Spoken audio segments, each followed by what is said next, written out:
a idea how to boomer use out this. here. Exactly. He's just an alien coming down, showing technology to us. A whole no Right. tab. That's He's like, what do you How? mean the car moves by itself? What? You don't ride. You don't just walk everywhere. Come on now.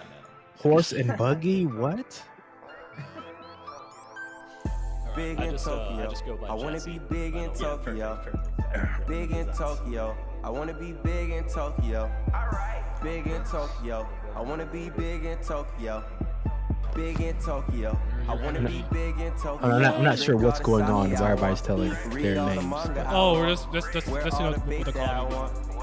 I guess people do that. Yeah. I just go by JC, but then there's a JD here that's finally somehow got into the chat. It took him 10 years. It'd be like that. You can see the flow in my My bad for being late. All we smoke is homegrown. I had to get You know somebody the car boy towed. love That was out of my rhyming. business. Probably sipping on me, so I don't want to hear excuses. No excuses. Wait till I get a kimono. I'ma swag it This out is in my actually good. dojo. 13 minutes Some within? girls are asking for a I'm doing good photo. today. I guess it's Oh, happening wow. in Kyoto. When you young I mean, and popping in Haku Kyoto. Sometimes this is needs easy to to happen, call alright? I dance You know with what? all of my Wow. Nakamas. I drink with all of my But if I Nakamas, yeah. randomly disappear, I'll tell you my internet's been like out for the past 2 days basically. So in other words, we just want us to blame you. So if I vanish, then like just assume that I don't know, the internet took me. So you'll be back. Big in Tokyo.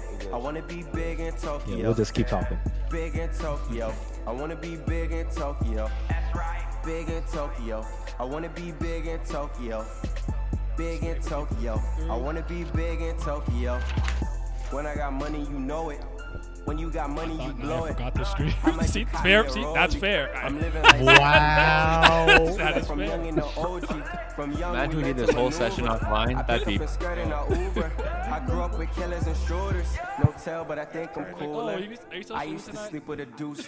I'm the Nah, moon it's- god, got the juice. You switching sides like Couldn't a make it man work. Bruce. Much better. Tight circle, cut the loose ends. No, I can I think go it on matters if you vacation. turn on the stream. You We don't cannot do this escape for them. from We the do this for matrix. us, for I wrote our all this shit in the discussion. basement. Yeah, exactly. Art is my new occupation. Let's meet up at Kennedy Station. I've been at studio all day. I'd rather just make it the hard way. Sitting back while I'm looking up. Remember backyards cooking up. I just wanna Tell be my big. server to hop I on. wanna be big. Big in Tokyo. I wanna be big in Tokyo. Big in Tokyo. I feel like I just- I wanna be big in Tokyo. I hope I'm not the only toxic Big in one here. Tokyo. 'Cause I wanna be big in Tokyo. Okay, great, No, great. Big I just want to make in sure. Tokyo. I wanna be Now big you're I just want to in make sure you know. Tokyo. I don't want to be the only one. Hey, Naya, can you drop the stream link in the chat? The stream's on right that I want. Buy all the J's that I want. Be with any girl that I want. Drive Oh, it's in any Jihad car orders? that I Okay. want. That's the only person I've seen. Like I see Bonehead videos all the time, and he loves it. So I'm like, maybe that's gonna be the only one. The only one who what? Sorry. You were the only one. You were so excited about Tower of God every week, and I was like, man, that's Oh yeah, dude. I mean, maybe I'm look, missing something. I didn't know. That's fine. Like, you know, I'm down to have a discussion. But yeah, I do like the Nets, and I'm not afraid to say it. Man.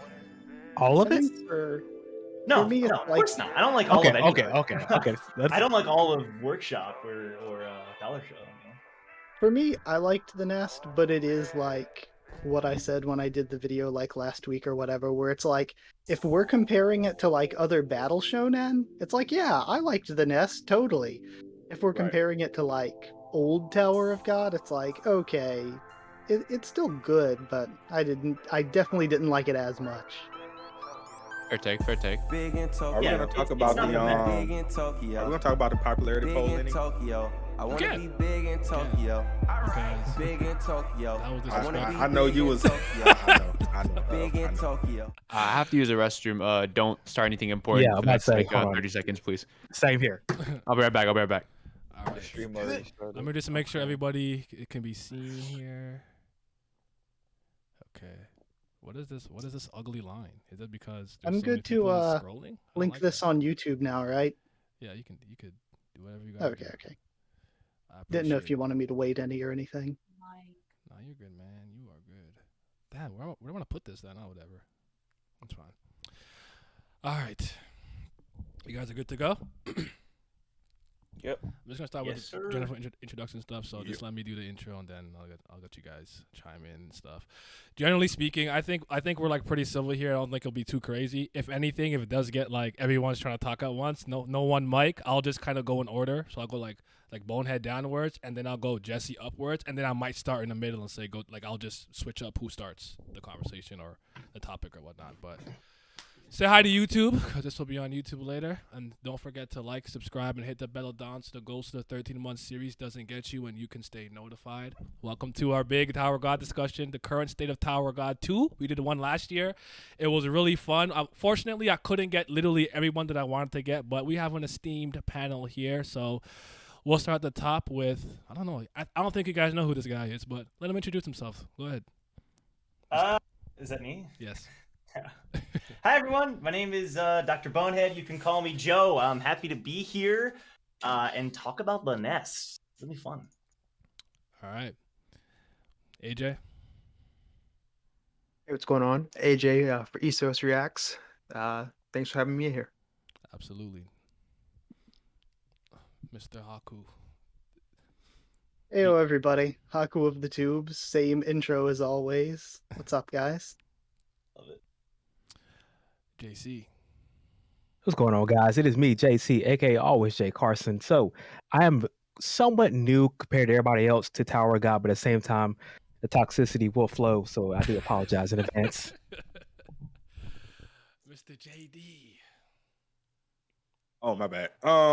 Yeah. What's up, everybody? JD, the Otaku Fix. What's going on? Trying to keep the toxicity level down to a minimum tonight. I doubt it, but hey, especially when the mural love topic. But we'll get to that later. Hey. Only praise from your love. Hmm. All I want to hear is only praise. All right. Not that popularity poll though. Ooh, wow. Damn. Oh, that's me. So Miles, you want to say anything? Oh, hello. Yeah, I'm sorry. Oh, you're not gonna. Okay, whatever. Hi, my name's Miles. Most of you guys know me. Yeah, I'm just here to hopefully rekindle my love for this series. Okay. Then we got Mr. Ryzen. He back. Taking a Yep. He's taking a poop. Everyone, he's pooing over there. Yeah, I'm Now still get in it the out. toilet right now. Actually, it's crazy, but if you hear anything, just ignore that. My name is Ryzen. I'm one of the newer entries to this this cast of very interesting characters, and I'm also hoping to keep the toxicity levels through the roof today. So Thank you. Mr. Vince. Oh man. Oh man. All right. So I'm Vincent Vanitas, the villain, or aka Pill Poppin' Vince. I can't promise anything about keeping toxicity levels down. I can't promise anything about how this is gonna go. We're just gonna do our best here. All right. And last but certainly not least, we have young Wagnan. Go ahead. What's up, guys? It's me, Jesse, from Boss Jesse. I make Tog analyses videos sometimes, and I am always down to discuss the Nest. Okay.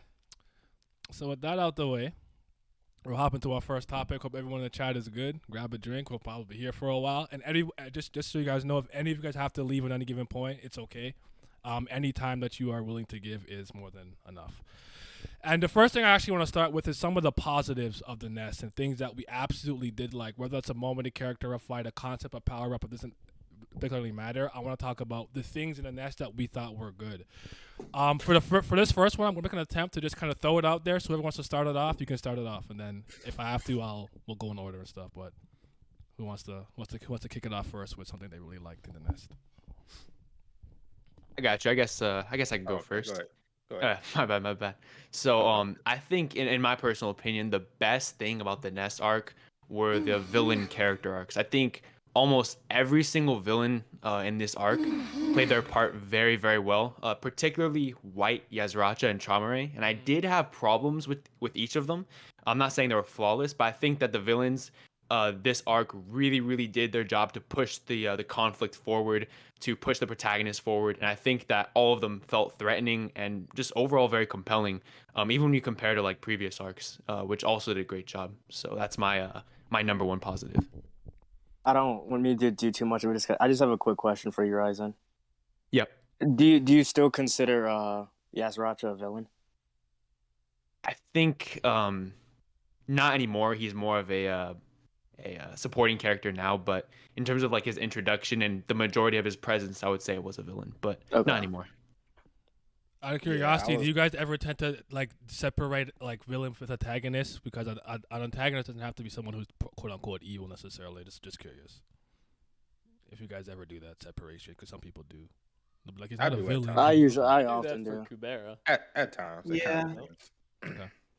Sorry, who I want to go next? So just curious. Oh, I was gonna. Well, he kind of said everything I was gonna say, but yeah, I did enjoy the villain stories, or the antagonist stories in certain cases. Josh Rochester and Itachi, but no, don't you me, sir. I'm just saying. But disrespectful to Itachi. I mean, I know for real. No, but I'm just saying, given the nature of how everything went down, as far as how he was controlling everything from the back end, looking out for him in a way, but still playing that quote unquote villain role, so they kind of keep going down the path they're supposed to, and leaving the nest and everything. So that's kind of what I meant by that. But other than that, I enjoyed the fights. The power ups was, we'll say that for later. But yeah, I'll just say that. Okay. I'll chime in. This is something you're gonna probably hear me say a lot. I really like what they did with like just the focus for many of the chapters of the Nest, particularly I would say like post hiatus, but even pre hiatus Nest. We finally got to see characters other than Bomb like do stuff, and I feel like and get like a lot of shine, because before we would see it sometimes. But if you actually think about like fights in the last station or fights in the cage, it was very Bomb centric, but the Nest had a lot going on with a lot of different players that actually had screen time and character development. And in my opinion, that's one of the biggest strengths of the Nest, and something that really elevates it for me personally, just because that's something I like to see. And yeah, we get to see it in the form of like tons of flashbacks, like what was mentioned already, which I think we're going to talk about the flashbacks I think later, but we're absolutely top tier. Yep. I can talk about things I didn't like, but I think all that stuff in general, the fights, the art, I mean, just overall, I think it was pretty solid for the most part. Okay. I'll go actually. Hold on. What I personally appreciated a lot was there's a lot of little lines here and there that I started to pick up on, where I'm like, it seems like a very throwaway line, but you don't realize how much it does in terms of quantifying the lore and validating it. So like, just like, I call him P. Diddy, but Owl, he'll come and he was like, that's the massacre of the Hoff. Like, to see Hodge's song and reference exactly what he's most known for in the tower. Very small things like that I think go a long way. And I started to notice little tidbits of lines like that I really appreciate. Like another one that I really like too, in that interaction, where like they're high rankers and they're fighting, and I was like, basically, damn it, I didn't bring who I needed to bring. I just have Horny Bird, the Horny Owl. I just have Horny Bird. So he's like, all right, I have to use like quantity to make up for the quality that I lack right now. And he wasn't stubborn enough to not have Holland help him. And as things were not going their way and Bam came through, he's like, okay, we can't win. Let's change the win conditions. Let's bring them within range of our family head, and then we win. We don't got to do anything other than that. And I'm like, okay, just like a high ranker battle to me, how I would see them actually having a fight. And Hodgins was like, was also like, by the way, don't think, Bam, did you not notice that like they're actually on the defensive now? They're not attacking anymore. And like just them noticing those small little things. I think SIU actually did a good job with that throughout the Nest, especially the second half. Agreed, definitely. I guess my little 2 cents on it was the Bam versus White fight, kind of the culmination of that, finally getting to it. Even though it wasn't everything that I wanted, but keep it positive, it was still it's still a lot for that fight. And the Bam's overwhelming power at that point, and still like White still on the defensive, but still trying to win. I just love the interaction between those two, and that dynamic of everything finally coming together and that fight finally happening. I just love that part of the arc, honestly. Okay. Going towards the end, I knew like most of you would hit things I'd say already, but I kind of also want to piggyback a bit off of what Naya said about the Jinsung fight. But first, one of the things that I really, really loved was how well the side characters were treated. Joe kind of brought that up, where like there are a lot of arcs where it's like Bomb is important, and everybody else is just standing around. But it really felt like there were side characters like Yu Han Sung, for example, or Yama and Doom, where it felt like they actually did things. We got a lot of attention for them, and they were just treated really respectfully and really well. And then, even though some of the fights I was definitely not a fan of, I think it also has some of the series' best fights. Like, I would say the way that Jinsung versus Perditi and Holen was written, where, like Anaya said, there was stuff like, okay, now this person's going on the offensive, and then they're deciding, no, I need to drop back, go on the defensive. There was like a lot of really, really well written stuff there. But I also liked even pre hiatus when we had Bomb and Karaka versus Calavan, and Bomb was like, well, if I get hit, I'm dead, but because I'm an irregular and can ignore his defenses, I can hurt him. Where Karaka tried to attack but couldn't hurt him, but Karaka was constantly having to pull Bomb out of the way and tank attacks for him. So we got this tag team like defense and offensive, spear and shield versus Calavan. And then my favorite probably being Calavan versus White 2, right after. And what makes it even better is this is like probably the largest fight we had seen in scale to that point. But right before that, at the Walls, we had got not full powered White versus Calavan with an arm tied behind his back, and we had seen them clash there. Which makes it even better when we go to the Nest and we have full powered White versus both arms Calavan. Okay. No, that's good. Yeah, I like Yasaracha and Traumare. Thought their presence and everything they did made things feel on a higher level than most of the other things that happened in the arc. I think they were the two best characters, bar none. And they had the two best showings as far as everything they did. Okay. One thing I really loved was in the Bomb and White fight, there was one moment where you look at what's going on inside of Bomb, and the Blue Demon is like commenting on Bomb like burning the souls uncontrollably, and you can see that they're like actually like trying to escape, and I thought that was an incredible moment in the arc. Mm. Yeah. True, yeah. Man, all these moments I forgot. I think there's quite a few good things kind of hidden in this. I think the character designs, my brain's kind of fuzzy on previous things, but I think off the top of my head, most of the character designs in this season have all been pretty good and pretty unique comparatively to what we usually see.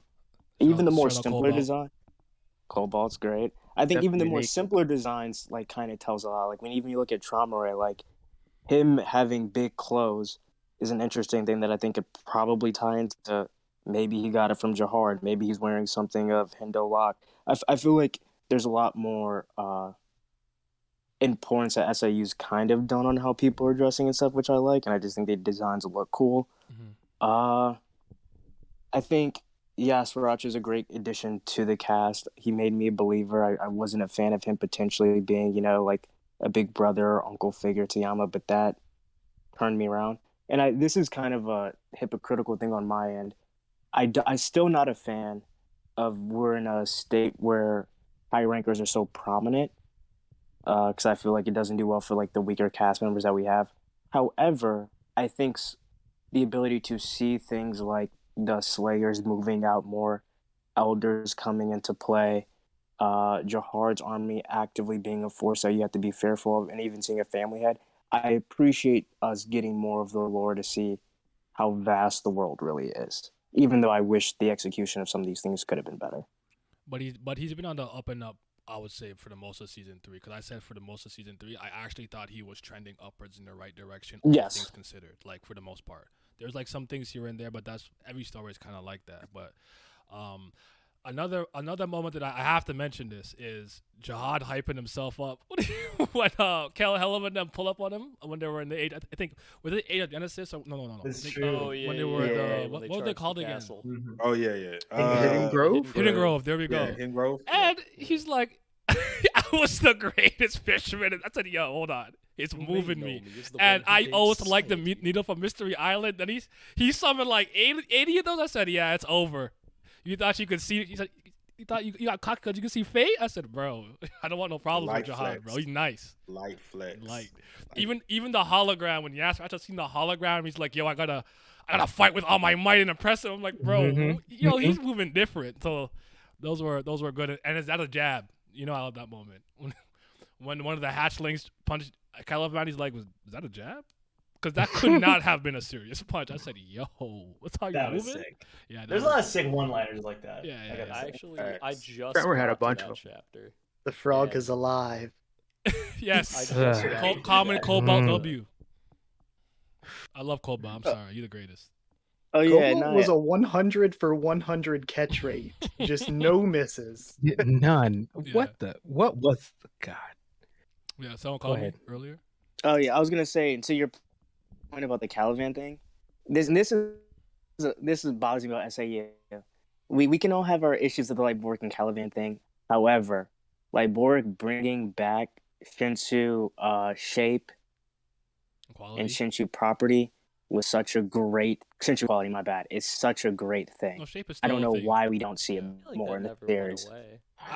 All things considered, how did you guys feel about that? Because was it like he had, if I remember correctly, he used a John Sula still because of his family, but he had water vapor and he can mix it together to create an electrical storm, which oddly enough powered up Caliban. What do you guys think of that? Because that's the first instance I think we've ever seen of something like that happening, to the point where I was wondering if I was a flame user and maybe you thought fire on me, is it nine tails? Is it what's a flash fire and it powers me up? How does that work? My thoughts on it? He just got hit by an attack and then healed up, and I was like, I don't understand how that works, but okay, see you. And I just kept reading. That's me. Because I straight up, I just called read plot it. armor. I was like, okay, I'll take your word for it, see you, and just kept going. Because I'm like, I don't know how Shinsu science works, but I don't get it. Yeah. Brain dead. I just reading call the plot armor. series That's long all I before do. we hit that point.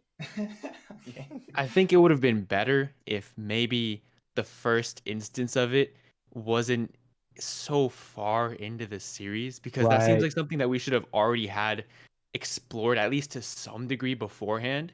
But here's the thing, it does kind of flow logically when you think about it, in terms of because I don't know, I think us readers, we're very familiar with this type of concept of elements combining to do certain things. So I think it can be something that's good, something that's okay, as long as it remains consistent. So if, for example, what Naya said, if there's fire being used with another fire user, it should have a similar sort of effect.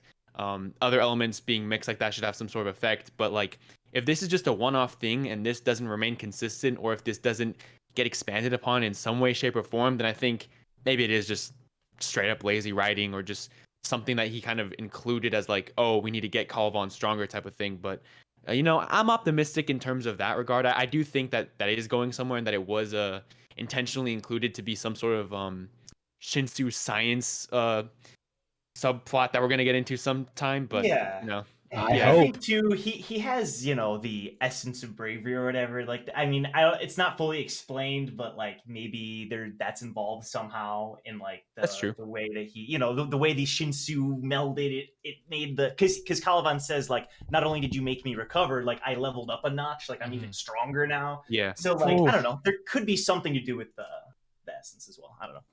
I mean, with the essence of bravery, that shit is so broken in and of itself. It's very possible.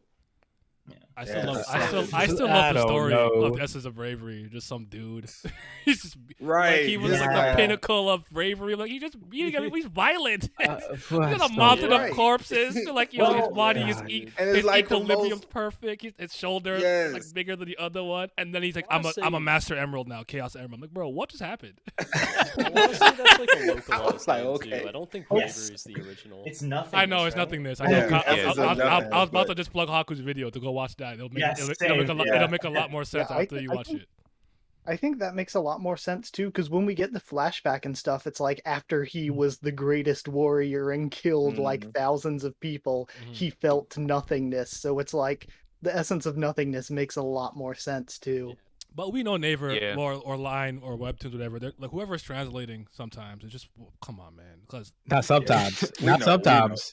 Okay, you're right. No, you're right. So much on the not sometimes. As early as season 1, because me and Vince and Miles have been rereading it. Too. I'm like, bro, the go to the store. They please add the Y. Like it's driving me crazy. Please After add the 10 Y. years, it's still there. It's like really? Like, just Crazy. read it out loud one time for the love of Christ. But That's what people have been getting to me because, like, if you've been watching, I just started, what is it, Kubera, and, like, people have been getting on me in the comments, like, no, just read the scans, do not stick with the real translation.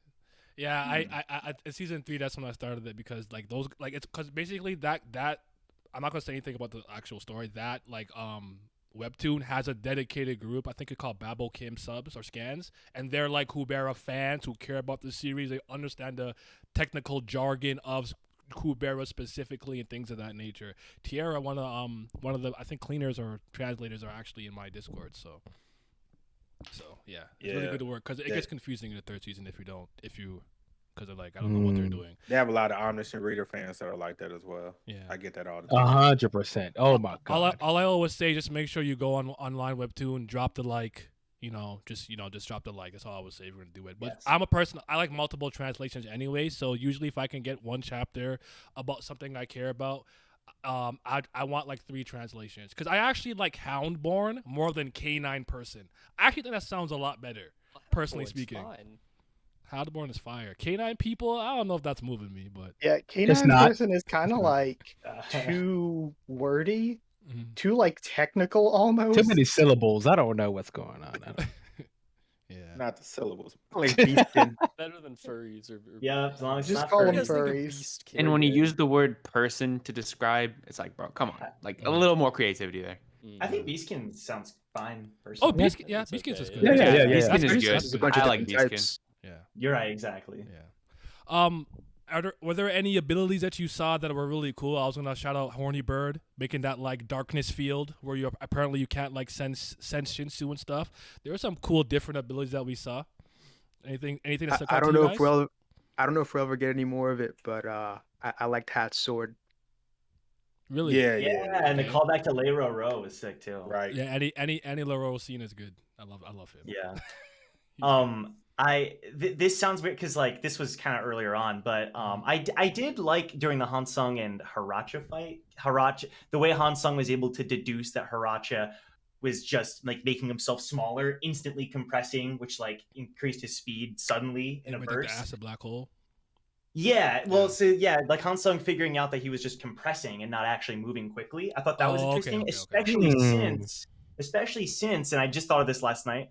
Maybe this is unintentional, but I still thought it was cool. The way we were introduced to compression was through Hansung compressing Rack. I don't know if that's intentional, but so you think it came full circle? That's interesting, actually. Kind of. I don't know. I doubt it's. I didn't think of that. Yeah, I didn't make that connection at all. I didn't even. Also, we were told before too, I think in like workshop battle, I think Rack was like he's stronger in his full form, but he's faster and more agile in his Chibi Rack form. Right. No, for what's all barebone names. Remember before we got the term Beaskin for like the actual project in the workshop to like kind of meld humans with all. You just knew about like kind of feline people and the canine people. That's why I said that. But Beaskin is the catch-all term for everyone, or the term for everybody though. So, were there any other abilities and stuff that you guys liked? Someone in the chat said Cobalt's teleportation. Yes, sir. You know I love that. When I thought you asked after I killed that frog, I was so upset. I was like, no, why'd you do it? Yeah, then he got hit with the Genjutsu. I said, Trauma Race moving like that? Yeah. That was crazy. That was pretty cold, to be honest. Yeah. I think another like underrated. I've never heard anybody talk about this for some reason. Maybe you guys have, but like when Trauma Ray first pulled up to the battlefield, I don't know why. This was like it was just so weird. He was like, it's too cold and it's also too bright. And he just lowered the brightness, like in real life. Like he just used a spell.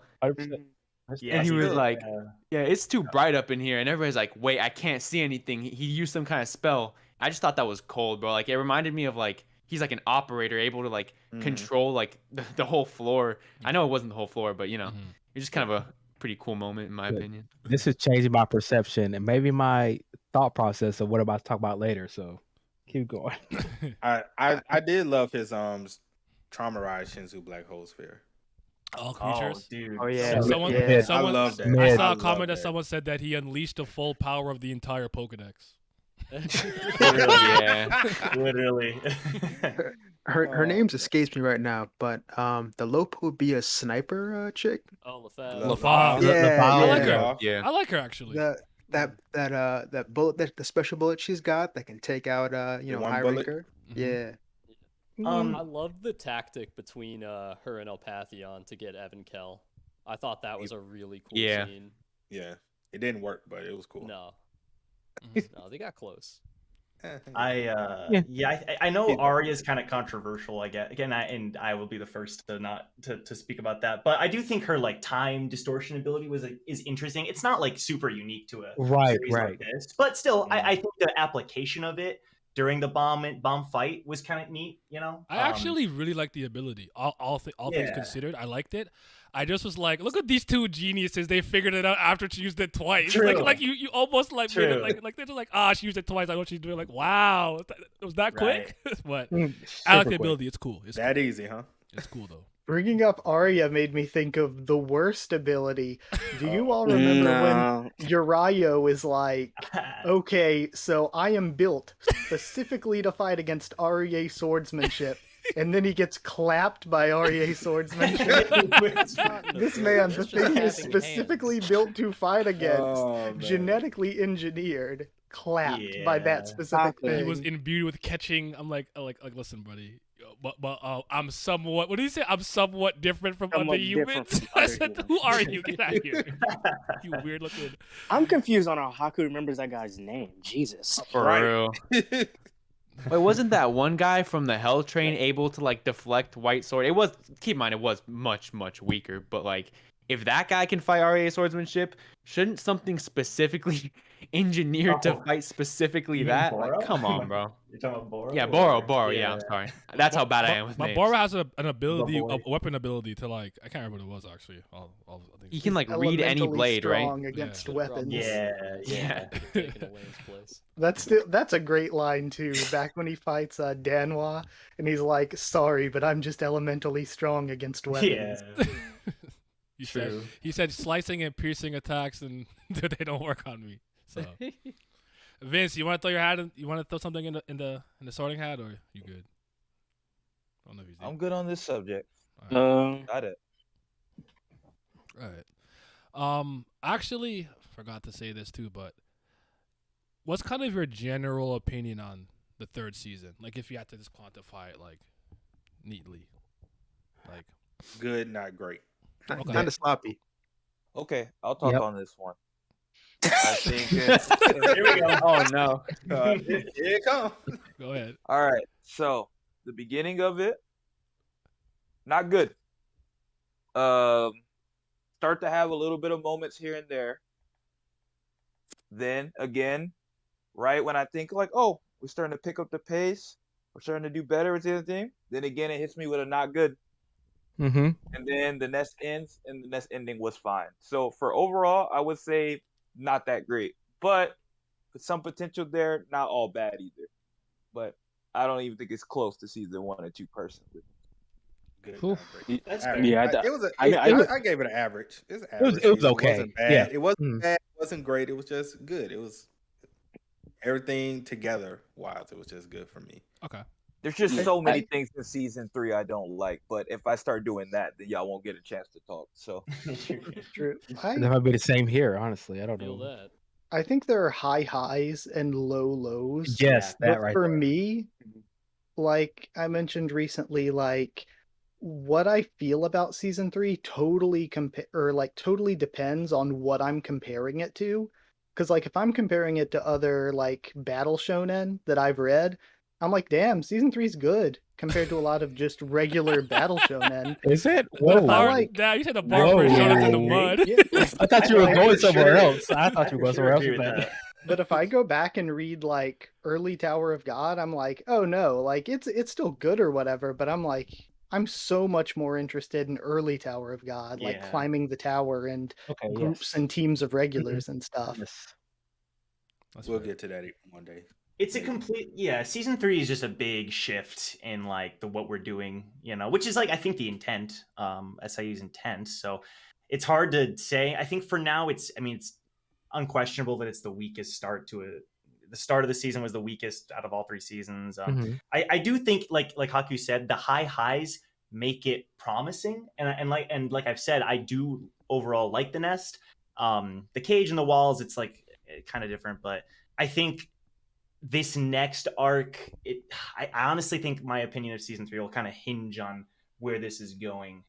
You know, because I feel like overall we're still pretty early. You know, it's hard to say. I'm I will afraid. say I will agree with y'all with that the nest is to me almost like considerably better than what the cage was. I didn't like almost anything about the cage.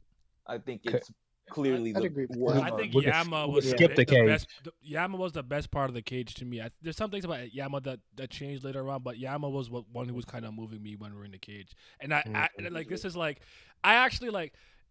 I saw some people criticize this. I think this is funny. There's certain things you do in writing that I think is kind of funny, but I kind of think it's hilarious that this whole like coup against Yama was predicated on him not waking up from his nap. Like that is hilarious. Yes, that right there. They're That like, right there. I'm Wake about him to, up. we're Let about him to make go some on. big lethal moves. Let's just hope he don't wake up. I'm like, this is your plan? I love it though. It's great. I don't care. I love that thought SIU's naming in the cage was at its worst. Ding Yeah. ding. Wayne. Grande,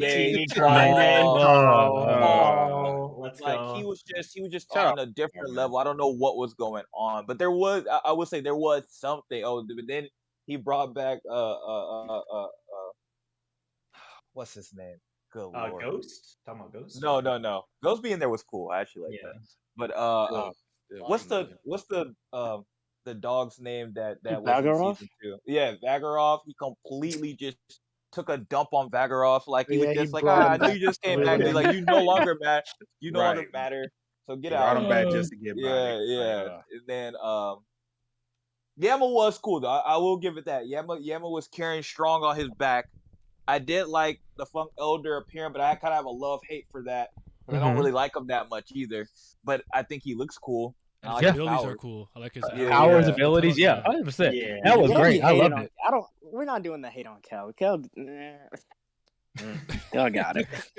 Look, I'm saving. I'm trying not to talk until the rest of the subjects get Yeah. done. I'm waiting for it. I'm looking at the list. I'm like, yeah, we Right, have to get yeah, that. but I just, We'll get you there know, eventually, I hadn't talked much. I had to get that up there for this one. So, but I'll yeah, just be good. I'll just say I think season 3 is undeniably the worst part of the series. I think it contains the worst arcs, but that as Haku said, there are some really good things in there. Yeah. I think for me, going back even to the cage, I think Yama and I think even Doom, I think they're really good and interesting characters in the cage. I think the issue is that when we go to the nest, they become really, really flanderized. Oh yeah. Because Yama is, I'm not saying Yama's Pobedal Gunstang like Batman with like intelligence, but he's not dumb. Yama's very quick on the uptake and how to operate and navigate through situations. But then him and Doom, when it comes to the nest, it's like Doom's just screaming, "Yes, Racha! Yes, Racha!" And it's just that over and over and over and over again, where it's just like, your intrigue is just lost on me now. Don't get worried because Yeah, just keep going on Doom. because Yama started screaming Yasracha at the end of it. So Here's my thing. Here's the thing I think I like the least about C3 now that you said that. I feel like a lot of things that are built up, even within the season, as far as culmination between like conflicts and fights, to me, they all just fall flat. And I think that's the thing that bothers me much, because there was a time where I was calling the Tower of God fights, I was calling it Tower of Skirmish, because they just feel like they skirmish and then they just disappear from one another. Nobody finishes the fight. They just they clash and then they kind of leave. And I'm like, didn't you guys just have beef? And I know circumstances change and stuff like that, so you know, not to make it that big of a deal, but it's just kind of like y'all have these beef. This is supposed to be, you're supposed to be getting rid of people and this, that, and the other, and y'all kind of all just kind of disperse. But I guess that's what happens. Yeah, well, I think that is the case for a lot, like Last Station, that happened, like literally every fight there that happens. It's just, except for maybe like Jinsung and Calavan, and I think that happens. But in the Nest, I feel like a lot of that was changed. I feel like there's a lot of fights that happened and are finished. Like, especially if you look at just like all the fights that happened earlier on with like the all the division commanders, all the division commanders. I got what you mean with that one. Not The disagreeing Bombers with that. I think, you know, I don't know. you're right. I think just the bigger ones, I guess, didn't conclude in a way that I personally would have liked it to. So Yeah, yes, I'm not. They said, I'll they say said, on that one. Katan said, we know what happened with SC finishes the fight. We lost White. Exactly. I was And gonna Yama say, lost I was gonna say no personally with clear that, fight. the Yasuracha and Yama conclusion, I'm cool with it because I do think that it became bigger than just those two. But with the way that it was kind of set up, I could see somebody be disappointed with them not really having that like final climax. I'm not saying one of That them. was I me. guess for me, That I'm was me. not saying one of them has to die or anything, quote unquote. They just kind of fall flat though. Like just the conclusions of what themselves to me. So Yeah, you that doesn't mean that everybody. I would say this with just the Yasuracha and Yama thing, and I'll let you guys go. Similar to what happened in I'm not gonna spoil anything crazy, but in Crows, with the front of armament when Ryushin had to fight Teru because Teru attacked one of his people. He had no personal beef with Teru at that point because they were like whatever. But he's like, end of the day, I'm the leader of this group, and you can't just mess up my people and think you can get away with it. So he beat his ass and then said, would you like to become my blood brother? Like, something like that would have worked for me, where they at least still hashed it out. Yama beats him, and he's like, yo, you try to help my dad out, blah, blah, blah. Like, I'm cool with you, but you cannot be doing that to the Houndborns. You know what I'm saying? I think that would have went a lot better for me personally, not that I'm trying to write the story for SIU. Yeah, before we move on to another topic, I just wanted to say on that, like, I've said, like, I feel like the Yama and Yasuracha stuff was the big through line for the sort of Nest saga, where we get Yasuracha hinted at in the cage, and then he shows up, just no-diffs Yama and, like, takes out half of his people in the walls. And then I would have liked for it to have, like, I'm okay with how it ended, but I would also agree that I would have liked it to have been more conclusive by the end of the Nest. Yeah, I can agree with Yeah, I think. Yeah, you get it. One, I think Yaz being alive is a huge issue in of itself. But yeah, I agree with you, Hagi. Because I think it's one of those weird things of like you can accept, like, people are multifaceted. You can accept good things about someone and still hate them for other things. Yaz can appreciate or maybe Yama can like and appreciate Yasuracha after learning the history, his relationship with his father, yada yada. But that doesn't change the fact that he killed so many of your people. A huge point of contention that Yama went and fought Doom, his own brother, because of it. Right. So you can't push that to the side now and be like, you're kind of cool. You hate Trauma Ray, I hate Trauma Ray. Let's tag team this up and get bodied together. Like, there has to be some other things happening. And I think that's kind of bad. And then, Naya, can I ask that question to get an idea real quick? Oh, yeah, go ahead. I'm curious, so I can get a better scope of how you guys view these things. What is, like, the main thing about Tower of God that I guess that you care the most about? So, like, in my case, it's the lore, like, number one, and then underneath is probably, like, characters. For me, as long as I get family head stuff and, like, Jahar stuff and stuff like that, I'm usually, like, enjoying myself when it comes to this story. So I'm curious about you guys. Hold on. So lore for and me, characters for me as go well. ahead. Oh, I was just saying, yeah, lore and characters for me. Because the characters, like, just makes the story, of course, because we're following them. We're looking at everything through Bam's eyes and how all the characters are interacting, who he's interacting with. Of course, the lore, because it's building the world, giving us insight, and, of course, also giving us little tidbits to chew on until those particular parts actually make it. So I agree with you 100% on that. So for me, it's mostly in terms of it's mostly the character development, right? And specifically, Bomb's character development is what really made me love Tower of God, right? I thought Tower of God was great, but then once I started to truly grasp the concept of like Bomb's character development through season 1 and 2, I truly fell in love with the series. And I guess I could kind of like rope that into my biggest qualm with season 3 is that I feel like there wasn't enough of seeing Bomb's character develop. Me and Naya have talked about this a lot. You know, the dark change. There was no dark change for Bomb, right? A lot of other stuff like that. Black. That's what it was. Yeah, I thought it was. Yeah. Like thought the at only one thing point he was about gonna Bomb have that's it. changing nowadays is his power level, which in and of itself isn't. I know that's a prompt we'll get to later. It isn't. I don't think it's specifically bad, but I do think that when it's only his power level changing, that's when I have a problem. Especially when my number one thing in the entire series is just this amazing character development that SIU clearly put so much time and effort into like developing, just for season 3 to just, I guess, what Joe was saying earlier about how the other characters were getting fleshed out, that's Mm-hmm. great. But I still would just love to have that Bomb character development. Like, where is he at? You know, in terms of like his morals, in terms of like his views. It's still too ambiguous for me, and we haven't gotten enough because of the amount of chapters that we've had. I feel like we should have gotten more information and development on Bomb. That's my personal gripe with it. I feel you. I used to Yeah. be a BAM fanboy. I feel you. I feel your pain.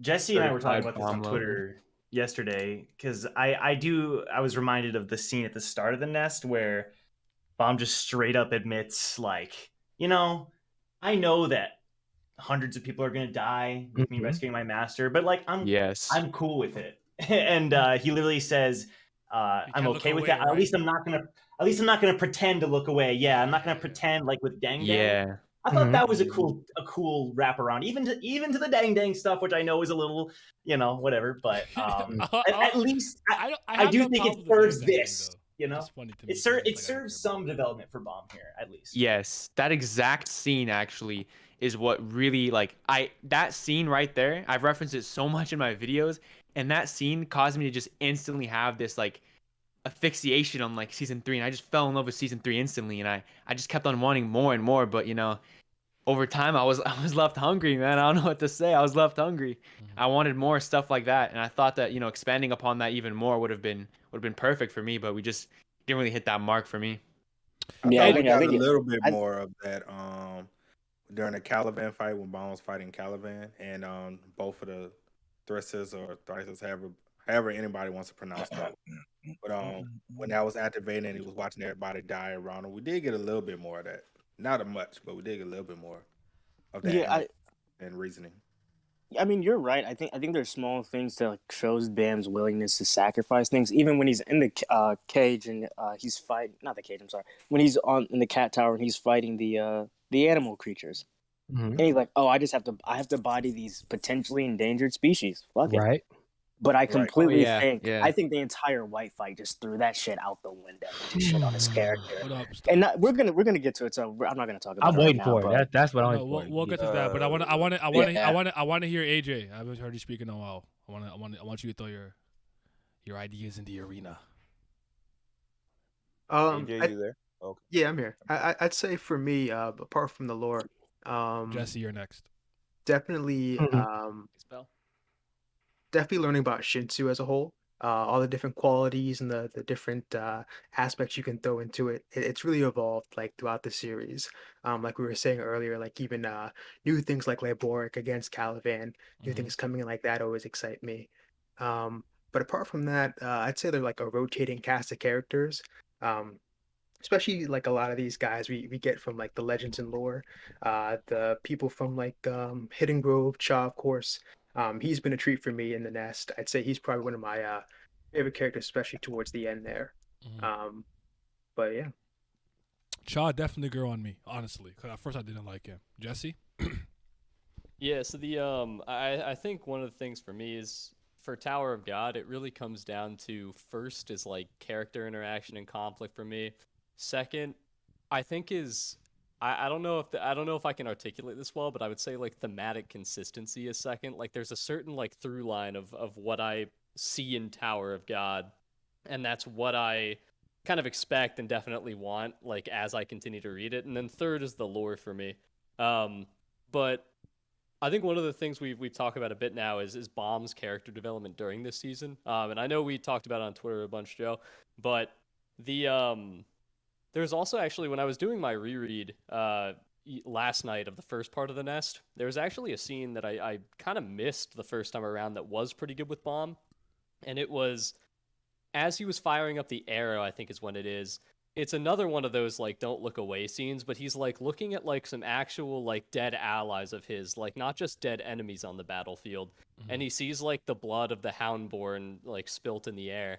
And he's like, is it really like right to use these souls? And like he sees them, and he thinks of the souls, and he sees the dead bodies, and he's like, they might resent you, and he's like, if they do resent me, I'll just like have to accept that responsibility.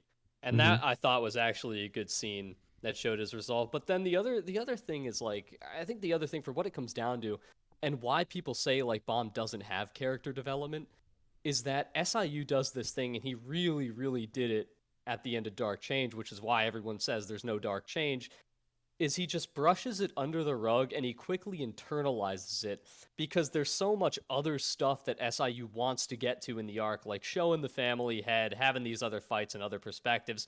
But I think it would be more, in my opinion, it's more important that when a character like Bomb goes through a change that major, is pushed to the absolute limit and starts like thinking new things about himself and realizes things that like other things that he truly wants in the moment. I really want that to become the focus. Like that's not something that we can just put off until later and then have 50 other chapters with other stuff based around.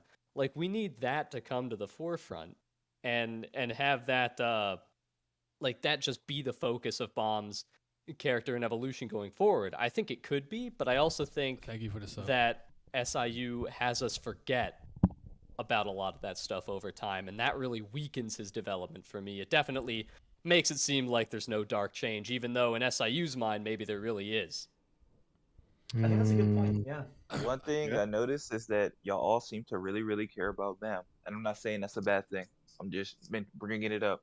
But for me, I care about the lore first and foremost because just the multitude of mysteries that we had in the tower was always a really big selling point to me. That's like this whole just grand, fantastic world of that Tower God is. That's what I like the most about it. Two characters, but kind of maybe in a different way from y'all. Because part of my problem is with that we get a lot of characters, a lot of arc-specific characters. And I'm not somebody that's like, oh, you absolutely need to have the season 1 characters in every single moment. But to me, it's just there's a certain level of connectivity that's missing in season 3 that I feel like he did way better in season 2 that he just doesn't do nearly as good in season 3. I'm clapping like right now. For example, like Yeah, I agree 100%. Nah, what's your girl's name that was drinking the drink? Sorry, what? Elaine. Oh, Elaine. Elaine, yeah. So Elaine is like a daughter. Yeah. Elaine's like a daughter of the Lopabia family, right? Like, why did we get anything with that? Like, not brought up at all. Like, doesn't matter. Doesn't get brought up. Nothing mentioned. I'm But actually that Coon's thing with his sister. Haven't seen that for a while. Like, there's just other Hatsu like being the greatest swordsman. Like I know he cares about Bam, but I didn't feel like he cared about Bam to the extent that he did at that moment. So it felt a little jarring. Just stuff like that for me. Oh, what happened to the? I mean, we saw them at the very end, so I can't say that now. But for a while, we didn't see a Dorsey and an Ack in them. So it's just like, what are they doing?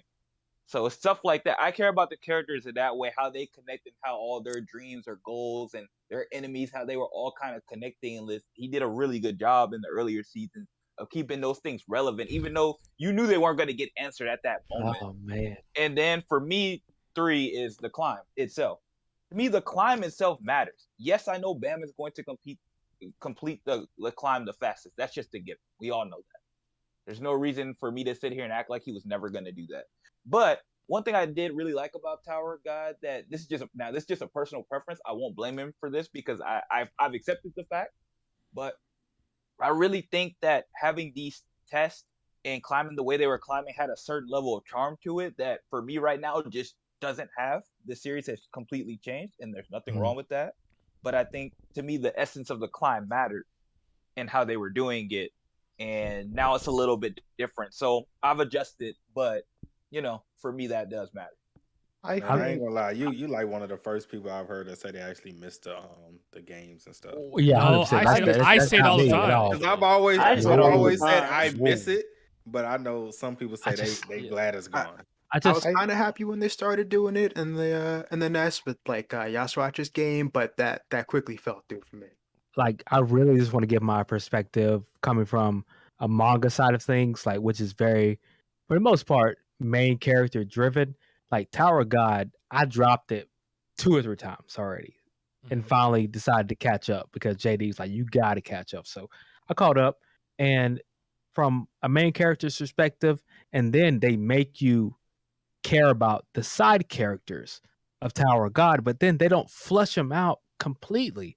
I'm maybe SIU will get there and give you the side character perspective and flesh out every character. But as of right now, especially recently with the Yasracha stuff, like I'm looking at it like I don't know if I really care that much.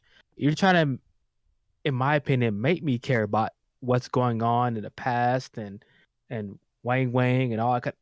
That's cool, but it's not really coming across to me as the person who is reading it and catching up that is that important.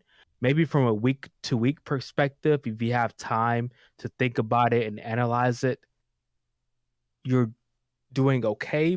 I'm not sure how you guys feel about it since you guys have been caught up longer than I have, but it just didn't hit the same. It just wasn't the same for me. And a lot of these characters that season 1 was, looking at and climbing the tower with and all of that kind of stuff. You're like, where are they? What are they doing? That's the people I care about because I read about them. And now you're adding these people who are supposed to be really strong and all this, but I'm not feeling it. It's not connecting for me personally. I mean, that's the whole like unnecessary characters. That's something that at least I've heard as a criticism, like going years back. Just like SIU adds way too many characters, and that was probably like what during Floor of Death, where we've probably doubled the cast since then. Weekly when it was happening. Yeah. That's so. When I caught up, it was in the middle of Floor of Death, so I was seeing a lot of that stuff, and so I do see that. I mean, the week to week point is interesting because week to week, at least the Wang Wang and Nen Nen stuff, I was like top. It was like top tier for me personally. I think 110. I wrote down here episode 110 with Nen Nen and Wang Wang. It's probably like one of my favorite chapters in the entire story. And I think if I read it, binging it or catching up, maybe I wouldn't feel that way. I don't know. It's an interesting point because I was thinking that way too with like other aspects of the story, like Hots and Endorsi and Knock not being there. I feel like that could be a result of reading week to week where we spend like years not seeing them, which is valid still, but yeah, I think I think it's all really just depends on how you consume it. Some people do like binging. Like I went personally to like a monthly binge, so I wouldn't read Tower of God for a month and then I would do a video on it and do all like 4 chapters that I missed. And it does, for me at least, feels different when I do it that way compared to the week to week, because if there's like a low chapter or like a stupid cliffhanger or whatever the case, I don't necessarily have to, feel that weight of it going week to week like I do monthly now. So I think it all just depends how you consume it. Yeah. Go ahead. Oh, sorry. I've got a bunch to jump off of from like even going back to what Vince said. So first, like I'm cool with Elaine not getting much this arc, even though it seemingly doesn't make sense, just because at the end there, Jin Sung was telling Bam, hey, go along with this tournament. I've got like a backup plan. Go along with it. We know Elaine works for Jin Sung. She's already beaten Andrasi in the past and was connected to the princess stuff. And if she did win the tournament, then Traumerei couldn't be too pissed about it because she's Lopobia. So I feel like she is the Jin Sung backup plan. Interesting. I agree. Plot hole. But also, when we were going around to like what we enjoy most, I was going to say one of the things that I enjoy most, CU's killed it. It's dead. And that's climbing the tower. I like the characters most of all in any story, and I like these teams of regulars and how the teams are built, how they interact, who's in or out depending on what arc it is, like in the Hell Train. I really, really enjoy all that. And I got absolutely cooked in my comments section because I was saying that. I got a comment saying Tower of God was never about climbing the tower. Because I was saying, my thing was, I'm like, Bomb's special. Bomb's an irregular, but we don't have to like say Bomb's way stronger than everybody else and make everybody else super weak, and then we have to give them random power-ups like the white contact tie going to Rack and Coon. Yeah, exactly. Contact tie is like, crazy. we don't need to do that. I was like, we already have like Hatsu is this swordsman that's like the only one who can wield Danghei because he has like a pure heart or whatever. Rak is got the ancient spear and he's one of the only pure blood children of the native ones we know of left. Like Elaine was working 1,000 years at the name hunt station. Like all of these characters are special.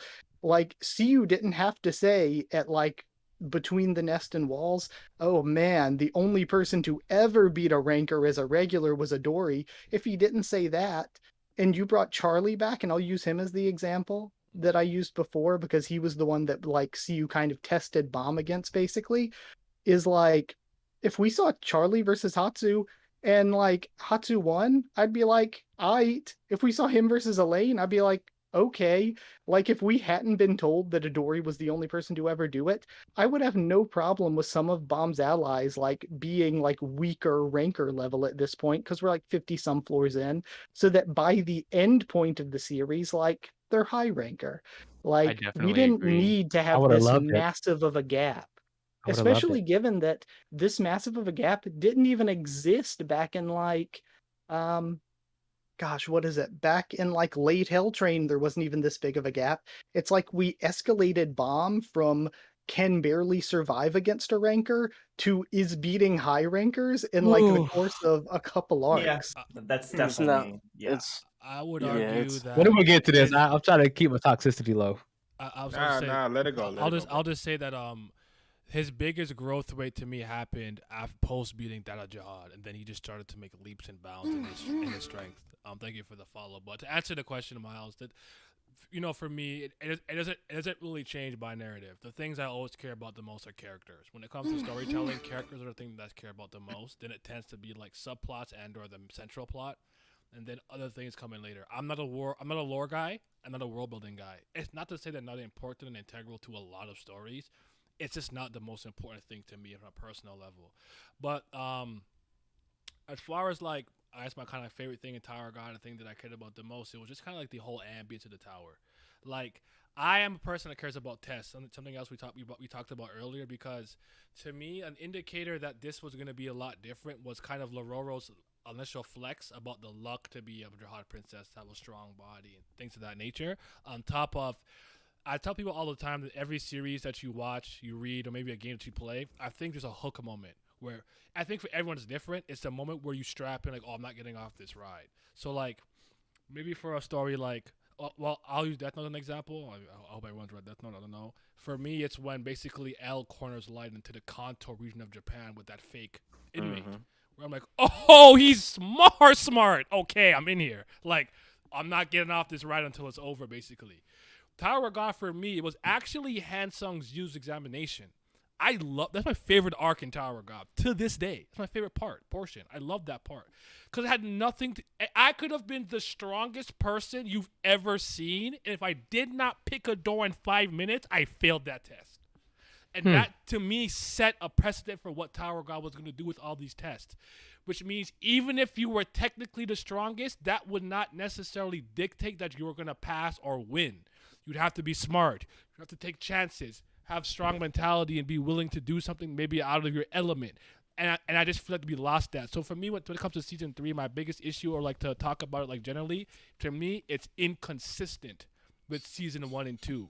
There's been a paradigm shift, and he's trying to change a lot, but I don't think it's been seamless. I think it's pretty much retroactive continuity, and I don't hate retcons, but too many, I think, become a problem. That's just my Tower of Beams. Yeah, Tower of Beams. There you go. So, but okay, let's move on. Unless anybody had anything else in terms of like really good moments or characters you really liked in this arc or something like that you want to highlight in terms of positive stuff, or we can move on to the Baylor Yama stuff. I'll just Shout say out to Mommy LaFave. Okay, There it is. Oh, yeah. Yes. Her shooting rocket launchers in heels was moving me. That's so cold. I'll say this one thing before we move on. Like how Dorsey was like, yo, I'm not about to let nobody marry my man like this without a fight. So I did like that. She weak too. Those Lalal panels fresh out the, you know what I'm saying? It was moving me. Anyway, I was gonna say, I really liked the lore / focus / screen time just on the Lopopia family. I know it's kind of obvious because that's the whole point. But I guess I never really thought we'd spend so much time dedicated to just one. Okay, I figured we would, but this early on, spending so much time on one family, and then we're still going to be with them going into the next arc. I just think that's really cool. We got to meet so many members of this family and see so much of their how their system is in their society, and I really enjoyed that. I really enjoyed getting to explore just one specific family out of the 10. Okay. I strongly disagree. I don't like the I don't like the notion of spending so much time with one family. I think I don't know. Personally, I like to see a little bit more variety. I would have liked a little bit more of the Pobedao family. I would have wanted their involvement to play more of a part in the main action and not be like a little side thing at the very end. I thought that would have been better, but yeah, I would have liked to see more because you said I'd argue we're transitioning to that though with the Pobedao right now, being in the Arc of Knowledge, whatever it's called, I don't know what it's called, but I mean, yeah, we are. We definitely are. But I think it was just too much time spent focused solely on Lopobia, which I thought was I don't know. I thought it was a bit much. I have a I question agree with then. Naya, because didn't Liboric also say something about planning against his father to the Lopobia guys when they first showed up, like Meyer? The Lopobia originally came because they were aiming for Pobedao. So technically Gusting was going like as a reactive thing of no, you guys came for me first. Ryzen, I have a question then. If Gusting's family did come through, do you think that let's say we didn't get as many family members from the Lopobia, but we got more of the Pobedao, do you think though that would take away from the entire confrontation of Bam rescuing his master, and it would have just been a huge, it's just family head versus family head, and all the characters that we're, I don't want to say invested in, but we're here for, don't really matter at this point? Don't you think that would have taken too much away because we already got quite a lot taken away from them? Personally, no, I don't. I think well, I think there was a lot that did take away from it, as you just said. So maybe not have a subplot with Hockney doing like a little game with a crab, like that took like that was really annoying. Yeah, there was a lot of stuff. There was about trucking. Come on now. There was a lot of stuff like that, and I think maybe taking some of that away. Putting more focus, as you said, on Bomb and his master, driving that plot point forward, while at the same time having another subplot being the arrival of the Pobedao family. And I do wish that they did. Chamare and Gustang did have an altercation. At the very least, like an argument or something, or like dialogue, because like I agree with that. I feel like we got cheated, to be honest. Like I feel like we were like really like gearing towards that family head confrontation that we've been wanting for like hundreds of chapters, but just like they barely miss each other. Like, oh man, I'm kind of okay with it personally because I feel like I almost feel like if we saw it, because let's be real, I mean, Tower of God is seemingly far from over. It feels like maybe I'm okay with saving it for something later on. That's kind of my thing too, with saying that the Lopobia family getting that focus is good, because I have confidence that after the nest, we get to see Pobedao. We're going to spend a lot of time there with Rachel and like Kun and that whole subplot. Yeah. Like, it's not that we're not going to spend time with those families. It's just we got to spend a lot of time knowing the intricate details of one family, which I think adds a lot to the lore of the series. That's true. That's a fair point. I just have a quick question. Would you guys prefer that we get introduced to these families through like conflict, kind of like the Lopobia coming through on the nest, or like we're kind of giving the Pobedao? Like we know like the Ha family, they're coming, they're getting a little hot with Yuri being captured. So would you prefer like them coming in through conflict, or spending like some downtime with them? Depends on the family. I like both. Honestly, I would like a balance of both. So yeah. I don't think there's a right way to introduce a family head. I just think that if you're gonna do it with real intent. That's all. No, it's not necessarily the family head, but like the family as like a whole, like their hierarchy, like their inner workings. I think when we're ready to really tackle something related to that family that's particularly important, so like right now we're doing a lot of Lopabia stuff, I think that's when it's probably a good time to get the inner workings of how that family particularly works. Because with the Lopabia family, they have the 20 branches, right? They're pretty the branch leaders and stuff. So like their family seems to possibly be structured a little bit differently than some other ones. So just long as I just think it's one of those things where I think execution is the most important thing. I don't think there's a right or wrong way to do it. You just got to execute well. Yeah, And like I and kind it's of a- like the I was just saying I kind of like the hatchlings being introduced as sort of like elite units kind of distributing them in like different places to like kind of like do some crowd control. And, you know, they weren't great against some of the higher rankers, but I kind of liked um the snake guy. Shoot, what's his name? Wool? Is that his name? Oh, Snake- you oh, right? you're, The one not that your, was the captain. You said the snake guy? You You mean the or- family? Yeah, the one who got iced by the captain. Yurari. Yeah, Yeah, Yurari. like seeing like how they'll carry like different responsibilities, like they're next in line to be like the leaders of like the different branch families. The hatchlings. Right. I was just And- gonna say that like I don't think like for me like quiet downtime would be the right verbiage I would use. I just want a situation that's created where it makes sense for us to go through their community and family. Basically, I- for me, it doesn't, and that doesn't have to be through combat. I just I- need a situation where that makes sense. And I think to your point, I think we are gonna get different things based off of that conversation we saw with the family heads, where it's some that, yeah, Bam can climb the tower. Some are like, no, let's kill him, and some are like, leave it up to fate. I think depending on who sided on who, that's going to dictate then how they may be introduced later on. So I think that is kind of being set up that way. Okay. Well, for me, I think that how I would want to be introduced to the families isn't necessarily by the method that we just got through, like pretty much an entire arc where that family is the main antagonistic driving force. I personally would prefer to be introduced to the family through the characters.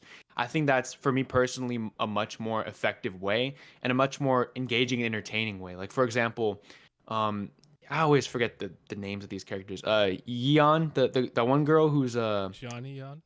Yeah, you no, she's like a friend of Bomb when he was initially Jovial Grace. You mean The flame. Yes. Oh, yeah. Her Okay. arc learning about the Yeon family during the portion of the story where they were trying to get the dollar show. pig. Right? No, the Flower of I'm Zyganium. so Zara bad at, like, Zagania. remembering. Yes. Called.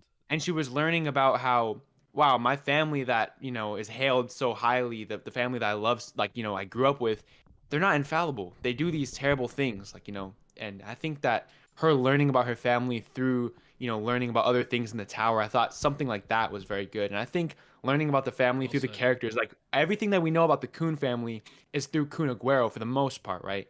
And we got to see like how he views his own family and how his goals directly correlate with his family, how he wants to take over because of like, he disagrees with Kun Adwan's methods and stuff like that. I think that, just getting these characters involved with their own family is probably the best way to develop that family for me personally. That makes sense to me. I'll move on to the next topic, but I'm going to end with this. I actually do like the Chian Hiha moment with the Caliban stuff, with the flashback with her versus Hasacha, I think her name was, the lazy girl from the Ha family. I actually like the hated contrast it. and comparison there with like hard work versus kind of laziness, because I think it's like an important kind of real life lesson, because I do think a lot of people are lazy and don't like hard work. So I always like Chian Hiha. It's a personal thing. I like her a lot. But I want to also mention that I actually love the moment when they go into the suspendium and there's that one regular foot soldier that's there. And one of the hatchlings are running. Is like, wait a minute. I know I'm not saying I'm running at max speed, but I'm a higher ranker or whatever, and I'm running fast. How is this random foot soldier keeping up with me? And I'm like, then you see it's a boss, the captain, whatever translation you use. I actually really love that moment because I'm like, good on him for like, wait a minute, you're a grunt. Why are you keeping up with me? Like I really like that. That was really good. That was a good moment. I don't love Leviathan stuff that much though, but before that was really good. But okay, Jesse, we're starting with you, and I asked this question. Would you have preferred the original story about Baylor Yama and Mort, So the Bay Road stuff where you're supposed to help him on the Bay Road and he comes back and basically kind of owes him? Or did the Baylord brothers story with the addition of Wang Wang, Nenea, and Yasuracha too, did it still deliver? Like, what are your thoughts on that, generally speaking? Oh man, that's actually it's kind of tricky because it's like I love the blog story for Yama, but I also have like I mean I have no idea how season 3 would have gone if that was kept. Like I have no idea what would have actually built off of that. I think it is a much cooler introduction to Yama than what we have. I also do think it ties in better to what we've seen previously in the story with Bwelsar and with Varagarv, like before getting into the cage. But I mean, I think we just like we have what we have with Yama's new story, and I think it's like it's okay. Like there are parts of it that work, there are parts that don't. I think Yama's a little too connected to I can't really fault like I can't fault like a person for this, but like narratively speaking, I think Yama is too connected and cares too much about like a father that he like never knew in pretty much any way. Even earlier in the nest, there's stuff that like Doom says about Wang Wang that's like different than what we actually get in the backstory. And like, you know, Doom was like a little Yeah, I kid, was he doesn't gonna bring remember that up anything too. perfectly. But it does feel really inconsistent in that regard. I don't think it really does that good of a job motivating Yama or like giving him any real sort of character growth. Like I feel like discovering Yama's past, discovering his roots, didn't really lead him to any growth at all. Like the only growth he really got during the season after losing his Houndborn was just like learning to lose his fear, and he did that kind of artificially through the Fang power up. I think the only real good things we got out of Yama's character arc specifically, and like him turning into a real Slayer, are him like there's one really good scene I liked at the very beginning of the nest where Yama's like sitting in like the ruined cage, and he's thinking like he's learned how to like become a better leader for his people. Like he's learned like he like really took like some lessons from the mutiny, and also after seeing what Yasuracha did to them, like he learns to fight for them more actively. And that's about the best thing we got from it. We also got Yasuracha before his presentational shift outside of villainy. Outside of that, I think anything SIU did with the original blog would have probably been more fulfilling and interesting for me to read. Okay. Well said. Vince. I don't know if he's. Yeah. Go ahead. No, I'm here. So for me, would I have liked to see the original, thing that was in the blog post? Of course, I really would have. But I just kind of wish the circumstance, if I'm just being honest, I just kind of wish the circumstance of what we got to Yama in this story, which is a little bit different. I kind of wish he wasn't connected to this whole Jing Sung thing and needing to get him to go rescue Jing Sung. I just wish they would have had their own individual thing with Yama, and I wish it would have been this dang thing. I just don't like the connection of how it's done between that. I'm honestly cool with the whole family. They're fighting for who's going to control the Houndborns and all that. That's not the problem. But some of the circumstances surrounding of how we got there, I guess I don't like those aspects a little more than the actual like the particular like circumstance of it, I guess.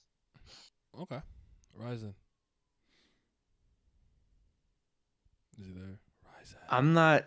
I'm a little bit divided. I'm not entirely sure, but I think my main thing is the flashback with Wang Wang and Nen Nen. I really enjoyed it. I thought it was very, very well done, well written. I think that the idea that SIU was trying to play upon, it wasn't the most complex, it wasn't the most original, but I do think that it worked for the characters that he was writing it for. I thought Wang Wang's undying loyalty contrasted with Yasuracha's selfish nature, and then how that continued into Yasuracha and Yama's relationship, I thought was very, very good. Just in general, I was pretty satisfied with it, honestly. Especially that moment when with Wang Wang's character when I also like how it somebody in the chat mentioned this, I think, but how it connects to Trauma Ray better than the previous one. I enjoy that. But the moment when Trauma Ray was forcing Wang Wang to impregnate Nen Nen prematurely before he had initially intended on doing it, and you know, they went to bed, and then she was like, you know, like, did you do this because you genuinely wanted to, or because you were forced? And he lied to her, and then she thanked him after. She was like, you know, I know that you're lying, but you know, thank you for caring enough about me to lie to me. I was like, oh my gosh, bro. Trauma is a freak. Talking Chopping about, onions, I can't bro. wait any longer. Breed her tonight. I'm like, you freak! Leave him alone. What are you talking about over there? That's a crazy line. Yeah. Miles. Miles. I don't care about him more. I'm gonna be honest with you. Mhm.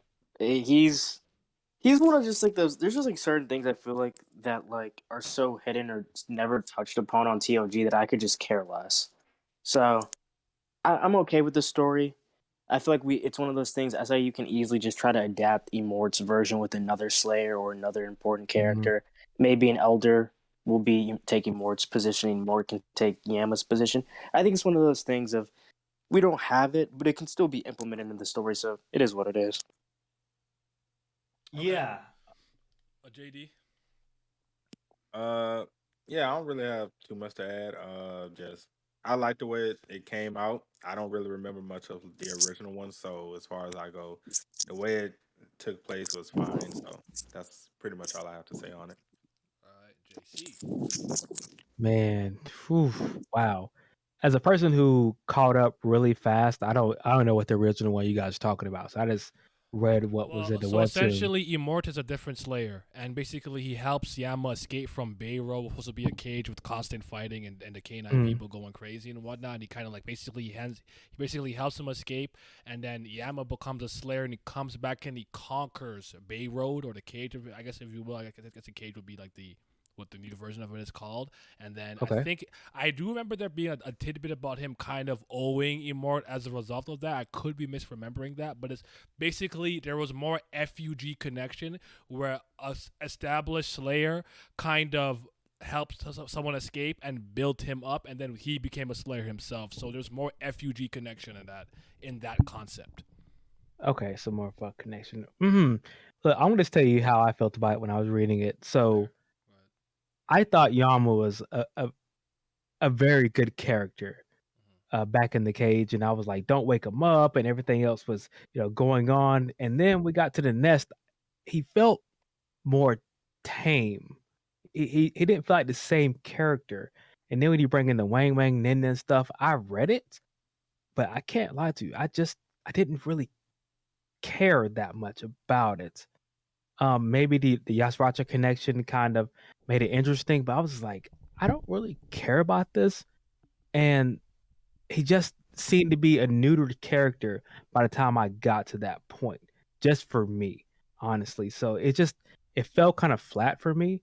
And maybe, people that have been spending week to week, like I said before, have been more invested in it, but just me reading it, just straight through, I was like, it kind of fell flat. But I mean, it wasn't the worst. It wasn't the worst thing I've read in Tower of God by far. So it wasn't the worst. But Yama kind of started grinding as a character, and I was like, come on, like, do a little better. Like it wasn't hitting for me, honestly. Okay. Haku. So yeah, a bunch of you brought up really good points. I'm trying to get all my thoughts together here. I think I would have preferred the original version, but it's like we get what we get, I think what we got had a lot of good parts. Like everybody's been talking about the flashback. I think the first two chapters of the Wang Wang and Nen Nen flashback is really good, like two of the best chapters in the entire series. The third and fourth, still good. But there's just so many discrepancies, to be honest, in this backstory that I was expecting to get an explanation for, but we never really did. So we get to the point where during their second fight, like Yama versus Yusracha, and Doom comes in and everything, and Yusracha's like, your mother's not the same mother as Doom's or whatever, and you're actually only half a canine. So I'm like, what is Nen Nen then? Father. He's in half. But I said one they of called the him an things- Inuyasha. A half breed. One of the things that just doesn't make sense is Doom says, okay, I'll tell you the real story. So our dad, Yusracha betrayed him and killed him. But before that, our dad told me to go break you and Paul out of like the training grounds or whatever. And then I escaped with you. Yusracha implanted the fear, whatever. But like the Wang Wang and Nen Nen flashback revealed that that was not true at all. Wang Wang didn't see this shit coming, and Nen Nen was the one that went to try to rescue them. And the one who got the fangs was Yusracha, who then had to have passed them out. So I was getting like, and this only happened like a couple months like apart from each other. So I was like, okay, we're gonna get some sort of explanation as to why Doom is just incorrect about his own backstory. But yeah, we never really got that. Also, something that Vince mentioned with the names, like right at the beginning of the stream too. Wang Wang and Nen Nen are actually both sound effects for dogs barking. So I did that's not. where both I did the not names know come that. from. What, in Korean? In Korean? Oh, wow. I know from reading manga, I've seen Wan Wan and Nen Nen both used for dogs barking, and I would assume that the Wang Wang is the same in Korean from Japanese. If that's But I've true, also I take seen back Nen Nen. all the shit I That's spoke about godlike their if it names. is. Right. If that's true, it's Ding- godlike, you know? Ding Ding also comes from like Ding Ding Yi is like Korean slang for puppy, like doggo or pupper. It's like internet slang for dog. Oh. So that's where Ding Ding This came man from. really is a genius. I take it back because all right, you know what? I've been Don't roasting their call him a names. genius. If that's Not the necessarily case, at all. I'll You take can it. have Wong Wong Let me Nen listen Nen Dang Dang. No, I'm not taking that one. No, just let that one go. AJ, what about you? So I think I would have I don't know if I would have preferred the original story. Maybe some of the Fug connections, because for me the Fug lore is some of my most anticipated stuff in the story. So I definitely would have liked to seen like a Mort, another Slayer, especially one of the older ones. I hope we get to see some of them soon. But I didn't mind the three brothers as much. Paul was very underwhelming for me. I wish see would have played a little more on like the dynamics of like the siblings, I guess. Like I don't know how many of you are familiar with like um like the concept of like the middle child kind of. Like I'm one of three brothers. I'm the middle child. Like kind of like Yama. So I'm one of I have a five. personal oh Actually, the second youngest though. I used to be the baby. I'm the middle.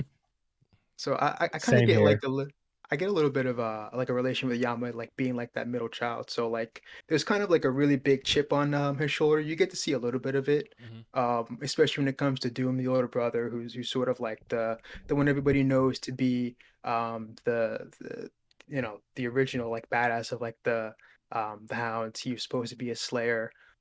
But I wish I would have seen like a lot more of like playing off like a sibling dynamic with them. Um, I like some of the Fug stuff we got, kind of like with Kel Hellum, him with the I forget her name, but the Red So? Witch, kind of furthering kind of furthering like the ties between like Fug and like the Red Witches.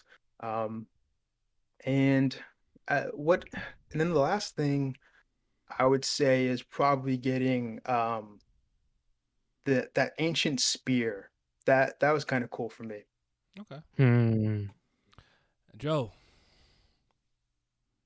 Okay, I thought about this because I had to refresh myself on the Yama original story, and honestly, I would prefer. Okay, so if it was just like the cage stuff, obviously, I think the original story definitely sounds way cooler. But after kind of going through the slow burn of learning more and more and more, and finally getting the big old flashback and the relationship between all these characters related to Yama, I do prefer the current one. But that's only because like the original story is what like. You know, a paragraph. So it's hard to say what SIU would have done with it. And I agree with some of the previous sentiments that if we implemented more of the Fug side of things, that would have been pretty cool. I think that was kind of one of the missing points for me. But aside from that, we got so much lore again with the Lophovia family, which I really enjoyed. The fact that we got context through Yama, like about the Beastkin, who we've been seeing throughout Tower of God. I would argue since Anak, but that's a whole other Shout topic. out to Tura. Shout out to goat Tura. man. The Yes, goat man. yes, the Shout out goat. to Tura. I love that. And like, you know, SIU had to make all the plot pieces connect, and the way he does, and I don't have a problem with how he changed it, I guess. So long story short, sounds cooler, but someone in chat, shout out to Katan, I think, they said it's maybe sounds better on paper, but like in implementation, hard to say. It's hard to say, I guess. Actually, pretty much, I would argue we're pretty lock in step. Conceptually, the blog post version sounds a lot better to me, but I actually have always, I've said this numerous times before. That's why I went last. I have no problem with the Three Brothers storyline, and I have no problem when it extends to like Yasracha being like the low key uncle or godfather, whatever role you want to put him in. Then they Wang Wang and all those stuff. I still thought it delivered. It was really good in terms of execution, so I'm not particularly mad at it. I actually like it. I really like that that backstory of flashback and stuff, and then it ties into Arcanak being in Nennea, and then from Nen going to Yama and all of those things. So I think that he did the best with what he had, and I still like the concept of like Yama constantly training and Doom just kind of going off his, because he's I guess you could say he's a full Kane a Houndborn, so like he can create them and whatnot and control them with days or whatever it is. Like I actually like that contrast where Yama kept training, he's more like the lone wolf type, and then Doom was like, I want to make this person and these servants is so great and blah blah. I still think it delivers, and I actually like all the brothers for different reasons. I like Doom. I do like Paul, because Paul's name is hilarious. Cause I'm like Doom Yama, just I'm Paul. Like, like what's happening with your name? Like, no disrespect to anybody named Paul though, but I'm Paul. Yeah, but I didn't have an issue with it, honestly. So I'm actually like pretty locked and step with that. Like, yo, in terms of concept, sure, this blog post sounds a lot interesting, and I'll get more FUG stuff, but I really like what we got with the Baylord brothers, the mom and the dad and stuff. But before I kind of continue, we'll start with you, Joe. I have a quick question, just really quickly. How long have you guys been reading Tower of God? Like, how, if you can remember, like when you kind of got into it. So for me, I've been reading it. When I caught up, we were on the last examination in the first season. So I've been reading Tower of God since about, I think, 2011. It's been a really long time. Ooh. So I'm just curious, how long have you been reading it? So we'll start with Joe, and then we'll go down. Sure. So it was like 2016 for me. I want to say like December. Like it was right when like the whole Arcraptor Prince deaths leading into Floor of Death. It was right during the beginning of Floor of Death. So I think like 2016, early 2017. Like what, about 6 years, something like that. Okay. AJ. I think it's 2018, like the latter half of the Hidden Floor. Okay. Haku? I don't remember like the exact date because it was so long ago and I was like in high school, so like I was like I never knew I would need to remember when I started reading this random comic. Way to show your age, Haku. Way to show your age. But like it was like 2011, so we were either like right at the end of last examination or right at the beginning. Like I don't remember if I started like right when we were getting the Rachel twist or right when we were getting Wangnan introduced. Wow. But like somewhere around there. And I've been doing weekly videos on it since Dollar Show 2016. Wow. Okay. What about you, JC? I know you said you're pretty new, but how new are you? What do you mean? Like literally, like caught up, like you said 2 days ago. I'm kidding. Go ahead. 2021, like the end of it, like JD. Like I literally just found out Webtoons, and I want to catch up on the series. I was reading it in my car while I was driving, like literally, like okay. Like maybe I caught it like 3 months ago, maybe 4. Wow, y'all been in this for a long time. It's okay. I'm like 506 years old, so it is what it is. JD, what about you?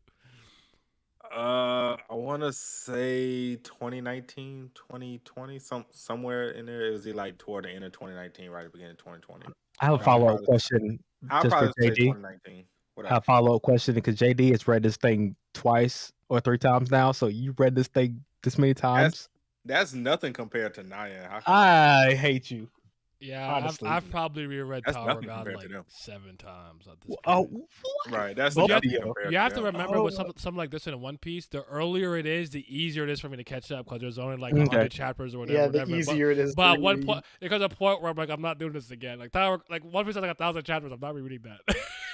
Like, I understand, man. So, Miles. 'Cause, But like, Naya, for aren't me, you I aren't you think- doing a reread right now? Yes. Wow. Exactly. This was on stream, so yeah, check it out if you care. It's called The Reclimb on my channel on my playlist. Miles, when did you get a Tower God? Catch up. 2014. I remember it was literally literally when I caught up. It was the chapter after when Rock hugs Bam, like knowing he's alive again. So it was whenever that was out. I think that was like 2014. Actually, that's actually part of the reason why I asked that, because generally speaking, with the series that I care about the most, obviously, I can't do with every series, and my memory is garbage, but I generally remember like, oh, this is the chapter where I caught up in this series, you know? So that's why I kind of asked it. Ryzen. So for me, I started reading. I started with the anime actually. I finished the anime, and I was like, all right, that's mid. Tomatoes. And then tomatoes. give me like probably a couple months after that, I was like, all right, let me check out the. I didn't even know what manhwa was. I was like, all right, let me check out the manga, and I ended up getting into it. And I ended up enjoying it, and then it took me a long time, so I probably caught up around, I'd say, 8 months ago is an estimate for me. Okay. I'm not a dinosaur. I do gotta say this before you go, Vince, real quick. This is just my brain doing Naya-isms. Like manhwa and stuff, cool, blah blah. I do constantly remind people that webtoon is not some Korea specific concept. Okay. Yeah, that's if true. I go on the internet and make a comic book digitally online, it'll be a webcomic and or a webtoon. There are people from Europe, America, wherever you want to, wherever around the world, where like it's still a webtoon. I have to crystallize that, because I think some people think that every webtoon comes from Korea, and that's not the case. Because I believe Purple Hyacinth, they're Canadian. They're from my country. Yeah. So they're Canadian. So yeah. Well, so I'm glad you said that, because I thought it was. Yeah. Oh no. There you go. You learn. See, we learning. Like we learning. JC, what you mean? You know Brent, who does ordeals from Trinidad. I didn't know. You're right. Oh wow. That's actually crazy. My mom's Trini, so I'm half Trini and Jamaican. My dad's from Jamaica. My mom's from Trinidad. So shout out. Go ahead, Vince. When did you catch up? The earliest known thing that I can see on my Twitter that I started talking about it is like 2017. But how long I've been reading it's kind of a flash. So I want to say somewhere near kind of the early middling portion of season 2. Mm-hmm. So something around that time. So I'm going to just say probably maybe 2016, 2017, something around that time. And you, Jesse? I started in like fall of 2015. So it was like right when Dollar Show Round 2 was starting up. Okay. So the next thing I want to go, this is open. You guys can kind of answer this one like as you want. I just wanted to just try a little order thing there for a little bit, but I want to talk about Traumaray, a family head who was introduced, and I want to ask if his character has been delivering, because I actually just from my, this is anecdotal from my comic section, he seems to be pretty split. People really like Traumaray and what he has been doing so far for the story. So, some people think like I don't think he's doing enough. Maybe, but this was the wrong time to introduce him. So generally, I want you to give me your thoughts on Traumaray as a character thus far, what you think about him, and I want you to talk about his current thematic role in the narrative. What you think about it? Please. Go ahead. Let me go first. Look, here's the thing, It's right? a volunteer tribute.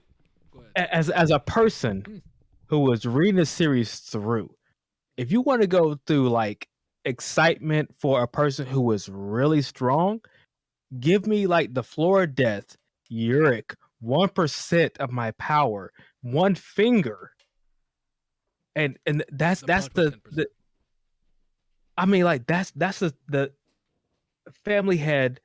I am very strong. And this, you can go a little bit farther. You can go to Gus Stang and like what he did to White. Like that's what I'm expecting from Traumarai. I get his personality and he wants to command and make people do what he wants to do, bend to my will. I get his personality, but I would expect something like that. For him to be sitting down and not doing anything for the majority of when he was on screen threw me for a loop. It doesn't like dismiss how strong he is, but he just didn't do anything. And I was like, Okay, I got pushback for you a little go bit. ahead, go ahead, go ahead. Okay, so I get what you're saying. I'm not opposed to what you're saying at all. But you know who was in his presence when he's there? You know, Mr. Strongest in the Tower, TBL Bam was right there, right? He couldn't do anything. He was shaking in his boots. I'm sorry to tell you that. Who was shaking his boots? Yeah, I'm sorry to tell you. No, in all seriousness though. But I think the reason partially that he couldn't do anything because he's a family head. He has the power to kill everybody on that floor right there. Right. If he would have did something, he would have killed the whole story over right there. like game over, man. Game over. You can't. No. You can't say that. Okay, the main character's there, and if you finish the series, if you kill him, you don't have to kill him. You could subdue Bam. Bam's not stronger than you. Not anywhere. Nowhere. They've never done. I get what you're saying, but they've never done that at any point in the story. So that's to me that kind of matters. They've never done that. I think the unfortunate circumstances that come when you have like super powerful characters that are like unbothered by everything is there's such a spectrum of how much can you not give a fuck, right? Like, it's like the thing people like saying, it's like a fly, you don't hit a fly. Well, honestly, if a fly's annoying me, I'm probably going to kill it.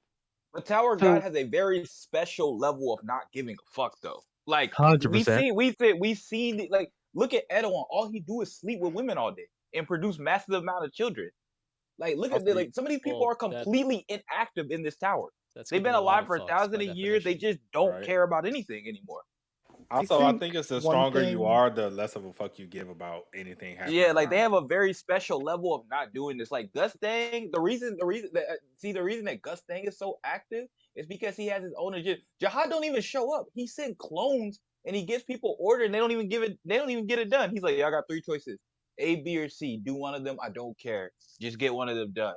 And then on the data floor, he sent a version of himself that wasn't even him. Okay, wait. Let me rephrase this then. I agree with you. Okay, that they should have this level of indifference based off the feats of what they've done from climbing and their entire experiences that they've had. I would agree with that. I think the concern I think that most people have with Traumarai, me included, even though like I was really excited for him, is you can if you're not gonna care at all, then don't care. Exactly. You can't have a panel of Traumarai saying something like, okay, Shinran you up, all animals, one person move, and then I'm wiping out everybody. In that moment, from what SIU's portraying to me, is that if someone moves, everybody dies. Mm-hmm. So, but what happens as a result? People move, people talk, and a big century blast. You were saying, though, something really important that you need to sort of take into context with what all you're saying is to look at what Traumarai's actual goals and motivations are. What does Traumarai want out of this situation? And what he wants is for Bomb to join him so that his family has 2 irregulars. Going in and just nuking everybody that Bomb cares about, or going in and screwing anything up that he shouldn't screw up, isn't going to get Bomb to join him as the second irregular that he needs. I have a question. Haku, don't forget though. I'm sorry. I just have to say this. Go ahead. But don't forget that Traumarai already started off with a relatively negative idea of saying, I already have someone in the back pocket if you don't listen to me. I have someone that I can have captured up, which I assume he was talking about Jinsoing from the way things have been going, because that was never really brought up. But Traumarai was willing to get down and dirty if need be to bring Bam over. So I do just want to say that. That doesn't mean, though, like, nuking everyone on the floor, per se. And so to Haku's point, like, yeah? I was going to say, I'm sorry. I hear you, but we have to also understand Traumare probably doesn't view nuking in a bad light. I think they're also twisted in their head that I generally don't think. I think for him, nuking the entire town is the same as capturing somebody or doing whatever. I think in his mind of whatever these family heads think, that's probably the same thing. It's probably not that big of a deal to him. Spraying But W40 on the Hornets. he's also pretty fickle though. I would argue that Traumare is a pretty fickle dude. I feel like, for me at least, when I read about it, I feel like he could change his mind on a dime on anything that he says. I almost believe that you can't believe that what he says, to be honest. This is a guy who is literally telling Yama's family, he's like, okay, breathe. What was the point of that? Like, there was no point of him doing that other than he just Hold on, we know the answer. He was trying to watch. He was trying to watch.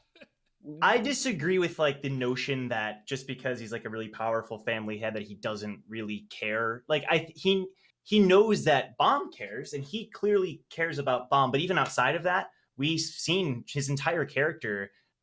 He does recognize the value in something outside of himself. I mean, like you said, the whole thing with Wong Wong and Yama, like he sees people as like if Gusting sees them as bugs or whatever. I think Traumare sees them as like his cattle, Triforce creatures. Yeah.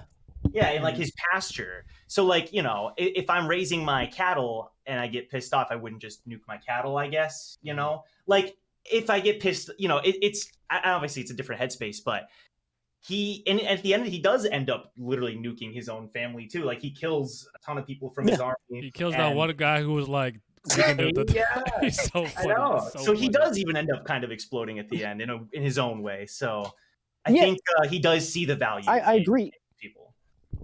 Well, that's gonna be. The thing is, I think I agree with you conceptually. I think the execution of it could be better because I do think he had some feelings of actual care for Wing Wei. But then again, it's so hard to make the distinctions of does he love him because he views him as an actual person, or does he love him as a person sees a dog? You know, and I don't think we have enough to yet. be honest. They're animals. And I don't know if we have enough to make super hardcore distinctions about what he specifically cares about. And I agree with you on the thing. He did release all creatures. But the issue was that it didn't really have any impact because it didn't infect anybody we cared about. Sure. And he did it after already saying if people talk or move, he'll do it. And he waited until doing it. So I think we all agree on like the idea, but I think the important part is just if you're gonna do it, just do it. Like I feel like if I just don't think there was a good situation because you also have to remember he cared about the Leviathan too. There was something important with that he knows Bam has that matters too. So like, you know, and who just say he can't see the thing is with them calling a bluff, like a family head calling a bluff, it's not technically a bluff, but he was just trying to intimidate Bam, especially down. Because the rest of the people he don't need to intimidate. They already intimidated.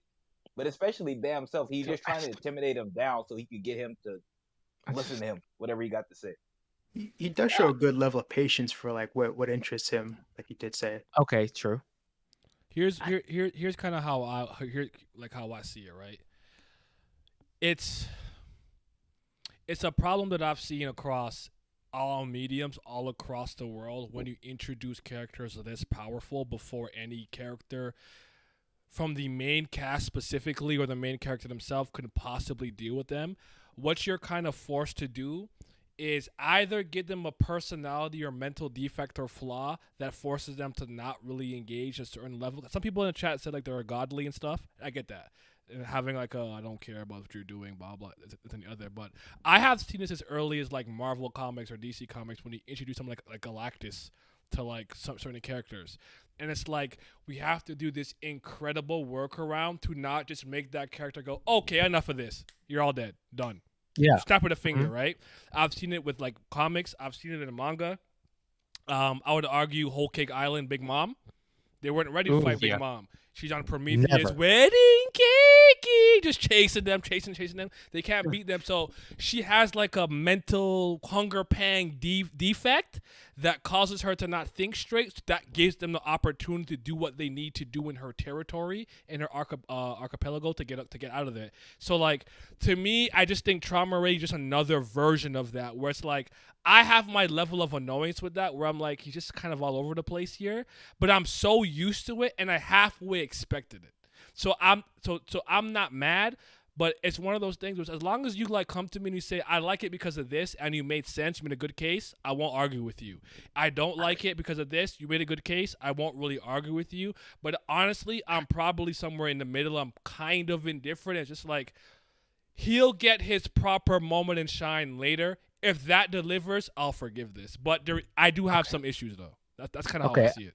I would guess from my manga background, I would say like, okay, when it came to like Gustang or like Yurik or Traumarai, like usually in a manga, if you're strong enough, if you're capable enough, you can understand what you're up against. Most people in Tower of God don't understand what they're up against. Like Bam in that situation was like, hey, if I got to protect my friends, I'm going to try. But everybody else is like, nah, you shouldn't try. You shouldn't even, get close to the situation because you're not going to win. But it never seemed like he knew, like, I'm going to lose this no matter what. When it came to, Yurik using 1% of his power against Karaka, it was just like, Karaka didn't even really understand that moment, like what he was up against. It always threw me for a loop, like, hey, this is one of the strongest people in the tower. You don't stand a chance. Get away. Everybody else trying to get away from the family head. Bam's like, hey, you know what? If I got to do it, I got to do it. But you're not going to win this. That's what threw me for a loop with this right here, is that it's kind of took away from me the intent, the moment, the danger that you were in, because it never felt like Bam himself knew what he was getting himself into. He felt like he could, with a Leviathan power and everything else, he could do something. He could maybe change what was going on, but in reality, he could not. I'd actually argue with Bam. He knew he couldn't do anything against Traumaray specifically, because when Leviathan was like, kill him, like, bro, relax in there, shut up. Like, if I show any hostility towards him, I'm dead. I think he kind of knew he couldn't beat Traumaray, but did Bam say that, or did somebody else say that? No, Leviathan was kind of speaking to Bam through his whatever inner world, blah blah blah, yada yada. Like, kill him, kill Traumaray, and he's like, yo, shut up, bro. You want me to die? If I show any hostility or animosity towards him, I'm done. I'm cooked. And Bam actually did understand the magnitude of being in front of another family head to some degree. That's my only pushback on what you're saying. Okay, I missed that one. That's on me, but still, at the same time, like, I don't think that's just a Tower of God specific problem. I think that's a problem with just like the type of stories that we all read. Like Shonen has that problem.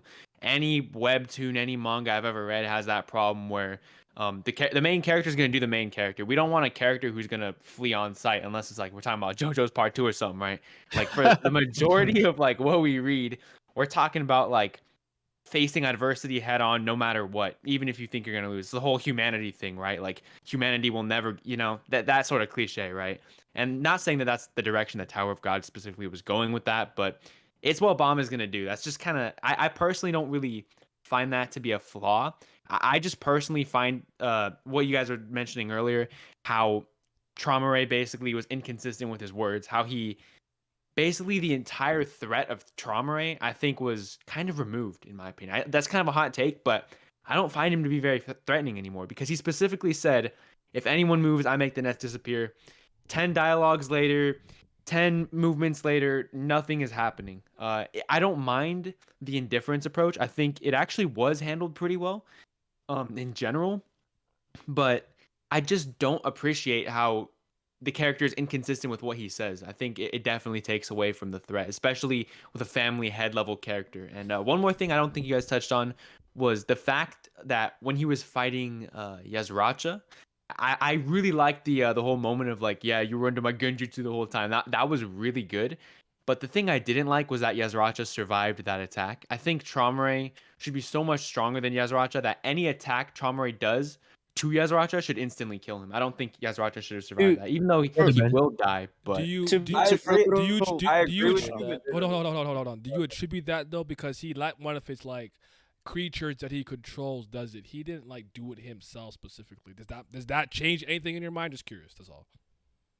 I think the fact that after Traumerei said, if anybody moves, they die, and he specifically was only focused doing everything in his power to recruit a second irregular, and then you have somebody defecting from your army and then attacking you with the intent to kill you. I don't think that individual should survive in any context if it's a family head. Okay, all right. Wait, I have a question. So push back for that, because one, I feel like you could semi-argue the same thing on the data floor. Yes, it's not the Jihad we know now, but that Jihad version of Jihad should be so much stronger than Machini that she shouldn't have lived any of those attacks. And two, this is just something that SIU does from time to time. This is just conveniency. Because if he got rid of Yasaracha completely right then the whole stuff with him and Yama and all that just kind of falls apart, and he's not. I disagree with that. I think if you push that till the end, like push Yasracha attacking Traumerei to the end of Yasracha's arc, and I think that works perfectly in my opinion. I don't think that ruins anything. I actually agree with you with that standpoint, but he don't do stuff like that. So I'm just saying more from that standpoint of how he operates. Wait, work like that. Wait, I have a question. Maybe I'm misremembering or not understanding Yaz's power. I took Yaz's ability as if this was a video game. Traumerei did actually take, like if this was Sekiro, right? He did take his HP to 0, but he has the revive. That's how I took it. Oh, with the core stuff? Yeah. Okay. That's how I took it. He wiped out his like HP 5 0, of his HP bars at once. That's what I'm saying. Too. So the way I took it is like, oh, your HP is 0, you revived, but I did kill you. You just came back. It is what it is. I think to me, I look at it in a sense where it's like, Traumerei's like, yo, I choose you. Go deal with that, right? and it's like, okay, whatever happened, right? But if he specifically pulled up on him and flicked him, punched him, I don't know, whatever, tail whip, I don't care. He needs to evaporate. That's kind of how I took it. So okay, that's a fair take. I viewed his power as because the core had 9 prongs, and then he died the first time, and it was missing one. And he's like, oh, it took out a part of my core, and then it got hit twice more, and he only had 6 left. And then the big final attack came, and I'm assuming just destroyed the rest of the core. So to me, it was he just got his 9 lives wiped out. Yeah. Can you guys actually just clarify something for me? Because I don't think I actually ended up reading this chapter online yet. Specifically, I know I liked it by then. Yeah, is Yasracha still quote unquote dying slowly? Yes. Okay. Yeah. Which is the dumbest thing in the world, but yes, he is. Because after he's like, Yasracha, don't die. Bro, I'll die in 4 months or something like that. Yeah, exactly. Okay. Right. I just wanted to make sure he was still dying in that version because I read the. I don't believe this whole death. Somebody's gonna get his man a Sensu bean and he's gonna be. That would suck. The Senzu, but he really said, "Bro, I'm gonna die in a week, bro." What? That's what I'm saying. Firefish. Oh no, probably about. Yep, Firefish. There you go. Easy out. Okay. Anything else about Traumerei that you wanted to mention? Anything interesting? Anything like character design, whatever? Anything? Yeah, I want to talk about him for a bit. Go ahead. So I did think he was good and all. I'm not going to lie to you. Character design-wise, I would have definitely preferred what we saw in Name Hunt Station. I don't know about anybody else. I thought that whole nature stage... Yeah, he was like a woodland animal. And he was but now he comes out... Wait, hold on. I think that could still happen. Yeah, we had a conversation with Gustang versus Traumerei where it's he can transform parts of his body and use K9 all transformations at will, so maybe he could become more animalistic. But sorry, continue. Let me cut you off. He got the RGB gamer mask, just getting silly out here. That is a fire mask though. Okay, so for as good as I think he is, I think he's pretty solid. Again, with him not really taking anybody out at the nest, I don't really mind it because again, his whole goal was to get a second irregular to join his family. So I don't mind that. And also, there's the scene we got right at the end, before we went on hiatus, with him talking to Kirin, where it kind of hints that he may have planned for this to happen. And so, like, it kind of makes sense. He's sort of, everybody keeps saying he doesn't want to kill people, he wants to manipulate people. So if he manipulated this whole situation to try to get Leviathan to go to Bomb for some reason, I'm willing to think, I guess he has a plan. But for as much as I like him, I also think maybe he's overrated, because the character poll, damn, I don't know if he should have been that high. I really don't. And like the whole time it was going on, there's a bunch of people in my comments with like Traumaray like profile pics, like all talking about voting for Traumaray, how much they love him. So I'm like, that's three things. That's recency tax. That's the mask tax because he's wearing a mask. They just get more love. That's just a real thing. And then that's just because he got a quotable. He called people trifles all the time. Listen. That's true. Listen. In your character poll thing, they had Leviathan. All right? Which is unforgivable. Yeah. Why is he? Why? No, I think it was a lot of people but recency bias is definitely a real thing. I couldn't believe in your I saw that reaction, high. Naya, weren't you like, for the Ancient Giant or whatever, weren't you like, all them votes were JDB? In my comment section to the character poll or whatever, JDB said like half of those Leviathan votes I fucking knew it! I knew it! There was at least 3 videos where like a prompt or something, a challenge to all you guys, where he picked like the ancient one that split up. I'm like, I knew it was him. I knew it. It was him. He did the Leviathan votes. I needed to do what Joe did. I failed to be love myself. I didn't do enough heavy lifting. I only dropped like 15 points. Joe put up 60 points, yo. That was my fault. I was in Florida for half of that though, so that's fair. But yeah. But okay. Any last comments on Traumaray? I don't want to cut anyone off. I'll throw 2 cents in. Go ahead. For me, like I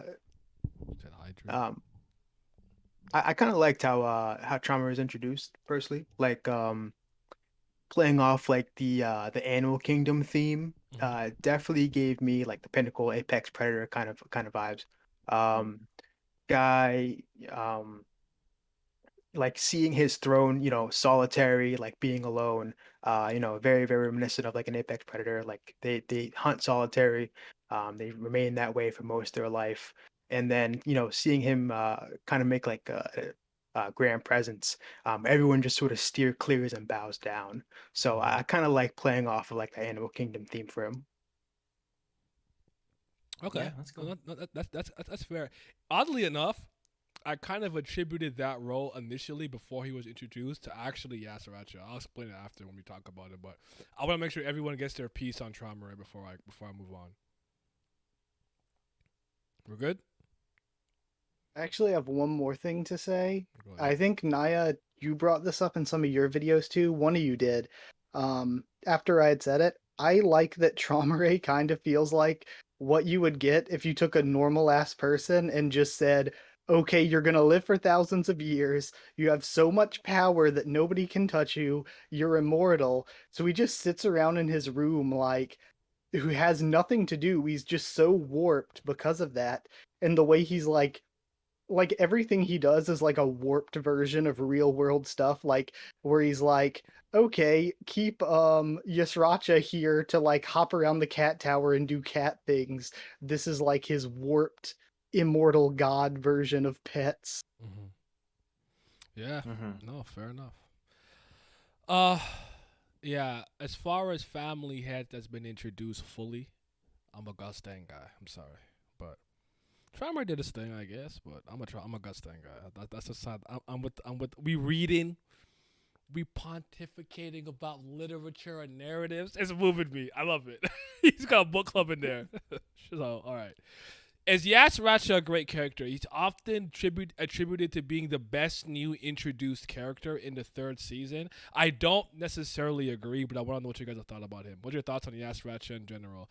I'll just start just real quickly because we kind of talked about the Apex Predator thing. I called him that simply because I believe that initially when Yasracha was introduced, I was like, man, Team Yama better, blah blah blah, and then like he didn't win. I was like, dang, that's crazy. And then he lost again. I'm like, dang, that's double crazy. But what I appreciate about Yasracha is I actually would argue. I don't know if you guys believe this. Tell me if you think I'm wrong. I think it was Kendrick Dial. Was it Dial or Dial? What's his name? Kendrick. What's his last name? Yeah. Kendrick. Hasracha, the guy with the marks on his face. Yeah, that fought Han Sung-yu. I can't remember his name. I think his name was Haracha or something like that. And then even a bit with a little bit of Hasacha. I honestly thought with the way that Yasracha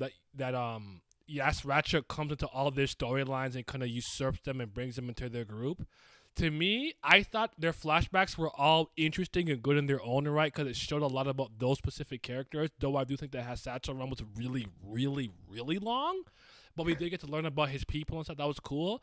I thought this was all great build-up to showing how much of a kind of apex predator Yasracha was because he's taking and assimilating all of these people into his own little, like, core. Is he the 5th Corps commander? 5th, right? Yeah. Right? Yeah. So, like, I actually thought, like, their flashbacks told me a lot about Yasracha specifically. That's actually the part of their flashbacks that I like the most. I don't know if anyone else agrees, but yeah. I totally agree. I think that Yasracha is set up as the sort of master manipulator behind, because we get to see exactly how he manipulates each and every one of them. The 3 in particular that you mentioned that we get the flashbacks for, and he sort of his argument when convincing them and talking to them and his actions, you know, it all reflects him, like you're saying. So it's setting him up, and furthermore, so even though the flashbacks are a bit long, it does like not only give us that awesome side story in each case and give us whatever lore, but voice crack. Yasracha, I think it doesn't really pay off until the full flashback that he gets. It's cool up until then. Then it's like that those 4 chapters, at least for me, it paints him in an entirely different light. Not one that's like, oh, I pity him more, I relate to him more, but just like, okay, like he's the cat, there's the dog, everything's kind of leading up to this moment. And yeah, like I agree with you. I don't know if he's like the best character in season 3, but he is one of the best new introductions for sure. And just to piggyback a little bit off what you just said too, right? One thing about Yasracha and everything that I think is pretty intriguing is that, like, first of all, I'll say this too. I like his design. I like the like cat he was riding initially, and I like his initial introduction and stuff too, and him actually controlling the Houndborns and Doom being like, "Don't fight that kid," even though like he's older than all of them. So I thought that line was funny. Certain lines I don't attribute to writing issues. I attribute it to translation stuff. I don't know, maybe there wasn't a different way to say that. But another thing about him that I thought was really cool when I got the flashback was just like, I actually thought it made sense of why he didn't just like kill Yama the second time when he was bloody everywhere and he really beat him and put the fear in him. That made sense to me because I'm like, are they enemies? Because like I'm getting this inclination that they're not particularly enemies, or Yasracha is trying not to kill him for some reason. And I would argue the flashback with Wang Wang justifies that, where he's trying to scare him back into his hole. Because at least in his corner in the cage, he's most likely safe because they're not taking FUG that seriously. So that's kind of how I took it. Yeah, he's a great character. I like him, honestly. Yeah. I was wrong about Yasracha. I'm feeling pretty good about Lyborg, though. He's not that guy. Right now. I'll give you that. I don't know if he's ever going to be that guy. But yeah, who else wants to chime in? Go ahead. Sorry, I think for Yasracha, one of the things about the flashbacks for me is that I agree with what I agree with a lot of what you were saying, Joe, where like the flashbacks do I feel like or what both of you guys were saying, where the flashbacks do like a really good job tying it all back to Yasracha and like seeing how he's like corrupted the other soldiers in his core. I thought that was like really interesting to build him up as like such a presence and such an evil for Yama to confront in the nest. And then when you get to like the real backstory of him, where you see him and Wang Wang and Nen Nen, I think I also agree. I agree with Haku, or I think I agree with, I forget who said it. It might have been both of you guys, Haku and Joe. But the first 2 chapters are like really good for me, and then the next 2, or like the rest of the flashback, is like fine. But I think what that last flashback really shows is that, like, despite it's kind of like a comparison between White and Hon, where like you see this guy that's been built up as the ultimate evil, and then you realize that, and it's kind of complex for both of these cases, but like you realize that a lot of the reason for why they did a lot of what they did in the present and recent past right, was just because there was somebody that was so far above them that they couldn't do anything against, just like the subordinates, just like other people who, serves the hard. It's a really interesting case of like, the apple doesn't fall far from the tree. And so I kind of liked seeing that aspect of him. I wasn't really that happy to see him presented as less of a villain after that point, because I think it's just impossible to erase the amount of pain that he inflicted on Yama and his brothers and every one of the Houndborn. So I can understand like a momentary team up at the end for Yasracha and Yama, but it still doesn't really sit right with me. It really doesn't sit right at the end too, where like Yama's like yelling at him again. He's like, "Yasracha, you can't die here, Yasracha. You gotta wake up." It was a little bit silly, but like while he was like a pure unsympathetic villain, I think SIU is trying to show him in a more sympathetic light now. I really do. But like while he was like purely unsympathetic, I thought he had amazing presence and he was an amazing character. And I honestly still think that even though I don't hate Liberic, I still think he's pretty far ahead of him. Okay. I agree, man. That's the man. So. SIU loves humanizing his antagonists all the time. True. Never I feel fails. like he does kind of a poor job with like humanizing them without taking away, like, he does a bad job of humanizing them without taking away kind of their like negative qualities. His problem is that he doesn't do a redemption arc. I wouldn't call it a problem, but like a lot of the times when you go from a protagonist or an antagonist to a supporting character type of role, you have a sort of redemption arc. Whereas SIU in this case, he pointed out something that was done in the past. So it's still the same as Racha, just our perspective on him changed. But Doom's or Yama's perspective shouldn't have changed as much as ours, Yeah. So it really didn't really translate as well as I think he would have liked it to. But for my take on Yasracha, I do think that he's a great character. I really did enjoy the backstory, as I touched on earlier. I think the development was great. I think he had just the right amount of intrigue where you're constantly questioning what his motives are, why he's not doing certain things. And then as it slowly gets revealed, I think in terms of execution in that sense, it was one of the best in the series. But my problem was that sort of the post backstory stuff, to where I had a really big problem with this week by week, to where Yasracha the entire time was built around being this sort of conniving, scheming guy in the background, right? Who's like very intelligent, pulling all the strings, right? And to see him put in a situation where he's kind of throwing that all out and charging Trauma Ray head on, I think was very foolish. And I do get the whole thing for his character, right? Because his entire life he's been spent pretty much not wanting to be under someone, right? He was contrasted with Wang Wang, where Wang Wang just wanted to find a master to serve, whereas Yasracha wanted independence and he wanted to serve himself, right? Mm-hmm. And to where now this is his final act of rebellion, being able to do this, because if he doesn't do this, he'll never truly live with himself, right? I understand that, and I think I appreciate that it's there, but it's not the turn that I wanted his character to take. I'm just not really the biggest fan of him going out like in such a brain dead way for a character who is built up to be like this this guy who has all this intelligence, who manipulates others, who does things for himself. To throw away his own life seems very counterintuitive to me, and I personally didn't really enjoy it. And then to make matters worse, he didn't even end up throwing away his own life. He ended up getting in this weird situation where he tried to, and then now he's being taken care of by the person who he just whose life he pretty much ruined. So I don't know. Maybe that's like the in his- irony of the situation. Yeah.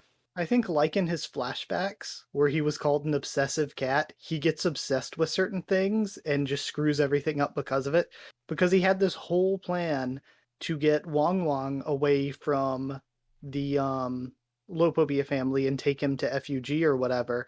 But then he's so obsessed with getting Wong Wong away that he leaks the plan to get them to be distracted by Nen Nen, and he doesn't expect Trauma Ray himself to show up. So then when actual Trauma Ray shows up, Yusrach is like, ah shit, and he just loses everything, including Wong Wong.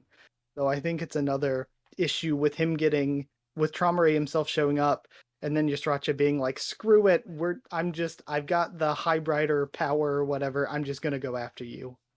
Okay, so for me, I think Yasaracha is a great character in the well, I think he's a great character overall, and I think he's the best character in season 3 so far.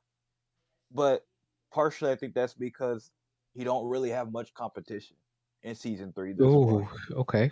And that's just kind of more of that than anything else. Don't get me wrong, I think he's a really good character, but I don't think he has any competition.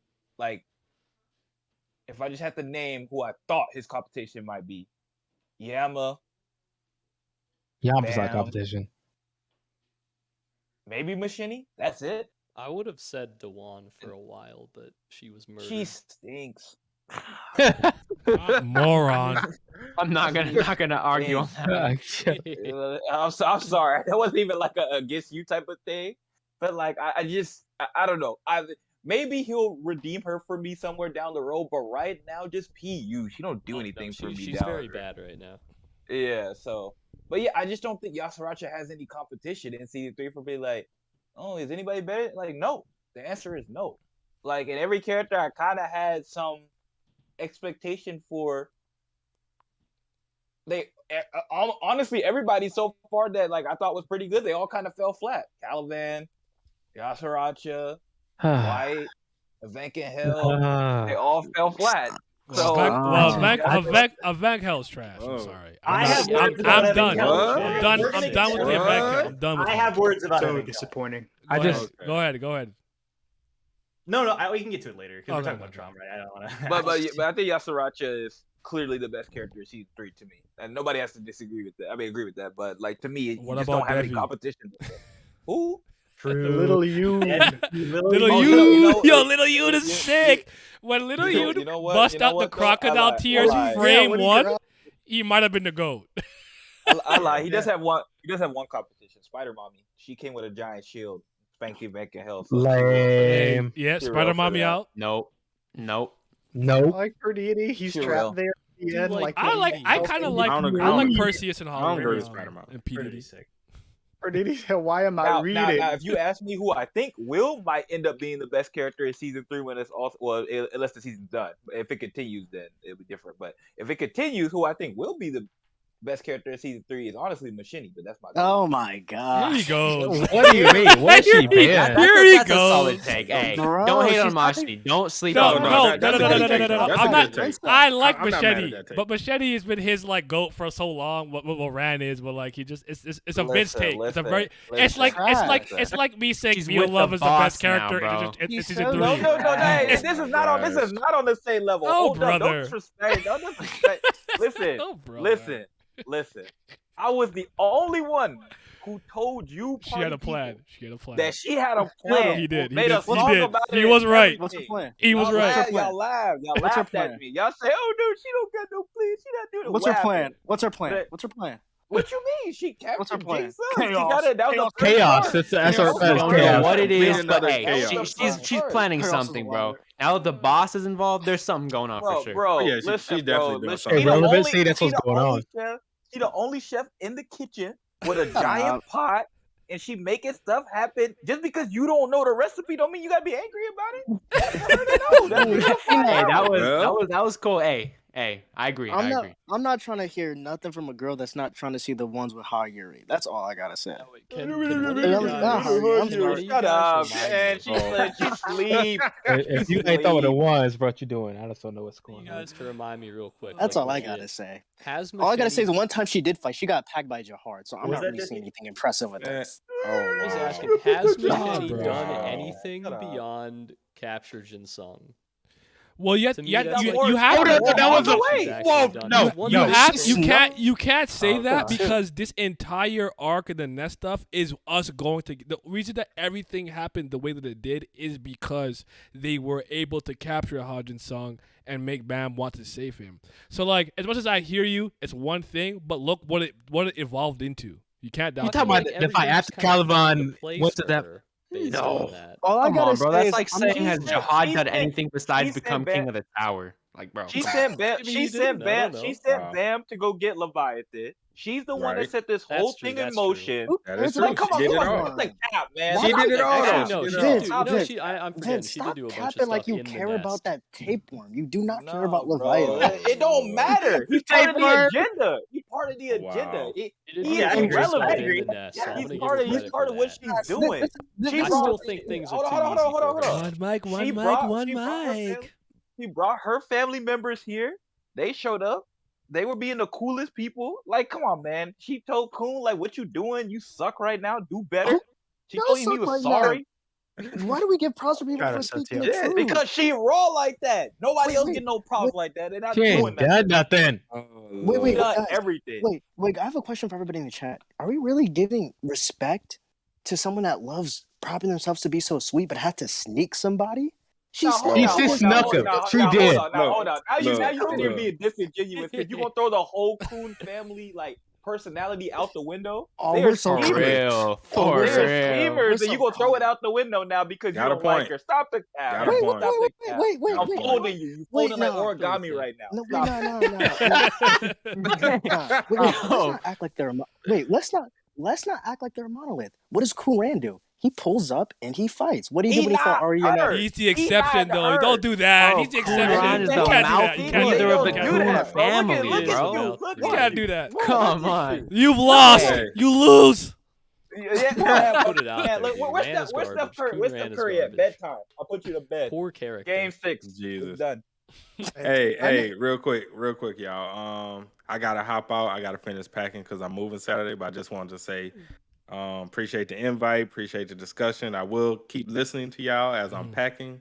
But I did want to get y'all thoughts. Yeah, y'all don't have to do it right now. Y'all can do it at the end or whatever. I do want to know y'all thoughts on the season 2 of Tower of God anime. So definitely want to get y'all. Okay, but I could say I'm that. gonna hop out for sure.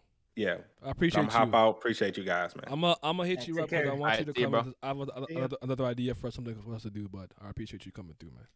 All right, appreciate Au it. revoir. Au revoir, mon ami.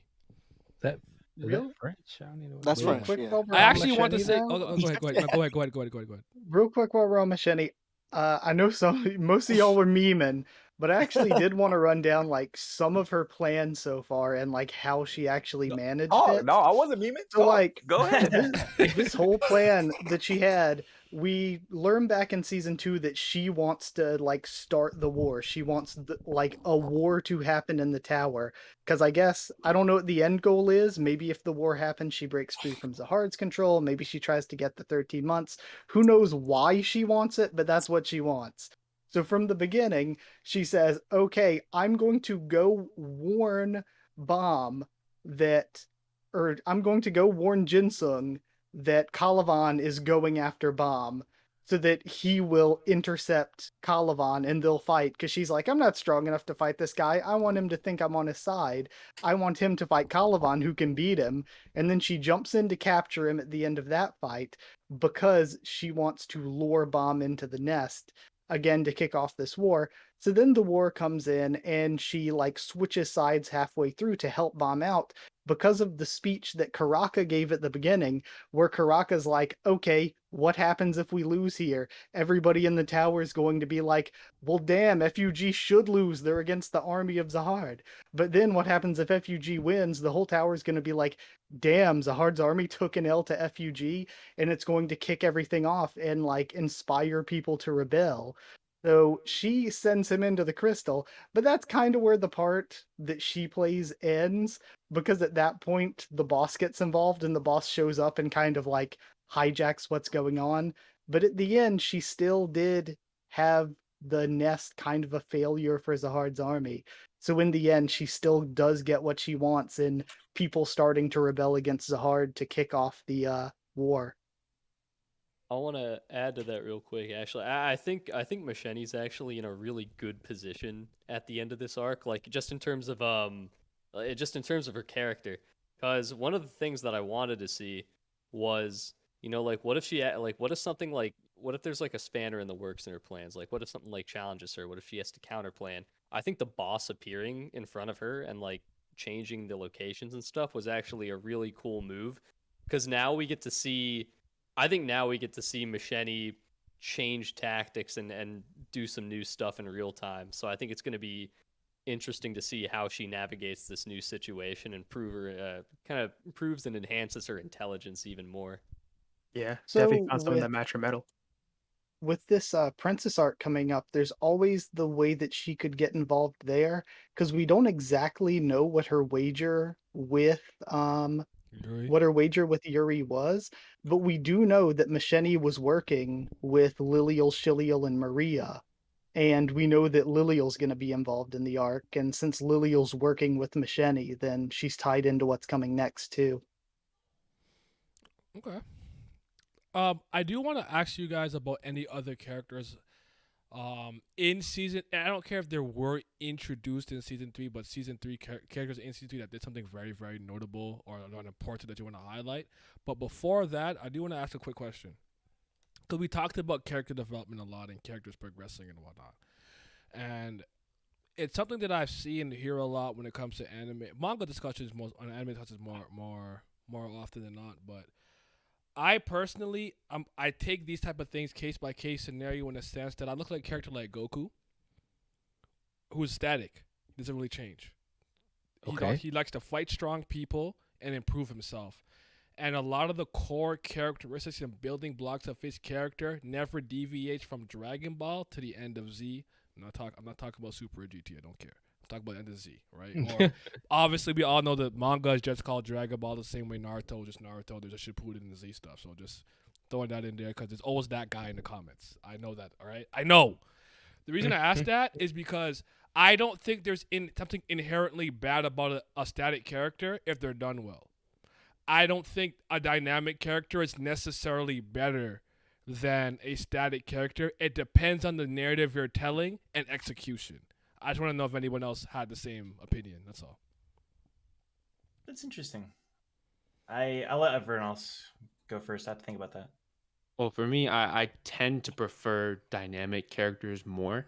That's why I like a character like, for example, Eren Yeager would be in like my top 5 protagonists. That's actually crazy. That's crazy. That's actually crazy. Because the hottest take all stream. Yeah.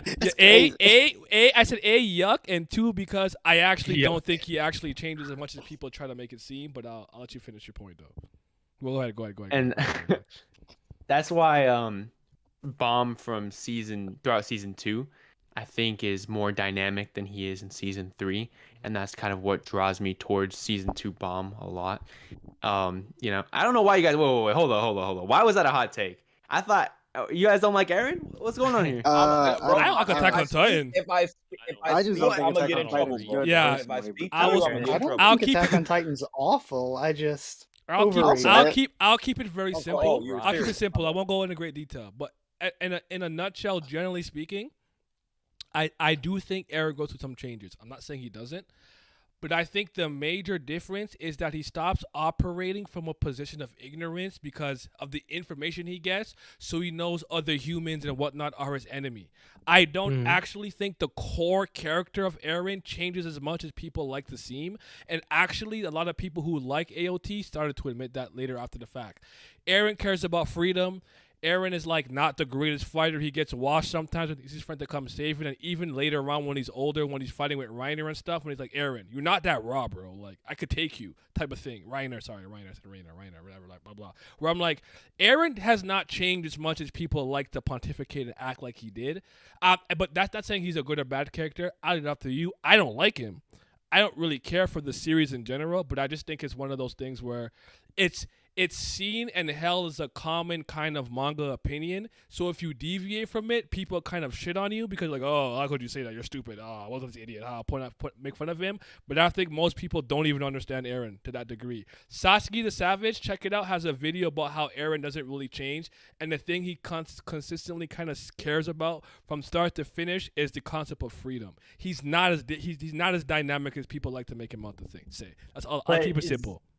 Would you argue that that's not a bad thing though? No, right? I'm not saying it's a good or bad thing. I'm just saying that I think because basically part of the reason why I asked the question, Joe, was because I think that static characters are looked down upon because of their simplicity and never changing nature.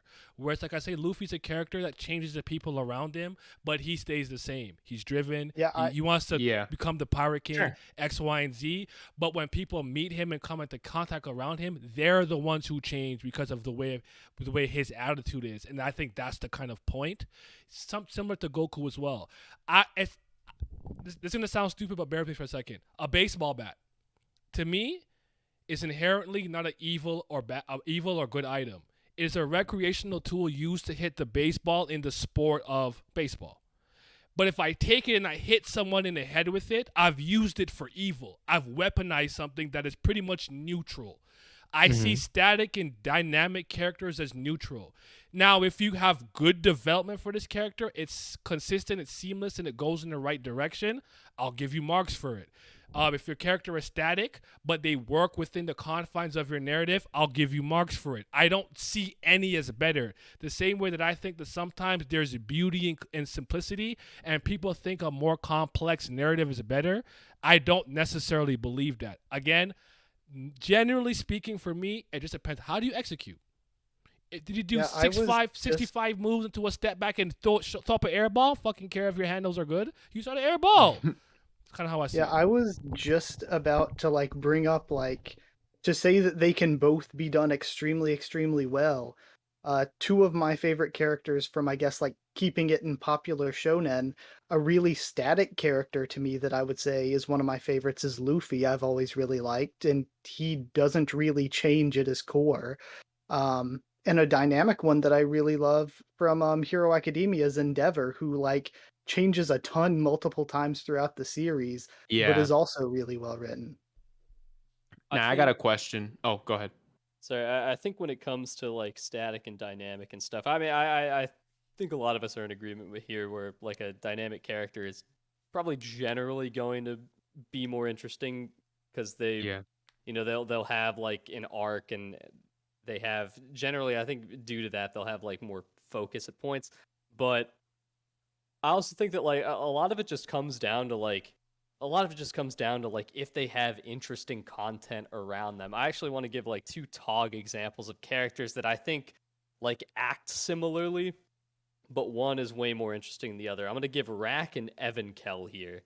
These two characters to me are at their core very similarly used, or if not similar characters, very similarly used, but they both really love fighting strong people. And now you can definitely disagree with me on Rack, but Rack has a lot of interesting content around him, at least he used to through Workshop, where even though he's this really loud guy, he's all you damn turtles, I'm gonna eat your skin or whatever.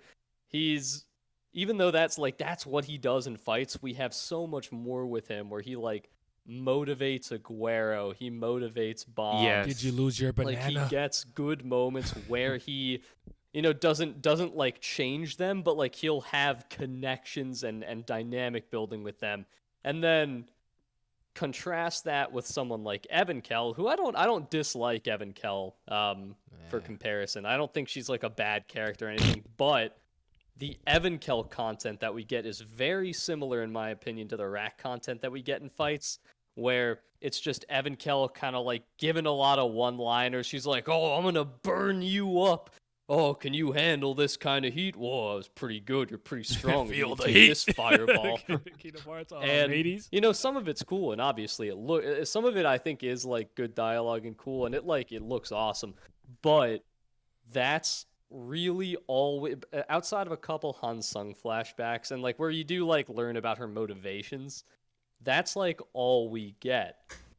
And so I think it's like even though characters can seem like kind of static in one note, if they're given like interesting content and other dynamics to build off of within the story, they don't need to change or like be that complex. But if you give them different situations to react to, that will go a long way for the character. That's interesting. Just one thing real quick, because I like what you said, honestly, all things considered. Because listen, I might have to have an Evan Kell section because I need a roaster, but I'll leave her alone for a second. Oh boy. I actually think the issue with the Rack is exactly what you just said. I would argue that what you described was a character that's pretty static but multifaceted, right? Yes. Rack gives really good bro speeches and like cheers people up and says things that mean a lot, blah blah yada yada. But the problem that like I said, like some of us have had with the Rack in terms of a combat sense is that he sees himself as a hunter. I hunt, I fight. That's what I do. And he doesn't really get to do that, or at least for whatever reason, we don't see it enough. I actually think Rack's character is solid as hell. I like Rack. He's a good character. He's well written. Did you lose your banana? All those things are really good. He has all those multiple speeches about those things. But it's like at this point, because he's a self-proclaimed combatant that hunts, his Shinsu density was pretty resistant because of the different levels of Shinsu he's been hunting in. I want to actually see his combat prowess come to fruition. That's the actual issue that I'm having with him. His character is perfectly fine. I just want to say that. That's all. But what you said was well said. I was gonna ask you, Naya, to go back to the whole dynamic and static character conversation. I guess we'll leave the Attack on Titan conversation for a different time. I do agree with what you said about. Talk about another day. Yeah, another time. But Please, would you call? What's up? Please, let's not talk about Attack on Titan. Yeah, I'm done with that. But for the dynamic and static characters, would you call? I just want to get like an understanding of how you view them, so that we could contextualize it better within Tower of God. So, would you call Johnny Joestar dynamic or static, in your opinion? From Steel Ball Run, Johnny Joestar. Probably more dynamic than static, but I do think you could. I would agree. You can make the case, but more dynamic than static.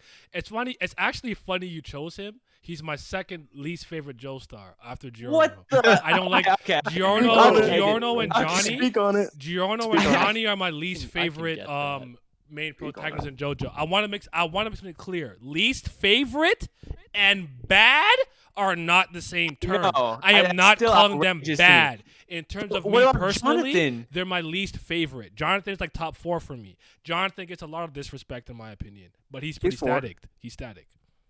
He's a gentleman. Sure. He's a product of his environment. Being a rich Englishman in England at the time of it, he's a product of his environment. I have no problem with Jonathan. Joseph and Jolene are my favorite. Just throw it out there. Those are my 2 favorite Joestars. Anyways, or I'm just. I think a different discussion. I'm related right now. I feel like you're making the same mistake with me that some people like to do with me, where like they think that like I have a consistent type of like intrigue across all series, where like generally speaking, like I said earlier, execution is what makes me care more than anything. I like a scanner type character, so like badass character that's kind of in opposition to the MC, but I don't like all of them. Like I don't like Sasuke. Like it just depends on how you do it in the narrative. But I like Vegeta, so to speak, because they kind of put them in that same mold. Whereas like I've been ripped on a lot in the past for liking a character that's Luffy. I think it's Shonen Jump real quick. There's typically 3 types of main characters: the hyperactive knucklehead, the absolute total bum loser, and the calm, collected genius. Would you agree with that? There's more. It's more than that, but just generally speaking. Generally speaking, right? Would you agree with that? So, if I like the calm, collected genius in these 3 series, people expect me to like it in the other 3 series. Where I'm like, no, I don't like the execution in these series, but I like it here. So I used to rip on Asta for being like the rambunctious, yell a lot, run around, be hyperactive. I don't like him, but I like Luffy. And people are like, that makes no sense. You like Luffy, you like Asta? But I'm like, but it's a different story, different narrative, different intentions, different writers, different styles. How could you hold me to the same standard across all stories? That makes no sense to me.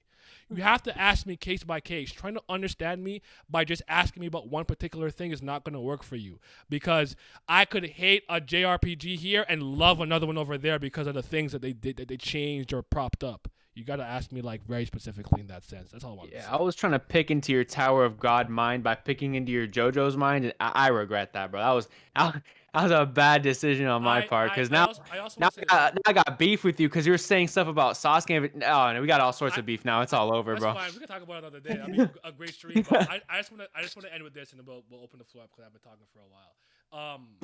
When it comes to like characters and different things to me, I'd love to take it in a vacuum, case by case. I don't generally like to paint the broad brush, but the most important thing for me in storytelling does tend to be characters. So if you don't have a character that I really love or like, or characters in general, or something I can attach myself to, I probably won't enjoy your story to that degree. That's fair. Yeah.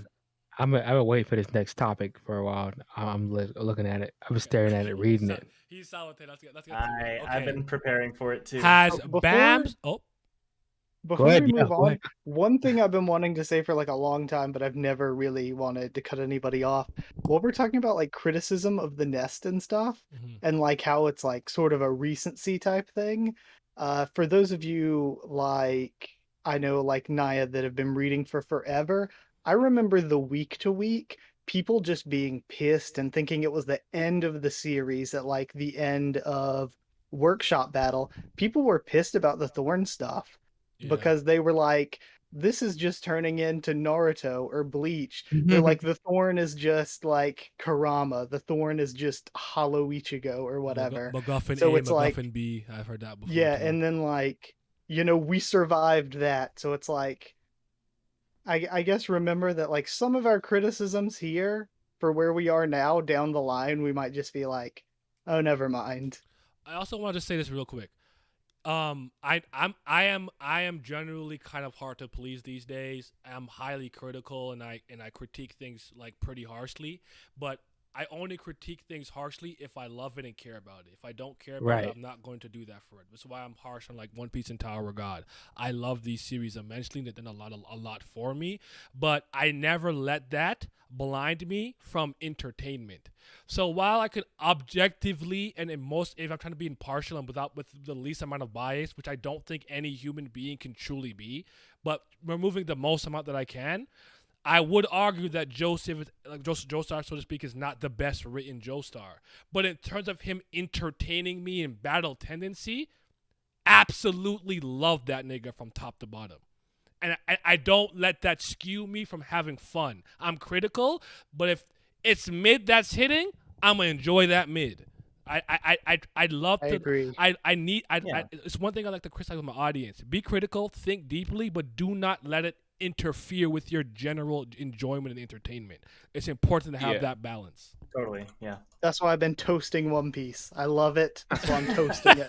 Me and you are pretty lock and step with Wano and tell you when it was the worst arc in Shonen ever. I'm like, bro, no, it's not. Well, you might have read more than me, but for me, it's like The Promised Neverland might have an arc that's up there. Naruto's War arc is a good, like, maybe. But Boo Saga's for not good. me, I think there's a good argument at the worst. I mean, side of Yasha it. has some terrible arcs. But, I haven't read Inuyasha though, so yeah, okay, fair. But all right, let's talk. We're gonna get into the power up kind of discussion here a little bit, but we're gonna kind of start it off with Bam. So, Bam has been growing at an increasingly rapid rate and been getting exponentially stronger with some external power ups. Do you believe that Bam's rapid growth has been an issue in the series? Yes. Okay. Yes. Can I, Yes. okay, okay, Yes. okay. Hey, Okay, really? Joe, go ahead. Sorry. Okay, I know we're all about to roast bomb, so can I go first? Okay. Go ahead. Yes, it's an issue, but okay. So here's my thing about bomb. It is a problem, and we can get into characters outside of bomb. I think but in my opinion, it's less of a problem in a way. So we all know he's going to grow rapidly, and in a way the exponential factor does make sense, because it's like, okay, if you compare his jump from Dollar Show to Hidden Floor or Hidden Floor to Last Station, it's like crazy. But I do think that does make sense within the lore of the series.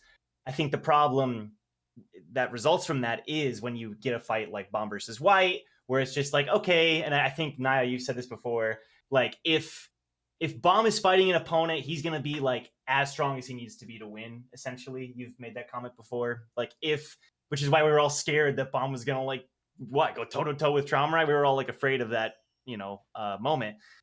And so it's a problem, but I've sort of accepted it for Bomb just because that's kind of his role as the irregular, right? Mm-hmm. I think it can have problems. So Haku's talked about this before. I think Bomb participating in the upcoming tournament, okay, that's kind of the problem, right? Where's the tension going to be? So I guess for me, it's like Bomb getting these random power-ups. I've kind of accepted it. I don't really mind it. I think it's just a little scary knowing what's to come. So Joe, can I ask you one quick thing? Do you think that it's like one of those things where it's like I complain about, and I've admitted this kind of myself to a certain degree, but I often say with One Piece, right? One Piece has very over the top, zany, eccentric, weird looking characters, and for you to complain about that 1,000 chapters in, it's an exercise in futility. Bam is going to get power-ups externally. Do you think that is one of those things where it's like you like it or you don't, you accept it or you're not at this point, you know what it is? Is it kind of one of those things? Partially. Okay, partially. okay. I don't want to say 100% though, because I do agree that his growth in Season 3 was absolutely massive, to the point where it's like we start Season 3, he can kind of barely fight rankers.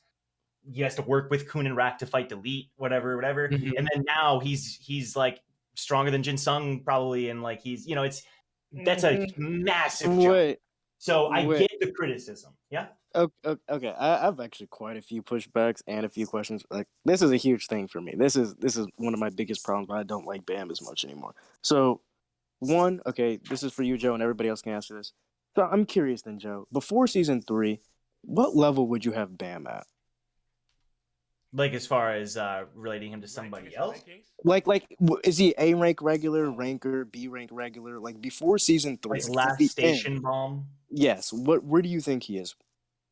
I would say Last Station. Personally, from what I remember, Last Station Bomb is probably like low tier ranker, like very low tier. Mm-hmm.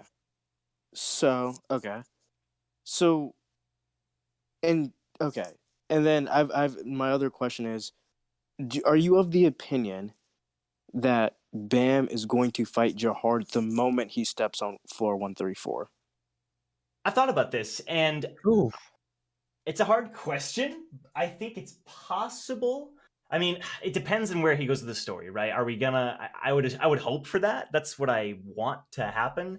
And I think too, there is still potential with the gap between current Bomb and Great Families, because like, let's be honest, like if he's Jin Sung level right now or stronger White level, whatever, White is nowhere near REA Hans, so you could make that argument. I don't know. True, but because at least for my view, right, I was under the impression that Bam was not gonna. I've only came to this idea that he probably is now. I was under the impression Bam would still do many things after he first steps on 134 and would not be ready. However, from what it's looking like, he probably will based off his growth rate. If we can all probably agree, I think we could most agree, he was probably around low ranker level or a high like A rank regular level by the end of the floor because he was comparable with Jahard, who probably was around that level. So if we can agree that he was ranker level, which is a huge gap in strength from A rank regulars, from what we're considered, right? Okay. To being stronger than advanced rankers, which are far stronger, to fighting high rankers, right? Then from the high rankers of those thousands that exist, he didn't jump from just 1,000 to 500. He went above that to above the top 200 to above the top 100 and fought white. Mm-hmm. Yes. That's not a massive. That is one of the most astronomical jumps in power I've ever seen someone get in a 2-year time skip. Yeah. No, That is extreme. And I think the issue is by pushing him so far, we have completely and utterly gotten rid of the importance of everybody else because now we have stepped completely into shonen-y power level system. And as if we all agreed, we enjoy the game because the importance of the games was that power isn't everything in the tower. But because of this jump, no, power is everything. And the shift of the story, I think, has changed drastically because of this giant power level of BAM that never needed to exist in the first place because we didn't have to do this. I mean, so sorry, I don't want to take up too much more time, but I go ahead. Go for it. I do totally. They're here I do for totally. you, I do totally 100% agree that it is it's.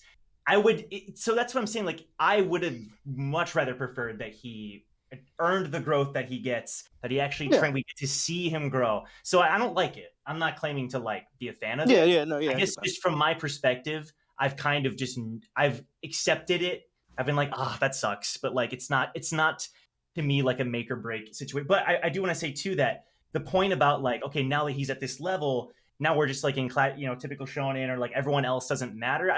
I think that depends on SIU now because BOM has just achieved this. And now we got to turn to SIU and say, okay, what now? What's going to happen? How are you going to keep everybody else relevant? Hopefully not through just giving Kun and Rack white powers, which we'll hopefully get to because I have a lot of thoughts. But I mean, it's as long as I guess it depends on where SIU goes from here, in my opinion. Well, I think honestly, he could remedy it by just doing administrator tests. I think that's a really easy thing to do because administrators are literal gods. So they could easily still have BAM take extremely hard points within the test and have them somewhat like separated while other people do other things in the test, like how we used to do it. Like, oh, BAM has to go fight this super strong monster while everybody else has to like some capture the flag at the same time. There's ways to remedy it. I just don't know if we're going to actually get that because the arc that we're getting after a war arc is princesses fighting over him, which he's also going to participate in. So the thing is, I feel like there are methods in the tower because the tower's so big to remedy it. I just don't know. I just don't have the confidence at this point that we may get that, if that makes sense. But I think we could, in theory. Let me ask one thing then, because I this is not really from a story perspective necessarily like BOM character development, but just from a lore perspective. Where do you think that Yurik Mizuno was like on floor 52 or whatever we are, 51? Power scaling wise, if you had to guess. This is so super hard because it's hard. Because I was going to ask you this. I meant to ask because I think the issue, another thing with BAM is that since we don't know the actual growth rate of all the family heads, it's hard to gauge. Yeah. I think though, personally, Urek and Jahard, BAM's growth rate shouldn't even be on their same level at this point. I think it shouldn't have happened until way later because from what we saw, Jahard and the 10 Great Warrior families were warriors before they stepped into the tower. And from what it seems like, Urek was some level of adventurer or maybe warrior as well because he knew of Phantominium and he was searching for him.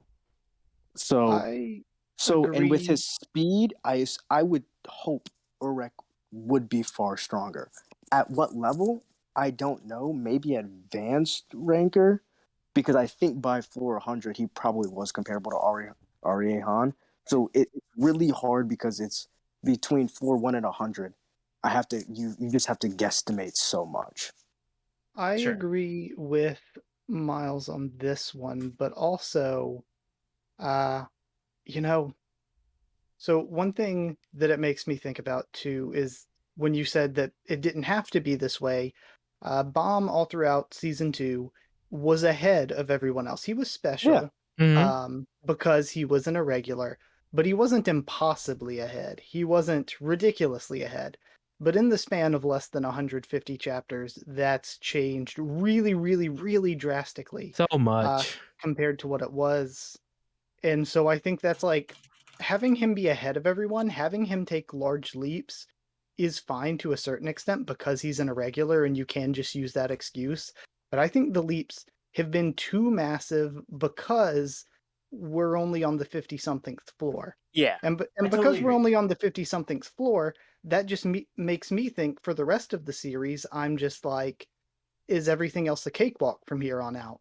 Well, yeah. So this will be my final. Like, I totally do agree with all of that. It is a problem. I think my thing is that I don't want to assume that like, oh, so now the rest of the series, like that's the point where I'm like, okay, we can guess, we can try to assume what's to come to an extent, but ultimately, it really depends on this next arc for me. Yeah, that's like fine. It's a problem. I agree, but as far as the overall story goes, I think we have to wait and see. Honestly, I got a I'm couple. gonna jump in. Go ahead. No. Jump in after y'all. After y'all go. Go ahead. Okay, so I 100% agree with Haku and Miles, obviously, because I've been on that wave.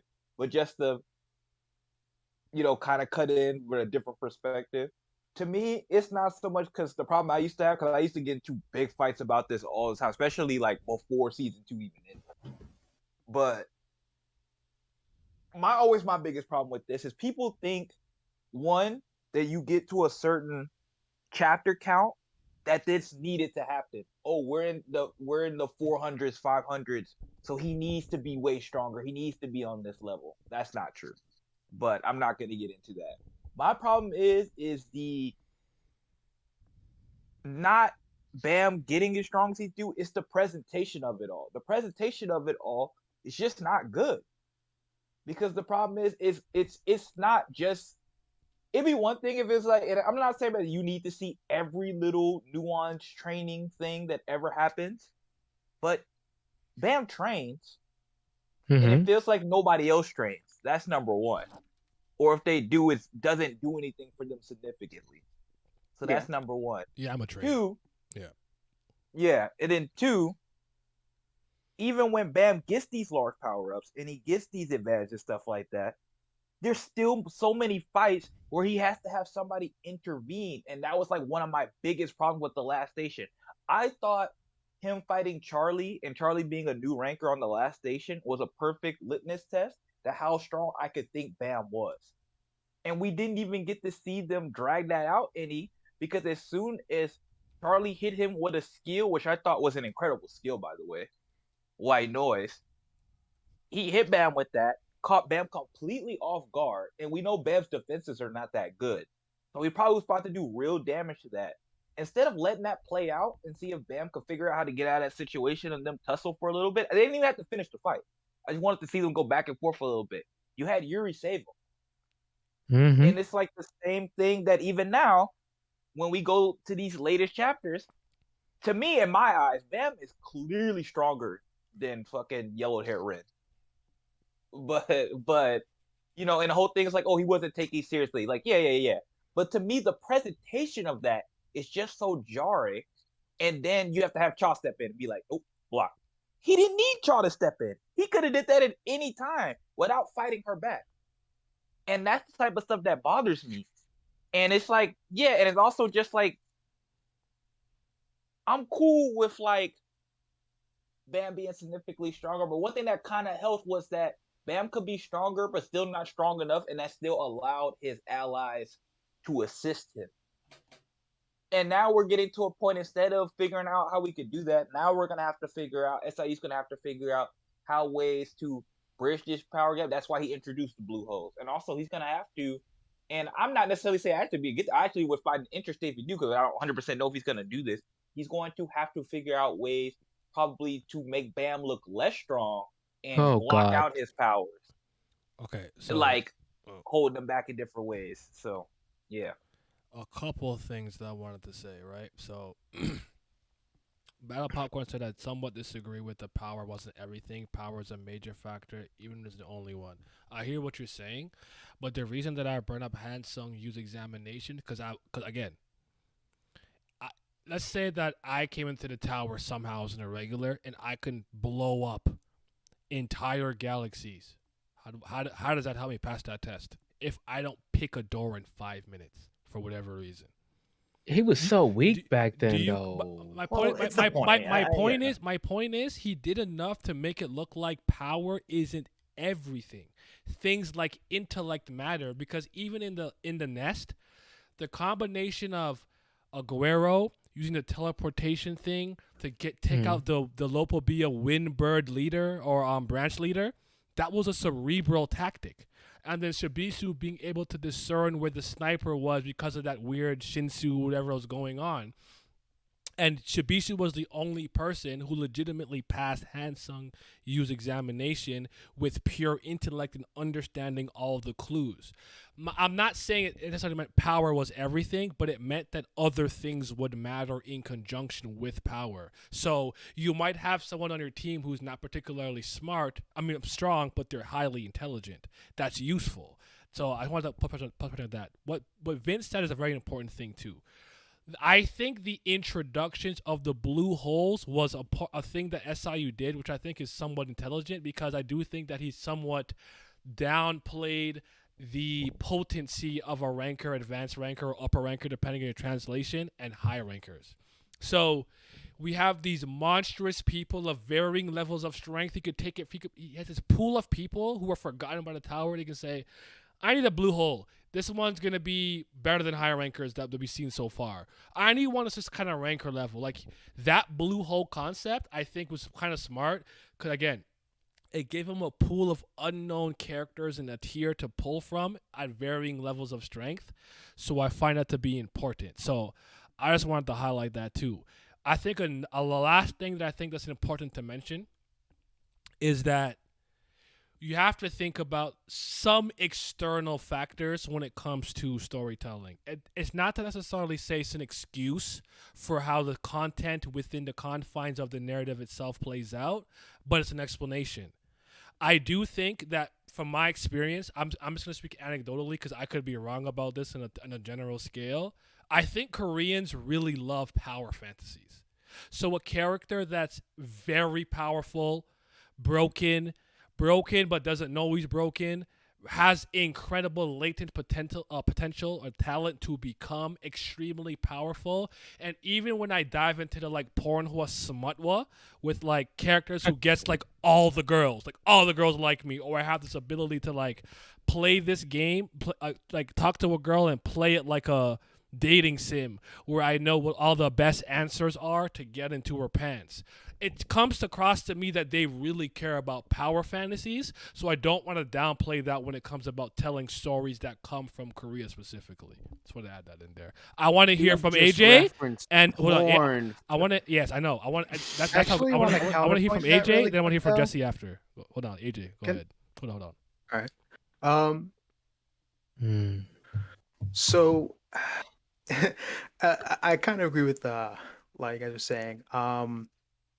Especially when it comes to someone in the chat was saying this, Bam's past power-ups that he gets, he had this whole training arc with Ivanka that we didn't see, of course. You don't get to see the whole thing, but I want to see what he did in that time, what he did against some of these blue holes. Of course, that infinite Shinsu loop he's got going is pretty cool. I thought we were kind of on the right track when Bam's kind of outside the first wall of the nest, and he's going up against Charlie, who was coming up against him again, and he brings out the Red Teresa to do some hand-to-hand close quarters combat. And he's a little bit more proficient with it. He's kind of been working on it a little bit. But then, not too long after, he comes back and you get the shield and the bow, and I'm just okay, of course, they giving us where does this come from? Where do we go with this? I don't know. In another future situation where something like this bow can come in handy, and you can kind of just copy Kel-Hellam's ability. So that's kind of my issue coming into this. Jesse, I want you to go next, but real quick, that's not what I said, right? My I know point that's is, not what you it's a said. power I know, fantasy I in know, I general. know. Power comes in I'm all just different shapes trolling, and bro. forms. I'm I know, trolling I in the know. chat. But I know someone gonna agree with you. That's why I have to say it. That's all. Go ahead. That's Jesse. why I'm farming them, bro. Go ahead, Jesse. What do you think? Oh man. Cool, Well, you go yeah, after. My bad. first I of all, cut just you off. Bonehead, if you need help explaining anything to the Webtoons admins when they email you later. Yo, let me know. wow. Very funny. But I think when it comes to, it's kind of interesting because when it comes to like Bomb's rapid growth and power, it's not something. It's not really something I can separate from a lot of other things in the webtoon. I don't think his rapid growth is a problem in and of itself. I think more so the issue is that SIU is a lot of times, especially recently, and you brought up the door test, Naya, which is a really good example of how to pull this off well. SIU does not do stuff like that anymore where he can give Bomb like a good challenge, but like beyond like a power check. There's so many there are so many ways to have Bomb grow and have Bomb get more power besides having him like acquire a new power up or fight rankers or something like that. It's just another test of resolve and a test of strength at a certain point, and I think we've had well over enough of those to keep them interesting. Like we've seen Bomb get pushed to the brink time and time again, and it's cool in the moment a lot of the time, but like it loses its effect for me after a while. I think it's also, I think the power that he gets is also kind of detrimental to having him maintain his agency as a character as well.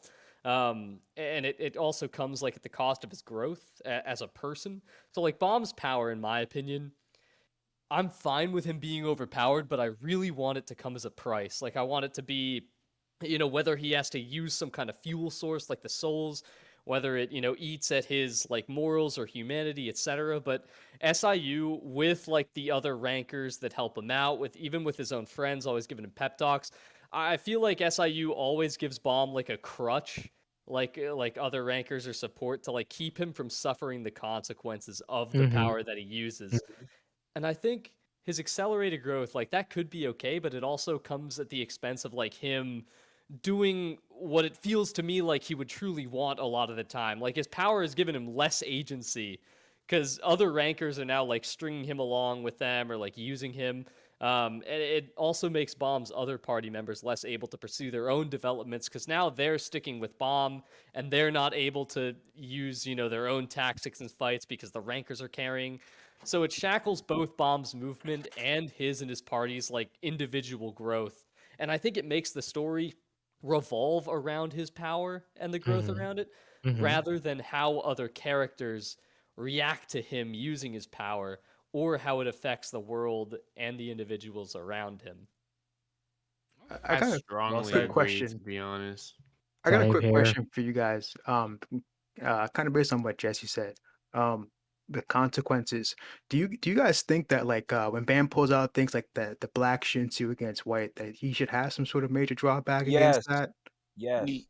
That is Yes, it He, should have been but happened. but he, I just he don't thought used of it against Dara Jihad though, so like that's the first time I would argue we saw the That's the- true property of his Shinsu. I just think that he pulled it out again because I don't know, maybe it takes a certain type of him being a certain type of mentality or state for him to That's- use it. So it's hard for me to just say like like he needs to go with the Yeah. dark change. But Hey, I'm saying hey, if you're Because gonna the call it a beginning dark of that- change and have a character try to corrupt him, I don't think you should just do it and not have true intent, whether it was to show that Bam is so strong internally and mentally in what he believes in that he won't go through a dark change, or that he's susceptible to it. I think you have to do it with real intent. That's all I'm going to say. That's all. Well, here's the thing. Me and I used to have conversations all the time about, we don't necessarily believe that like when Bam uses his power or let's say when he has any type of fight, that he needs to lose or people need to die, quote unquote, for there to be consequences.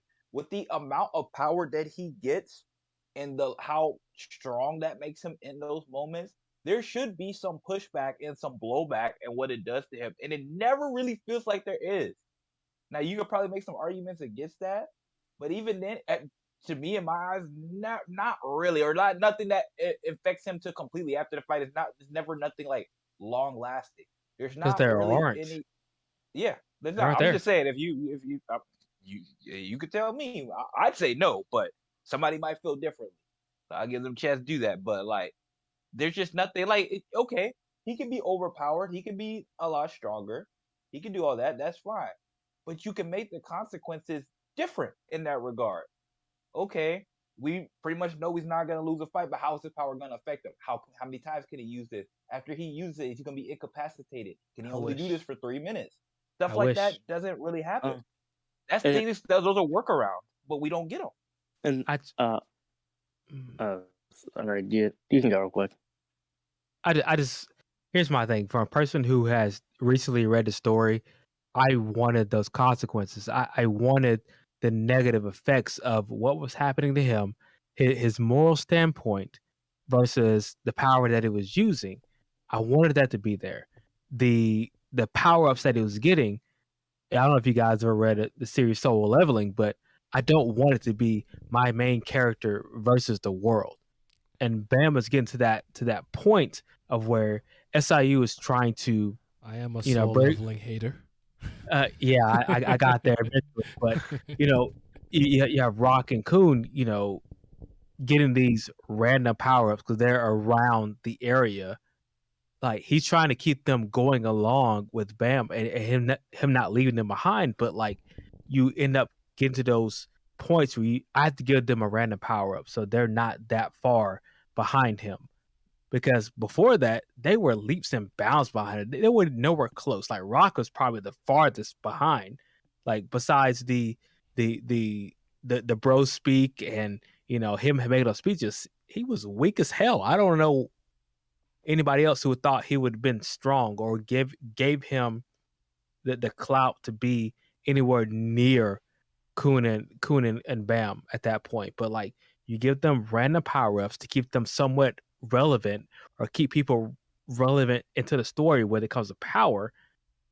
It seems kind of forced currently, and hopefully he kind of smooths that out, maybe slows down Bam's power curve a little bit so people can catch up to him. But I mean, he's top 100 right now and thousands of people.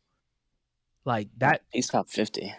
That's what I'm saying. Like I don't want to put him there, but that's like kind I'm of trying a to be. question I was gonna kind of piggyback off with this. Like how, like if you had to give him a rank, what would you? I tend to say he's top 60. Just curious. Oh man, I don't want to. Like you understand what happens when a story if you take thousands of people and you make your main character top 60 and you have like you're limiting so much to put him top 60. Every other floor that he goes, every other test doesn't mean anything at that point. It doesn't mean anything. If he's a part of that test, he's gonna clear it no matter what. You just need to give him tests where he's like not fighting or something like that. Yeah. I kind of had two main points to what you guys were all saying. I do think you guys all kind of touched on this with the Kun and Rack thing. I think again another reason why this does look bad, and Vince even said this, is that no one else seems to be putting in even a fraction of work to even get stronger. And I think this is an issue in most of like these webtoons, shonen and stuff. It's one of my big gripes with One Piece. It just seems weird to me that no one ever talks to each other. They present each other to be best friends and that you got like we risk our lives for each other, but they don't talk, right? And in a good way of me saying this is like after he trained with Jahard, and he learned about Shinsu quality and Shinsu shape, which is an extremely important thing to know and is a huge power boost to your repertoire based off where Bam was before he fought Jahard to fighting him. The fact that not a single one of the people that did that said, "Hey Shibisu, hey Hats, hey Anak, hey the 15 other people that are amongst our three groups." Mm-hmm. And Drossi brought it to this thing. Yeah, like why don't we talk about this? Why did Evankel not teach Rack? They both have ancient powers. There's so many ways in which you could try to even talk to each other, which would help. But no one does that. It's just, hey, Bam, I know you have friends you care about, but let's just take you, and then it'll work out on its own. Like, no, these people should be getting things. These people should be training. And I think that's what makes the discrepancy seem way worse than what it is. I mean, it is extremely, extremely bad, but I think that only adds on to why that makes it seem worse. And then in addition to what you guys said about the consequences, yeah, even with Bam, the consequences sometimes don't even have to come with him. We talked about this a bunch. With the Bam and White fight, you could easily have written it as maybe Bam got so consumed in the new power that he got that he elongated the fight longer than he needed to against White. And then the extra time that he took against White, that specific extra even minute is the reason why Ha Jin Sung died. Because Bam actually needed that single minute to reach him in time. There are plenty of ways in which you could write circumstances that don't have to come at the cost of Bam, but at the cost of people that he loves a bunch, because that's what SIU always presents the story is that Bam loves everybody a lot, that he wants to protect them. So there's so many ways I think that you could circumvent a lot of these issues that SIU is doing, but they're just not being done. I agree with that, to be honest, but I think I don't really have a problem necessarily with the lack of training, because I do think me and Naya talked about this a little while back, is that the way Tower of God was presented was that talent is pretty much everything, right? It's not fair. Training does, of course, help, but at the end of the day, talent and your innate natural ability is what's going to make up the majority of what ends up going on, right? Right. And so my biggest, I guess, problem, I don't even mind the power scaling. I have no problem with Bomb being as strong as he is. I have no problems with any of that. But my biggest problem, it's mostly the execution of it, right? So I kind of have a thing that I like to reference sometimes. I don't think I've done it with any of you guys in here, but it's called the funnel of suspended reality, which is pretty much like, think of like a funnel, right? The beginning of the story is the wide portion of the funnel. I know the concept.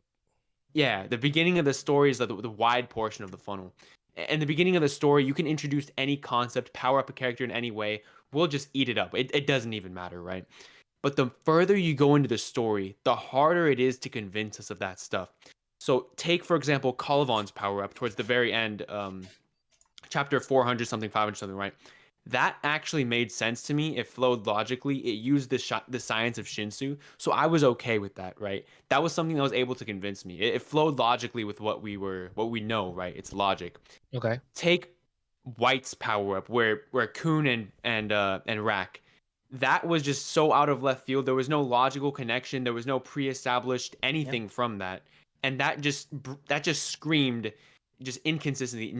I'm gonna speak for all of us here. I don't think there's a single one of us in this call right now who bought that. Did any of you guys buy that? Wait, buy what? The contact high with Rack and Aguero getting the power up. Didn't buy from it. White? Yeah. No. None of us bought that because I mean, because sorry, I of thought the you were way- saying when Kun gave him the souls. I was confused. No. talking about thinking it's good or thinking it's believable. Because if it's thinking it's believable, I'm like, Right. Bomb got soul powers. Somehow, White being near souls gets powers. Like, in terms it of doesn't make SIU being sense. able to convince us that it's a You genuine just get power up. soul powers. And I actually think the opposite. I'm like, okay, souls just give people powers, apparently, in Tower of God. But on where'd the that other come from? hand, I'm just like, Calivan suddenly getting stronger from getting attacked. I'm Well, just like, I have no idea how that works. I guess since we're on here, it kind of extends into the next question. The power up issue, does it extend beyond Bam, Yama, Calivan, Aguero, and Rack also got stronger this arc? Is it safe to say Tower of God prefers externally making characters stronger instead of through training and trials and tribulations? So we can just kind of get into that since we're already touching on it. That's all. My turn. My turn. My turn. My turn. Before My we turn. get into that, I'm never gonna Let say- Glam go. Glam is speaking. What's up, Glam? No. Go ahead. I'm doing good, boys. This was actually going to say something about Bam. Bam's power-up issue is actually something that's Let me been... send you the show notes, Max, by the way. Oh, that's no Sorry, go problem. ahead. Yeah, but Bam's power-up issue is actually something that's symptomatic of the rest of the story, and this is the particular instance I'll give. A lot of these characters get power-ups when they don't need them. They have a full repertoire of skills that they refuse to, or more like Sue refuses to let them fully utilize in a story before he gives them a power-up against an opponent that either A, they shouldn't be fighting in the first place, or B, that they don't need the power-up against at all. Bam is the primary component of this, But this applies to other characters across the series. And I think an easy example people understand is Yama. He did not, and either of the fights he had with Yasracha, fully transform his entire body a single time before the Fang shit was applied to him at all. He did not get to do any of that stuff against an opponent who was his direct focus and held like familial grudges against at the entirety of that like section of season 3. This also applies to Kun and Rak. Kun gets all these new ice powers from learning his Shinsu quality in season 2. Doesn't expand that in really any way before he gets the new fish added onto him. Rak, he gets his earth abilities / initial sort of, because there's a panel at the end of the last station where he sees Vankel using her elephant stand. And he looks at it and has like a twinge of sort of familiarity, but that's never explored with him at all. Her not teaching him anything also plays a role in this as well, but Rak not developing his earth abilities before getting an entirely different spear is another example of this. And of course, Bam, huge issue. All of these things he's learned over the time skip does not apply in any of the fights he gets once he gets to the higher tier opponents. He's even fighting chumps like Gado and getting new shit from just canine and abilities before even unleashing what he's like now with even a single thorn or just using things like Shinwa Ryu or just his own Shinsu quality. So this is the problem with Su's power-up system, is that he's horny to give characters power-ups but won't let them use their full ability sets. And when you do that, it's just like, okay, what was the point of me having to learn about this character, learn this new thing? And another example of this I could give in popular series right now, One Piece. Luffy has to learn how to use advanced armament haki to damage Kaido. One, this power-up looks lame in comparison because characters much weaker than Luffy do this against Kaido, and it's sort of lessened in impact. But 2, he gets 2 other additional power-ups right after that also don't seem to have any sort of substantial impact up until the last moment of the fight with a large punch, which Oda said that he wouldn't want to do anyways. So this applies into other series as well. It's mostly an Eastern media thing, but in specifically Tower of God and in regards to Bam, this applies to a whole host of characters, and I even see even to antagonists that you see in the story. Don't get to use their full moveset before getting some of their ability thrust upon them. And that's my spiel. Yeah, honestly. Well then. No, like everything you said is like, I've always said again, you make a decision for yourself. I always thought it was a weird decision where like I think it's weird, like the battlefield to battlefield thing with I guess also Han Sung-yu because of being blessed with Shinsu, teaching him that infinite loop thing that he does. And Vankel sending him to like remember that I can't remember his name, the Hoff family ranker who didn't want to like get a contract and become a proper ranker, so you're like in like one of those hidden battlefields and stuff where it's like Bam has so many things in him he hasn't completed, he hasn't fully comprehended and learned and taken to its maximum conclusion, and just like here's a new power. Doom tries to turn into a canine person. I want to make this very clear. I don't have a problem with him developing canine-like transformation with his power set as a result of Doom trying to turn him into one, because he is the 25th Galactus, the 25th Kirby. Copy ability, eating everything. That's what he does. That's been very established. Exactly. I'm not mad at that. The problem to me, I just think it's very weird where it's like, why not at least develop what he already has and knows to its fullest extent, and then add on something. We'll just add on a bunch of incomplete things, and maybe he's doing this on purpose. So at one point, maybe later on, so I'll say this just to be fair, he melds them all together perfectly to become this perfect like combination of a couple of various things. But I've always called it a weird decision. I've never necessarily quantified it as a bad decision, but it's just very strange to me. I've never really seen it before where it's like I worked on my 3-point step back to 2 years. Let's go. All of a sudden I get the ability to jump like Kagami and dunk from the 3-point line. They go, what? What happened to the work I was doing on my step back? I'm not going to showcase that. That's all I'm saying. Okay, so like, here's the thing. I don't want to jump ahead for anybody else because I'm about to have to leave, but there were 2 topics that I was very much want to hear you guys feedback on. It was White versus Bam discussion, worst fight in the series, and then the 1B might have been Bam versus Lilio, because that never should happen in this series, in my opinion.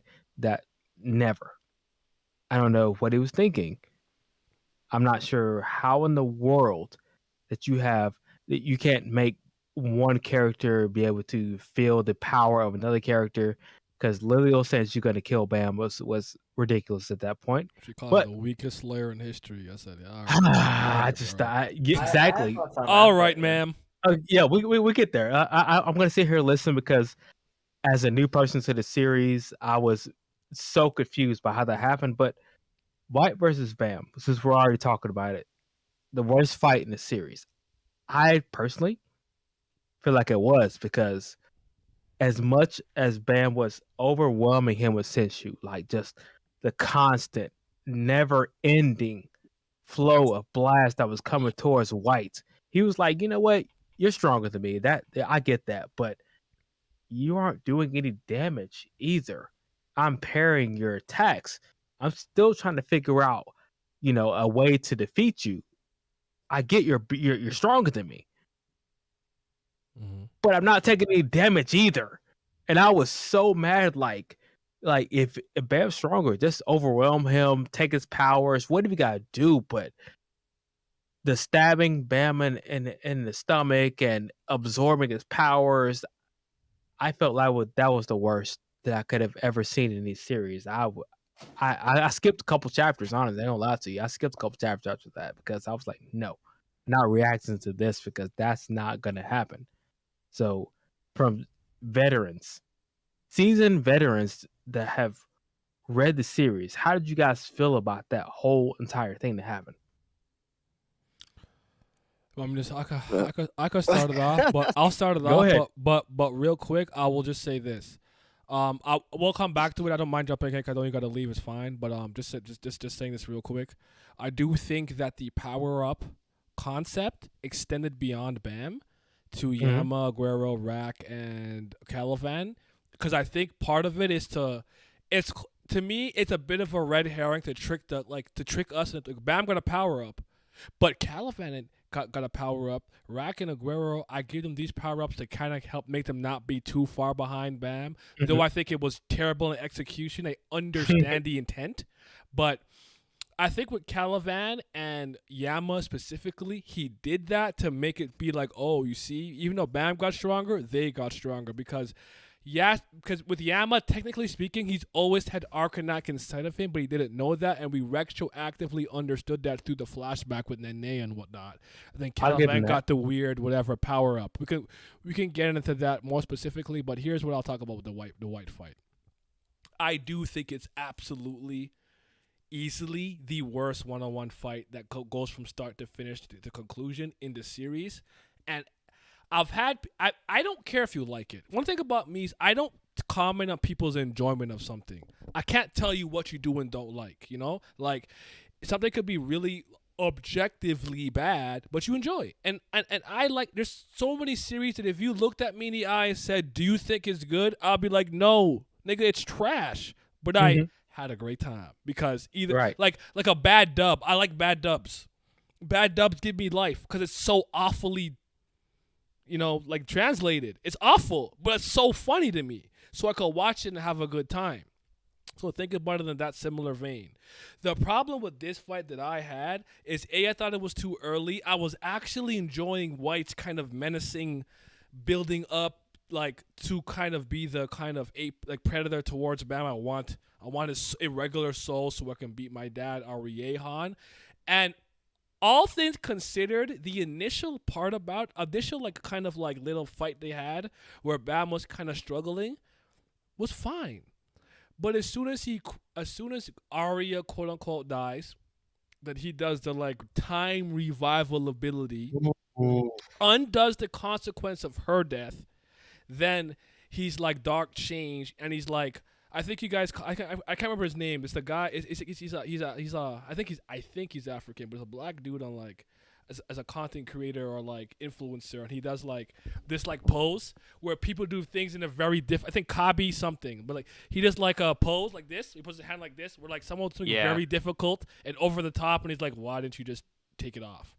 Bam, just like hand out, throwing all these like bangs at White, jiggling, wiggling, jumping and flashing and reflecting them. And then when he said he was actually literally more powerful than me, I'm like, you cannot take that lightly.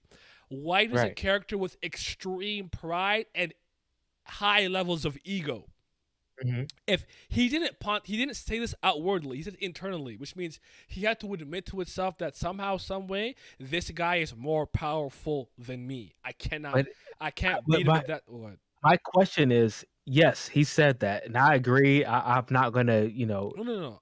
but he was still taking no damage though. That's- Give me the damage. I was that- like, where? That's fair. Let me just finish the point, right? So Go ahead. Bam does the thing where he rusts his sword and I guess turns it more into like a keyblade, where like a keyblade has the ability to cut. But if you really like think about it throughout the gameplay and throughout most of the games of Kingdom Hearts, it's a blunt force trauma weapon. You're bashing them with this shit. You're bashing them with it. So basically, he has the equivalent of a really high quality bat. So he's hitting away all of these Shinsu things. He's hitting it away. He's dodging it. Blah blah yada yada yada. And I'm like, I have so many issues here. A, this is visually extreme and aesthetically uninteresting to look at, in my opinion. Him just throwing these bangs and White's like block, dodge, block, put up the barrier. It's not moving me. 2, I do not think that this was a justified jump in discrepancy in terms of what we saw and what happened in terms of a power gap and power jump. I thought it was a little bit jarring, though when I think about it in totality, it's not crazy to me if Bam combines the totality of his abilities that he could overpower White. The whole time White stepped to him, I was afraid for White because personally I saw it as White being a lightweight contender, but Bam's the heavyweight champion. You're fighting up so many weight classes. You're actually not ready for this battle, and I saw the seedlings being planted for that early. So I wasn't even shocked that White lost necessarily. I'm like, you are the one in danger, bro. Was it a loss? Oh no. No, I hear what you're saying because here's the. Go ahead. Okay. Go ahead. I know you have to go, so I want you to say everything you have to say. Go ahead. Let me just say that I tend to remember, like, I understand Ben Wade uses full power, but I tend to remember him being laying down in the pool of his own blood.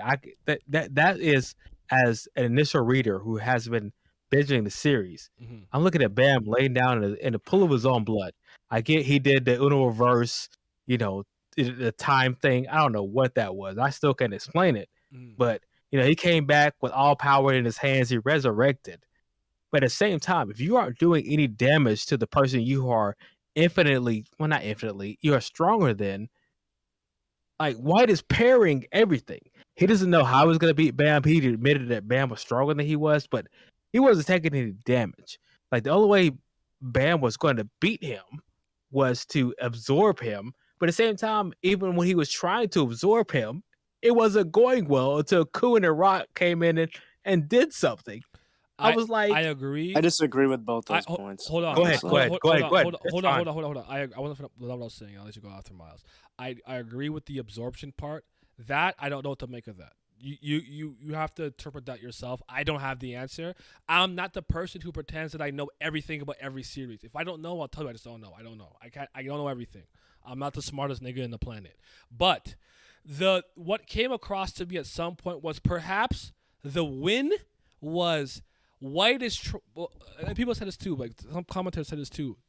Maybe the concept and the point was, can White corrupt Bam into becoming a power-seeking monster in the way that White is?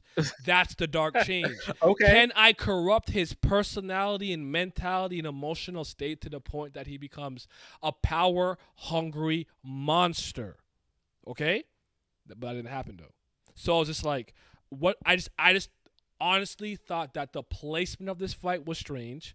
The execution was not good, and I just didn't know what the general point was because I I say this a lot, and this not mean that I'm right, but sometimes when something happens, I go, the only probable takeaway I can take is this. The whole point of this was to power up Aguero and Rack. That's what it comes across to me as. Like, the whole point of this was to find a way to make Rack and Aguero more powerful. I thought maybe with Vincente having the spells, we would dive in more to potentially Tower of God magic. And we're on the hiatus right now, so it's possible that all of that will come to fruition later on, and I could still be right on that. Maybe we learn more about Arlene's and just spells in general. But he's not moving me either with his like, you're the master key. Just go stand here on Leviathan and blah blah. I'm like, bro, this is what you killed White for? If you don't get this bozo out my face and bring White the F back, this is not moving me. Again, I just say that all my opinions are the end all be all. That is correct, but I just thought that this moment was unnecessary, poorly executed, not entertaining to read on a week-to-week basis or in a binge, aesthetically pleasing. And again, I just don't know what the actual point was. By the end of the Bam versus White confrontation, I'm literally just going, I don't know. I didn't know the point. I don't really get it. I don't know. That's all I can do. I'm just looking at the screen confused. I'll stop. The reason why I disagree with both those points is you have to remember. I hear what you're saying about the pairing and stuff, but one, Bam literally set that entire thing up. It was stated multiple times that Bam was waiting. The entire point was Bam tricked White and waited for the moment for White to go stab him for him to absorb White's power. He wanted to hit White where it would hurt him most because he was extremely prideful of his swordsmanship. That was the entire point. Bam just wanted to hit him where it hurts. And with the absorbing thing, I generally don't think the Kun and Rack thing matter. Bam would have gotten it. Bam has never not absorbed anything ever. Not to mention, White was already trapped within Bam's domain, which was sucking away his power little by little. And when you add that to the point that Bam unironically has unlimited Shinsu, there's nothing that White could have. At that moment, White was just screwed. There's nothing he could have done. Okay, I guess my question to you would be, when Bam lost the fight initially, laying in a pool of blood, what does that factor in to your theory? Yeah, he lost. He lost the fight. Like, if that she wouldn't have done anything, he would have literally Bam. That's the end of the story. I'm not sure if you're interpreting that correctly. How I saw it was that Bams has the ability to pretty much copy any ability that he sees that was somewhat used against him. So in some weird subconscious way, Arya's weird rewind ability, because he experienced it and saw it when he was quote unquote down. Think of it almost like a video game. It takes 2 rounds to win. He lost the first one. Okay. Then he revives with Arya's abilities, gets his HP back, and wins the next 2. That's essentially, in a really layman's way of explaining it. That's how I saw it. And then I wouldn't even say that, because that's on White for not finishing it. If you don't finish and he comes back and beats you, it doesn't matter. I think from what we can see, Bam's always gonna have the power to beat who he needs to be, and this goes to Glam's point earlier. Bam still hasn't gone all out, whether it was in his initial fight against White or even after he came back and fought White. Bam has not used the Black March and all of his thorns together. He was using the soul. I think he was using I don't even think he used the thorns. I don't even think he used Black Hole Sphere with Orb in that fight either. He didn't use that. There were so many abilities Bam just opted out of not using that would increase his power unironically tens a fold. Okay. So for me, it's just Okay, I get what you guys are saying. Yes, there are a plethora of abilities he could have used to, help him in that situation. But here's the thing that I don't like doing, especially when it comes to this series or One Piece, whatever. I can only go by what the author showed me. I can't write the story for him and say, hey, he didn't do X, Y, and Z. Because, we know that in hindsight, he has these abilities, right? We know he has them, but the author didn't show it to us in that moment. All I know is, that girl died in some sort, and Bam,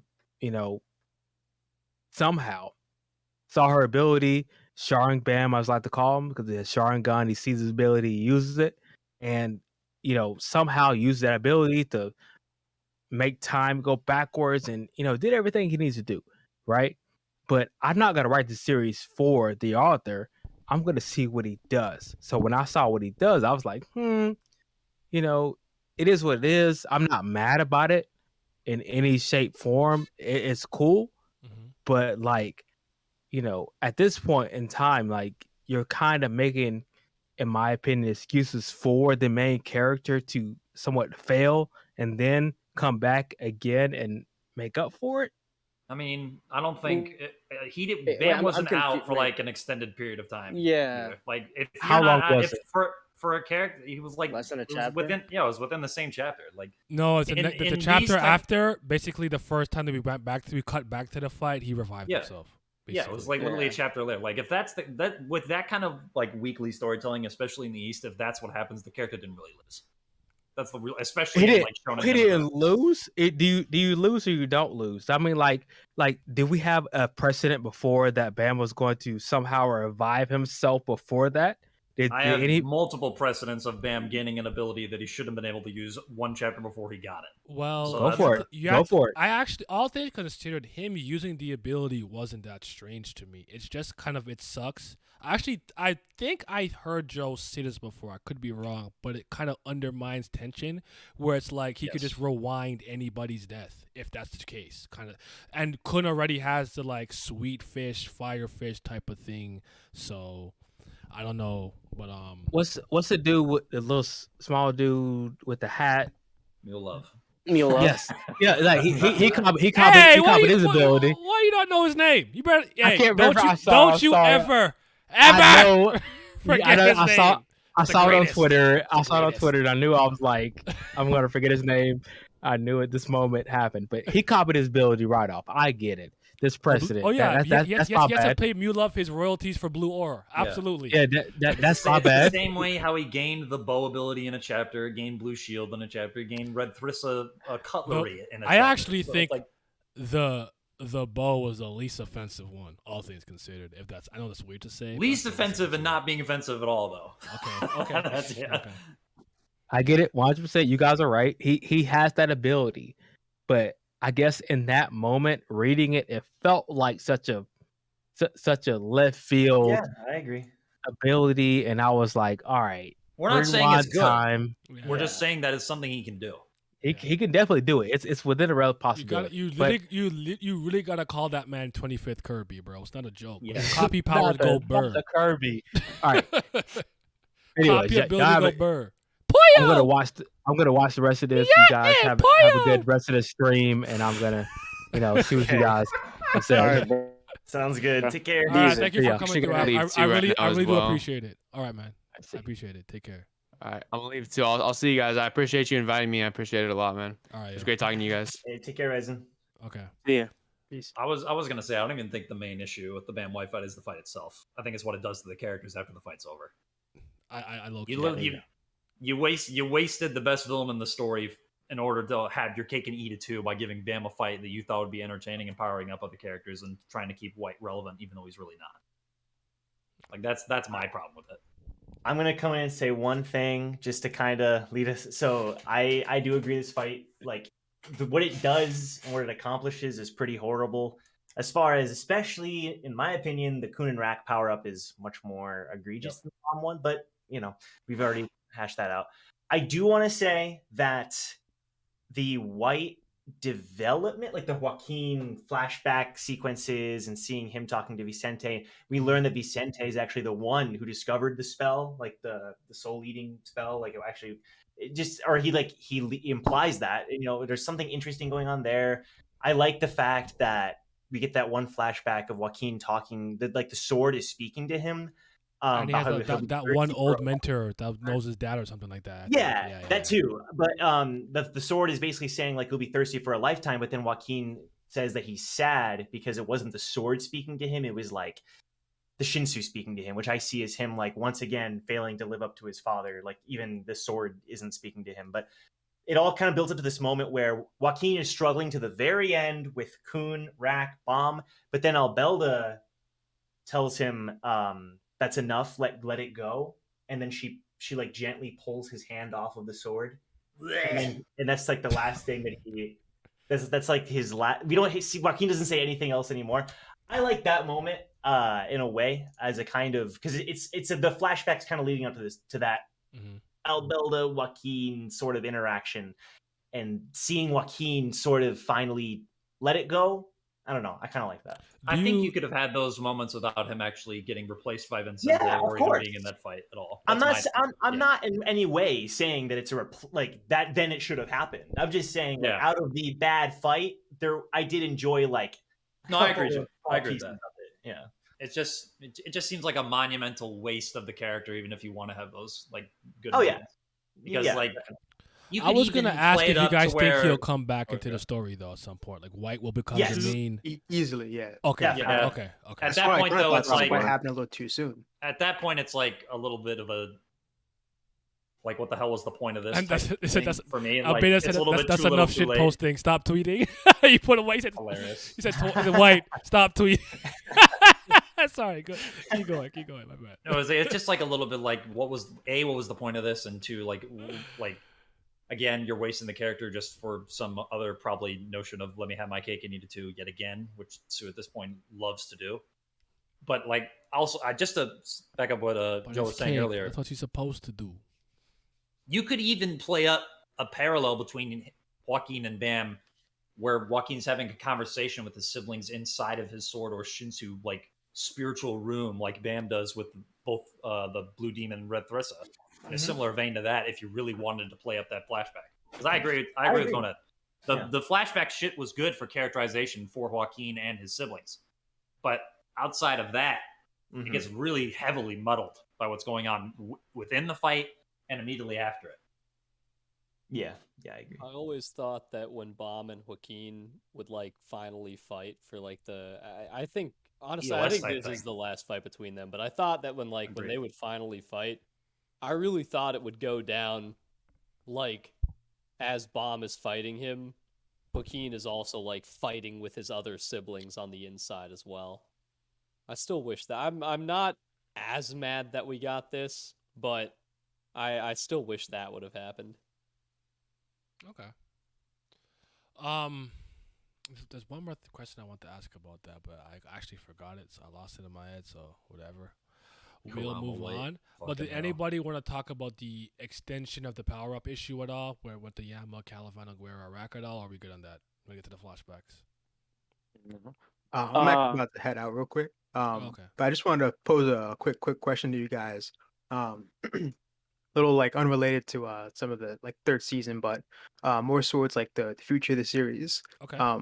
For me, and I kind of want to get Vince's opinion on this, but I've always kind of been curious about like what Misheni's like playing. Like we know it's like the end. She's all about causing chaos in the tower, but to what end? Like is she using this to like what's the goal she's like trying to accomplish with this? So like for me, I kind of think it's like one of two things. She's either in this like of course for something for herself. And I think it's like trying to unlock like the gate to the next floor. Or she's kind of like doing this on behalf of someone, and that person, it's a real stretch, but might be Kun Erdogan, kind of like being like a lazy drunk, like on the low, but. Well, I think your question. Sorry. Finish your question. My bad. Oh no, I was just gonna say like he might be like secretly being like a drunk on the low, like they might be planning to like overthrow Jihad. But I really just want to know like what you guys thought like the end goal for her for like her use of the chaos in the tower might be. I'm gonna let you go in a second, Vince. I know if you're there. I'm gonna let you go right after me. All I want to say is that when it comes to the Kun family, I do believe that the kind of underhanded, conniving nature of that family has to come from somewhere. And I know based on the kind of perception we got of Kun Erdogan in the data floor, I would argue he didn't come across that way. But Aguero did say he's a lot different now. Yeah. So I wonder if he is kind of the the OG conniver. If that makes sense. Conniving Yeah, it does. person. So I wouldn't put it past that. That's all I want to say. Vince, go ahead. I don't know if he's there. I don't know if he's muted. Yeah, I'm here. Go ahead. But for me personally, I do think I honestly think it might be a combination of multiple things. But for her specifically, I think maybe she wants to unlock something with the 13-month series, and I think it's tied back to something with possibly with her bet with Reptilia, because I think Reptilia not in her back pocket, but I think multiple princesses are in on this, because I kind of tie it back to Machini was being one of the was she the one that showed up on the one of the missions that take down White or something like that? No, it's not White, but it's somebody else. She was on that mission. I don't think she took him out. I think it was like a REA princess. No, but she wasn't. She wasn't oh, no, her, but I know. Sorry, she was on the one with Anne. My mistake. yeah. For Anne, yeah. I think it has something to do with that too. That's what I was thinking about. Yeah, I was making sure she was that one. But yeah, I think she wants to do something with 13-month series, and with that, I think that's part of her goal. I think she wants to unlock Anne because she knows because if anything is a catalyst for a giant war, it would be bringing Anne back. Free my princess. Free her. Because Anne is the daughter of two of the main one that's actually involved in this conflict right now. Is the daughter of two of the family heads. So that could be something that could split the family heads right down the middle. Yeah, I still want to see her accelerate. Oh, Eurasia accelerate Shinsu. I just want to see that. I can't wait. Whatever the hell that means. Speed it up. But did anyone else want to answer that? Okay. moving on. Aired. We don't care about her. I said what I have to say. Miles, you can leave right now, bro. You can go to bed. Go to bed. Do you think that did this arc have some of the best and most detailed backstories and/or flashbacks? What do you guys think of the flashbacks in this arc? Yeah. Go ahead. I think they were really good. Honestly, I'll just leave it at that. I'm not. I think I've been talking a lot. I'm headed out now. Thanks for inviting inviting me, guys. coming, Appreciate bro. it. Thank you for coming. I appreciate it. See ya. Yep, take care. Yeah. Talking about the flashbacks, I mean, I'll keep it brief because I feel like we've kind of touched on them when it comes to the Sriracha minions. I loved it. I mean, if I have to come up with a criticism, they definitely were quite long, and I think some of the Hiracha stuff, especially, was like, okay, we didn't really need to drag this on quite this long with like the Rashangs and everything. But aside from that, like the stories are really interesting in their own right. So I mentioned that before, like the fact that they're good stories just on their own, just kind of like they each have like a little lesson, or like they each, I don't know, they tell their own story. Like it's just cool in that way. It serves to also build up Ysracha, but also it leads into then that person's conflict with their opponent. So the biggest example of this is Hasacha representing like the laziness aspect versus Chonhee, who's all about hard work and perseverance and, you know, all the people relying on her. But then you also get it with, I thought about this with like Kendrick. Kendrick is defeated by, so Kendrick is somebody who his whole story and his whole character was how he was so above humanity that he doesn't even walk on his own two legs. You know, he sits in his little goofy floating chair, and that's how above humanity he is. But he's, in a way, he's defeated by first of all Cha, who is like the first man, and Hot, who in a way is all about like, I'm just a normal swordsman guy who's up here with like gods and stuff. So in a way, I see that as kind of countering. And then with Hiracha, that one, I mean, I haven't reread that in a while, but like he calls Hansung a hypocrite for being somebody who's all about racial independence. Hansung goes around and frees different races from Jihad's grasp, but then like Hiracha couldn't even do that to his own race.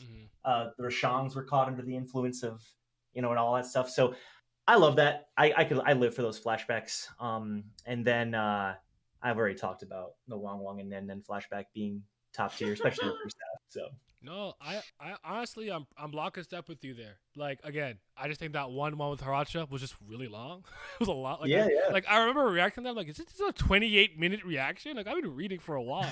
Like it was a long video, but. Yeah. I actually do like them. I think they're all really good, all things considered. Because I do think, like you said, they tell their individual stories, but more important than that, they all meld into the collective story that's being told right now. So I think that he actually did a good job with that, personally speaking. What I want to say about, I think it applies more Aku, so. you're next. I think it applies more so to Hiracha and Kendricks more than like Hisachi's and Yasuracha's. Well, Yasuracha's actually it does apply to, but I think one of the good things for me, and I said this on Haku's stream last time when we had a discussion with him, but the really cool thing it does for me is these flashbacks really illustrate like how these people lose themselves as they accumulate power and how they journey up the tower, which is something we saw as far back as season 1. So to keep that thematic thread going is really important to me, and I find that really rich. That's well said. I agree with that. That like because power corrupts you as you get more powerful. So well said. Haku. Yeah, I actually don't think I have anything unique to say. Like, you all already kind of hit it. They were just all good flashbacks, and they all tied back into Yasracha's character. Like I mentioned towards the beginning, the first 2 chapters of the Yasracha flashback are 2 of the best chapters in the series to me. And really, I don't mind the length, because to me, it's like, if I'm here for a long-running series, and I like long-running series, it's like, I'm just here to chill and get the story. It's like, you don't have to rush through it. You want to do a chapter about this fight and have a whole last flashback? Just give it to me. Okay. Anybody else? Miles? Yeah. I think they're the worst in the series. Nah, I'm playing. I'm joking. I actually like them.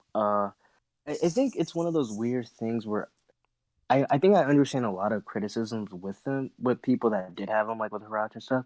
But I don't know, like if it's like, oh, we understand how the tower works, you don't need them. But I don't know. I appreciate when the story can just say, no, this is just how it is. And I don't think SIU was trying to like hit the name on the hell. Wow. I don't think he was trying to hit the name. Wow. You want to try that one again, Playba? All right, take 2. Action. Click. I don't think SIU was trying to overly hit the Namor. Nope. Try Take again. 3. Look at Action. Can we just take a moment to appreciate Go that to this bed, man, old man. Go this to man bed. literally Done. said out Done. loud, Finish. "Hit the Namor on the hail." He was literally about to man. Oh boy. Oh. I believe in you. I believe in you. One more. 3rd time's a charm. Let's get it. Go. I promise I speak English. I promise. No, you don't. No, you don't. Tu parles français, peut-être?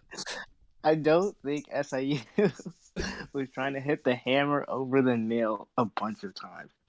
I think it was just simply it was better. The tower does suck, and these people live in a sucky tower, and it was just explaining that normally, and I appreciate that. I actually like majority of the flashbacks, though. It's one of those hard things. It's been a while since I've reviewed season 1 and 2. They're definitely more detailed. They're probably better, but I would be reluctant to say like how much better. I think SIU did used to do a really good job of having very small flashbacks, but still showing how impactful they are for people like Ho. Ho's flashback, if I remember correctly, was like a page or 2. But there's a lot that you could imply and learn about Ho's character just from that. And I think he was pretty masterful about putting that in with a lot of characters throughout season 1 and 2. So, I don't know, like, they're definitely more detailed. Better probably like maybe a notch or 2, but I don't know if I would say like how much just because it's been so long with the others. Well, I would say the presentation's different now. He's going about it a different way. Like those ones, he was kind of telling you like a short version and letting you kind of interpret it on your own. And now it's kind of like he's giving you way more. And I agree with Joe. Probably my only problem with them is that they're kind of long. And that's about it. But I do genuinely, especially the Yasuracha ones, I think they're good for twofold. Because I think they were really good at telling the character, especially since a lot of them had good intentions. And how that ended up getting blown up in their face. Like, they were trying to do good things. Trying to save his people and trying to save the animals, stuff like that. They got turned around to how Yasuracha was, this manipulator and stuff like that. So I thought those were the best flashbacks season 3 for me personally. But I think the flashbacks have been... The only flashbacks I haven't liked, kinda, is the flashbacks to Bam's training, quote unquote. But that's because that's just a problem I kind of have with a lot of stories, not even just a Tower of God thing. I just don't really like those type of flashbacks because I just find them to be really convenient. And it's just like we couldn't see him do some of that, or just like I know you got to use it for this thing, but it's just like I don't know, they're very vague and it's just very convenient to me. But that's kind of whatever. That's kind of here or there. But for the most part, I think the flashbacks have been pretty good. Yeah, they're I definitely enjoyed them. Again, I really liked the Chion Hiha and Hasacho one too. Jesse, what you said there reminded me of what Katan said about Wang Wang being the greatest beta male of all time, or the strongest beta male of all time. He really is. It's like you said that, and I just remember I'll just dying of laughter. I was like, you know what, that made sense to me. But I'll talk about some underrated moments in the Nest, and I'm gonna start us off with the greatest of all time. Here we go. All right, everybody, get your earplugs in. The hero of the tower, the one we could confide in, who stole his blue aura ability for eons when he couldn't fly yet, who was coasting off the ability to make that Don Sula and fly on it. His name was 25th Band, but who did he get it from? He was this guy in the middle. I'm about to make way bigger. Hold on, let me enlarge him right now. His name is Mew Love. He's the one. And without him, Vankel would have died. Okay? Did you not see the work he was putting in? First of all, he's back. I couldn't believe it. Tears in my eyes. Pinnacle of the medium. Zenith of the whatever, okay? He's the greatest. I couldn't believe he was back, first of all. Him and Gus, all things considered. And Gus did his thing, too. I liked his abilities and his little draw. Like, the abilities he was using was really cool when they were in the little needle and whatnot. But I actually really, obviously, he's my favorite character in the series, so I'm going to have a high level of enjoyment for anything he does. But I never expected this, so there's part of that. But I actually do think what he did in the Nest is truly impactful, because he's like Catcher Freeman. He's a freer of the slaves, baby. He's the one who did that. He was, so I think his name was Sicarius, Spider Mommy's son, Sicarius. Talk about you fat, chubby. First of all, this is our big coat. He's swole under there. Don't worry about him. He on the season. I can't believe you chicken. He on the seasoned chicken diet. I know you said fried chicken in the one of the translations I read. That's a mistake. Gus is on the fried side. He likes his chicken spicy and seasoned because he's real. Okay, he like that jerk chicken, like that barbecue chicken. He knows what it's about. But anyways, let's be all serious. Him breaking out of the webs. I want to let you know that you're not a real person. There's no chance. The way he broke out using his circle user mastery, cutting that shit with pristine precision. He's saying, "You're just a pig. You're fat." He bobbing and weaving. He dodging them Spider-Man webs. Why can't you catch them? He's slow, right? Why can't you tangle with them webs? What's going on? He land, his scarf flowing in the wind. He immediately discerns, I gotta pull this lever and it's gonna free everybody. He free all the beastkin. They come out. Who does that give an opening for? The bozo with a hole in her stomach because she was stupid and attacked Spider-Mommy with no sense. Vankel, the loser, breaks the gate. And there you go. But who was the catalyst that allowed all of those things to happen? I'm looking at him right here. Let me begin one more time. Mew Love. All right, we're just not gonna act like he did just say "Embiggen." Embiggen. Great stream.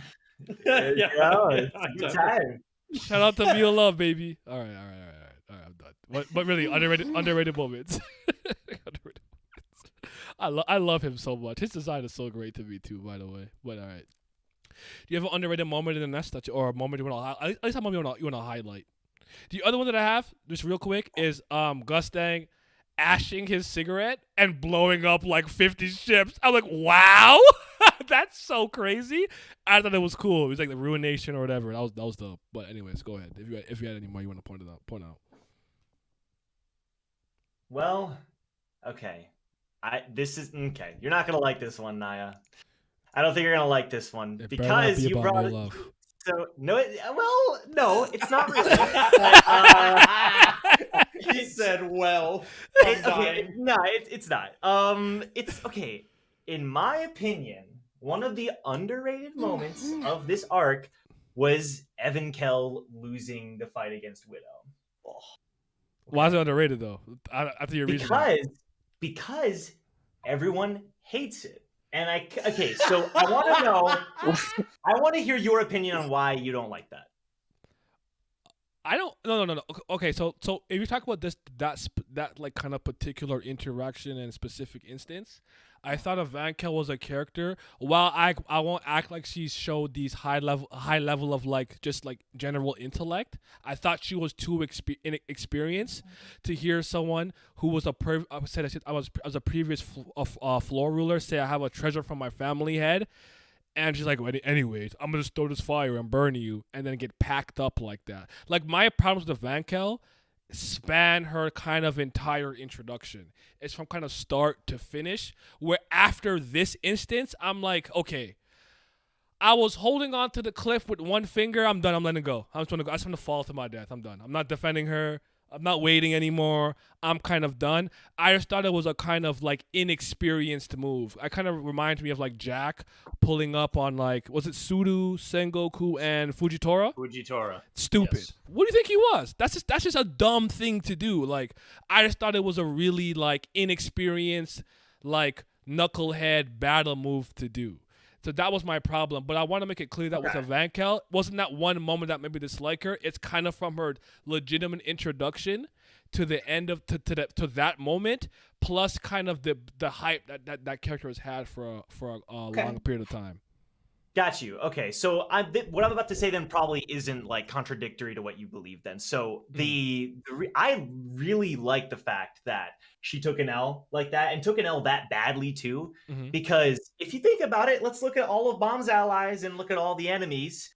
I mean, she's basically the only person who ever really lost. I mean, okay, she was like so Namo, right, or whatever. But yeah, and like and two.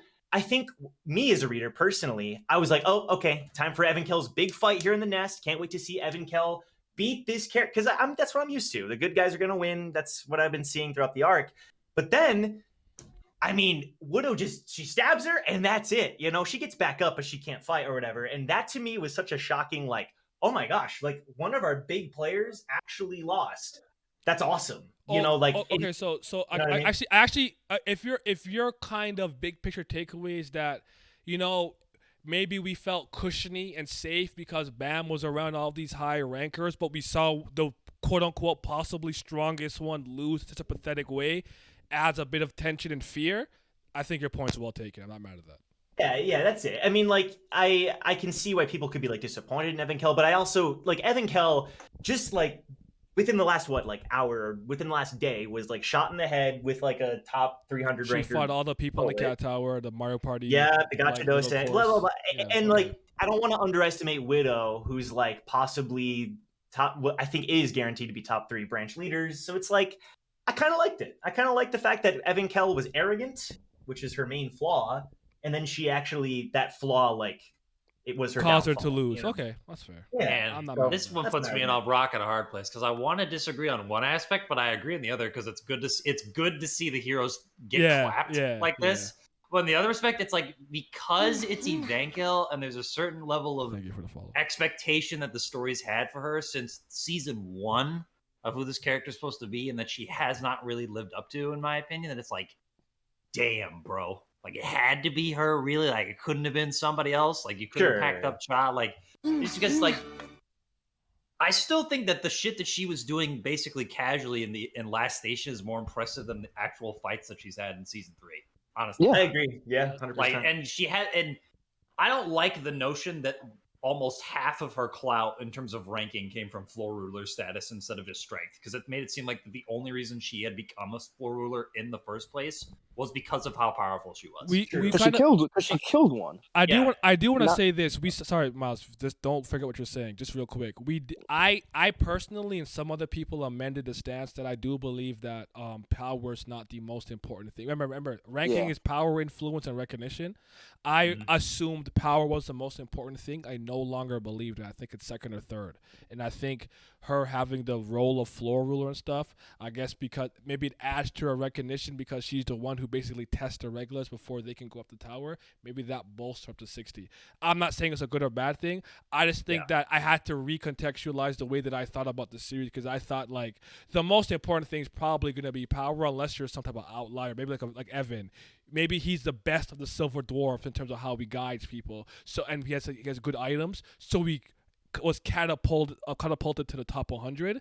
But I actually think that influence and possibly recognition are more important than power. That's all I'm going to say. Because I agree with that rationale in totality for the series. I just don't think it should apply to her. Okay. Because it seemed like everything that was about that her clout was based around was because of power. Fair enough. Because the only reason she's even in charge of the test floor is because she took it forcefully. Kenpachi type beat the And 11th, also the against 11th rules of captain, other and now people. he's the captain. Yeah. Yeah, like, and she having the parts of an ancient, being an orb user, being a flame user, which is not very common in terms of other characters in the story. Like, she has a lot of stuff going for her that should put her on a specific level. This is another example where I think Joe brings up a point where you could have it both ways. She could lose to Widow. She could have just not gotten low diffed. That's the best possible way I could have looked at it if you want to try and appease both sides. I guess because she was. But like Luke, but there's also a takeaway from that where her getting low diffed removes a lot of the impact that the scene does give, despite me not liking it that it happens that way. But it's almost like that's almost why she lost, right? Because she just immediately was like she didn't even have a chance to bring out the elephant and all the crazy abilities. Yeah. Because she underestimated her opponent, who is probably like third strongest Lopobia period. Like I don't know, like top 5 at least top 5 branch family ad leaders. I think you can make that case. Well, she's top 3 branch fads. Like but I would imagine she's arguably the strongest. Like I would of the branch imagine fads. that if the rankings held true, Evankel and Widow should be basically around the same. Yeah. If like she was kept at 60. Well, Especially since Widow was a ruler. Yeah. Sorry, go ahead. No, that's really it. Like, 'cause if that's the case, then you can have like, I can't imagine what a fight of that scale would look like if they were kept at even. Like the level of like attacks being thrown around that you could have done. But that's What's her name completely again? It's like hypothetical. Widow Garment. Actually, I know I just call her Spider Mommy. Is her name like Widow Garment? Is her name? Just for the sake It's of Widow knowing the actual Garment. terminology, I have a bad habit of calling people like Lore Young. Bro, Spider Mommy takes me out every time I fucking hear it. No, I think you guys. I think you guys are all right. Like I agree with Joe. I think there's nothing more satisfying than when an arrogant person just gets washed. Like that's completely on you. Like tighten up. But I agree with you, Glenn, because this is one of the weird things about Evankel. I think one of the two things that we have seen makes the situation a lot weirder. Because as you said, one, she's already on, like, not on screen, but on history, on lore, if you will, killed and took the position of a floor ruler. And then featured at the end of season 2 on top of that. Yes, where not only does she go and fight another floor ruler, the floor ruler that she fights is a The member of the admin Queen was family. getting upset about it. The admin had to come in and knock her out. And another interesting thing about that Kun family member is that, one, he has ice powers, which is an extremely rare power within the Kun family, first of all. And two, I mean, I guess it depends on how you view ice and fire, but like that's an interesting matchup, and it seems like they're relatively even. So the way in which the story was presenting itself was bitch is Evankel different. is a That's what it was- strong floor ruler level combatant. So if Garment Widow is an ex-floor ruler herself, then arguably they should be on the same level. And Evankel, having fought, at least from what we know, at least 2 floor rulers, should be wary of just that within of itself. I also, but, you know. For me, this also gives another thing. Like, if a character is compressed, I'm automatically wary of them getting a good fight. Because the rack gets hoed every chance Sue gets with this man getting an actual 1v1. Wait. Now Ivanka's I gonna also get just to. thought of something too. I have a question for you, Joe. Mhm. Do you think it's? I literally thought of this. Is it weird that Ivanka literally just dealt with the sniper bullet and wasn't wary at all for the remainder of like the war? Like even when she's fighting Garment Widow. I mean, my interpretation was that it maybe didn't wear her down that much because then she like decompresses and everything. But my interpretation was that it still at least hurt. I mean, it's. I agree that it probably wasn't that impactful in the long run. It would have been if Hockney hadn't come in and saved her with the future sight. But No. I'm not saying that. I'm not saying her damaging. I'm saying like the fact that someone did snipe her. Shouldn't that have put her on guard more so? Like so when she That's fought gonna Garment Widow, she should have been more wary. that's gonna get into character personality. I was stuff, I was which I'm gonna not sure ask about if do we remember if she was aware that through Shibisu and whatnot? No, but she caught Lafave. Yeah, Did she like? Didn't they got find her. her location and she like charges through towards Lafave? So Yes. what's to be Yeah. wary of at this point? Because you already neutralized your threat to some degree. So unless you're like saying like, what if there's someone else like this? I don't know. I guess I don't know if that's your point. Or like other Well, powerful I'm enemies just- in the I'm fucking just saying if family you're in army a or war, my main point is like I can understand if you go in a war, you're kind of nonchalant how strong you are. But I think if a sniper bullet goes through your head, that should probably be like, okay, I should probably start taking things a little seriously. That's what I'm saying. yeah, So when she fights Garment Widow, I don't think she should have had that like. Yeah, Miles, this is No, like I a wouldn't say, thing where like, like happy-go-lucky we personality. we have this fucking issue with like so many characters Yeah, in this I like know. demographic of storytelling where they just don't give a shit about anything that's happening around them and they get frauded because of it. Like it happens all the time Yeah, for characters I- that I shouldn't be acting arrogant even though they do.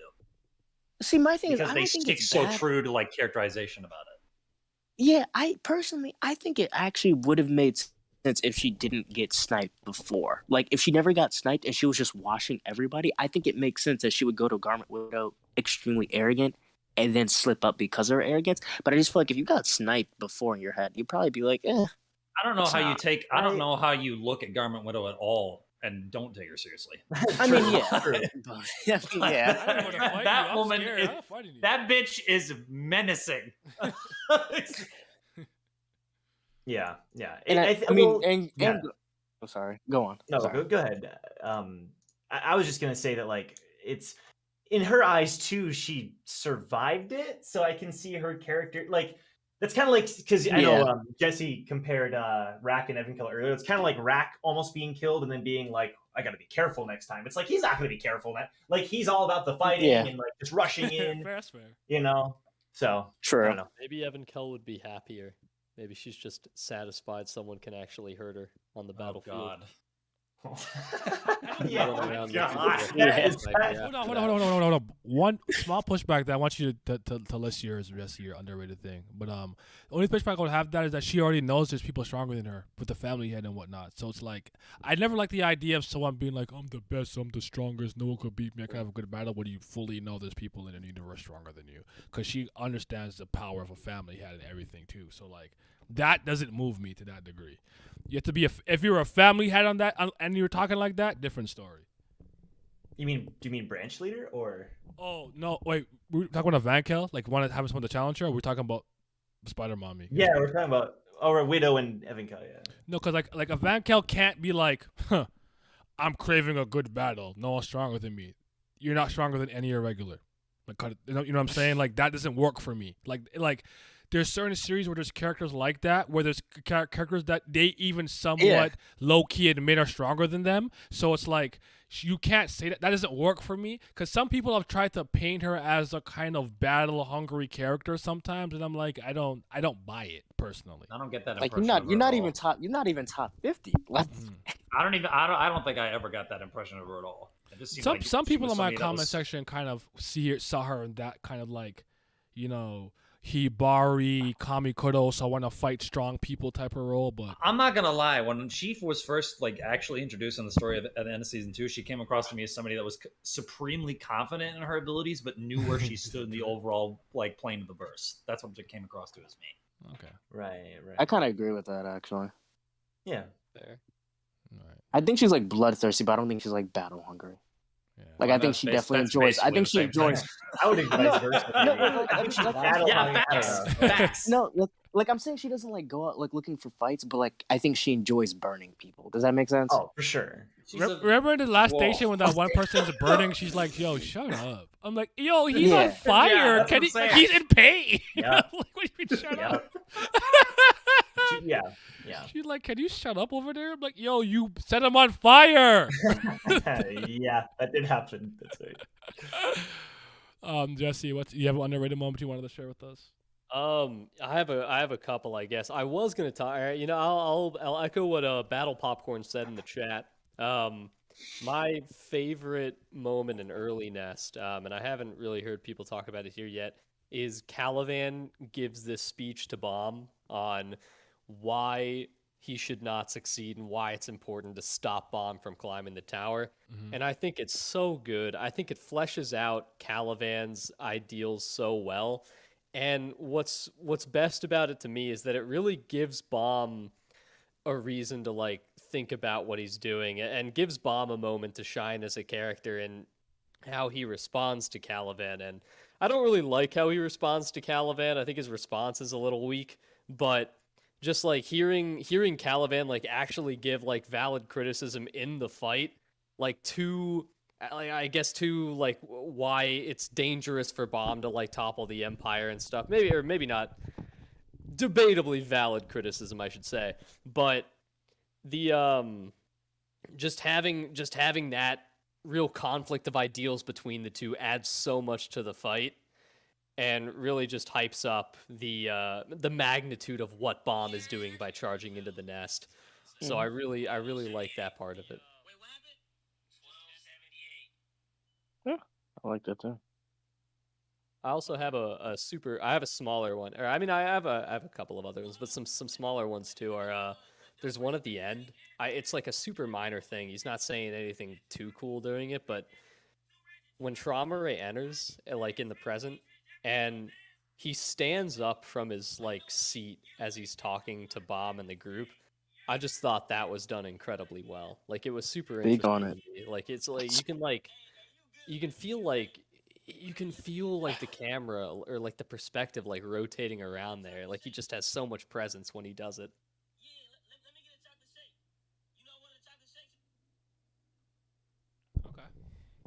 Sorry, I was distracted for a sec. Did anybody else want to share an underrated moment? If you could think of any. We have pretty much like 2.5 topics after this.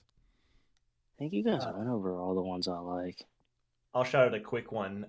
Chat was mentioning Hansung judo tossing Meyer Oh, that over was his good. shoulder. That was good. I like That's that a great because Hansung physically, you know, we see him always using Shinsu, but he's an anima martial artist. Love it. Yeah, a lot of the trauma moments are good. This is I always like this moment. Fuck, what's the Kun's name? The guy with the spear. Sensio? Spear Master. When Sensio was talking to the one mouse dude, he's like, "Can I use you to teleport out?" He's like, "No, I'm a human." Like, I thought that was a hilarious moment. All right. So everybody's favorite character that is just universally loved, is not polarizing and contentious in any way, shape, or form. Michelle Light, Lahel, aka Rachel, is back. How do you feel about Rachel's return, man? How we feeling? Rachel back. How we feeling? Everyone's favorite character, the best, Rachel. How are we feeling? We happy? We sad? We not feeling it? I think Rachel brings so much intrigue to Tower of God. I think Tower of God is usually at its best when Rachel is involved in some shape or form. So, like, I always love when Rachel is a part of the narrative. And I've always said that I do not think Tower of God achieves the heights that it has or builds the level of fan base that it has without Rachel being the character that she is. It's the fact that so many people hate her that I think makes her such a great character. But what do you guys think? Haku, I haven't heard you in a while. Rachel! Where is she? I really, really, really like Rachel, and I'm just still waiting to find out if she did get the Pobedao Rachel Zahard treatment. I feel like That's still what I'm hoping for. Also, Bomb still owes her. Bomb still owes her half that thorn fragment. Yes.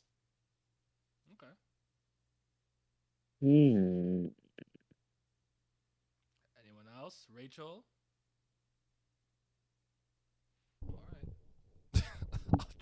I'll say I want everyone else to go. Yeah. I'm a big Rachel fan in general. I think I also agree that generally the story is like best when she's around. She adds so much more to the conflicts with like Bomb and with Aguero especially. And she always knows how, or like every time she's in, she like spices stuff up. She does stuff that the other characters can't, even if they can like read her movements, they like can't really predict the consequences of the things that she does, which is generally really cool. She always has like something interesting up her sleeve. That being said, this time around, I'm just not really feeling it right now. I think since Hidden Floor, I've had some issues with Rachel's character. Okay. I think earlier in the series, she was like through Floor of Death. She was always someone who, like, I mean, she's like a very bitter, a very petty person, but there's always like there's something at the end of her path. And right now, and really since Hidden Floor, I haven't really been able to see that as much from her. So while I think the scenes we've had with her, like recently, they've been like fun. Like it has been fun, like watching her interact with like the Pobido bros and like Bellerir and them. It's cool stuff, and it's cool seeing.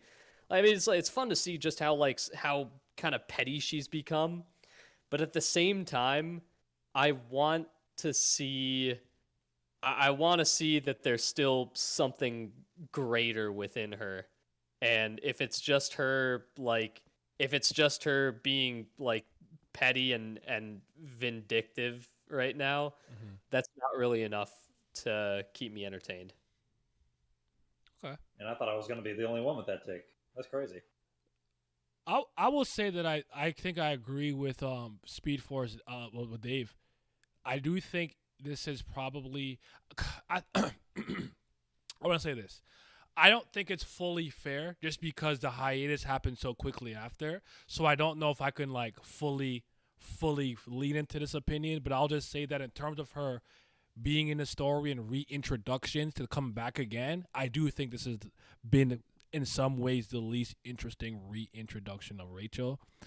Because I just like, oh, she just texted some phone like, oh, Bill here, got some slave for you, want a new cat? I'm like, what's going on here? Like, it's kind of was just kind of like randomish a little bit to me, but I do think the story is always at its best with Rachel involved. So I'm very and I do think she's playing those three like. It comes across to me that the Pobido family, at the very least, tend to have a high level of intellect. They're pretty cerebral. Remember those three guys were like pretty dumb? She's playing because they think she looks cute or something. I don't remember. I can't tell. Maybe she has like a really big like master plan goal here that'll make us all like, okay, I'm sorry, I was wrong. But I do think of as far as all of her reintroductions, this is the least interested I've been in Rachel. But I still like. I'm happy she's here though. I'm very excited. Euro I don't like though. I hate Euro so much. But What? Come on. Worst. I think No, she's the worst character in the entire God. Like shout out to Rachel. Like Rachel, you might not like her, but Rachel's a great. I think Rachel, I can make the case she's the best written character in the series in a lot of ways. I'm not saying she is, but I can make a solid case for it. You're a stink. Wait, Miles, you're saying Yura's worse than Doan? Yeah, they're on the same tier. My personal opinion, yeah, same tier to me. I think so. I do dislike Doan more though. Okay, you guys are forgetting about Levy, the ever questioning. Oh, Korean Riddler? He's right. He's right. Korean Riddler was not moving me with his Scantron. That's true. All I gotta say is, I mean, at least I like Doan's design and I like her abilities. That's what I'll give a plus to. I don't like a single thing about Euro at all. God, I hate her. I like Doan's sister, Kane or Kane, whatever her name my was. third favorite character. I want to ask you, Nine. Wait, what was that, Jesse? Yura's my third favorite character in Tower of God. Let's go. Oh my God. It's okay. Sometimes people are wrong, and I'm okay with it.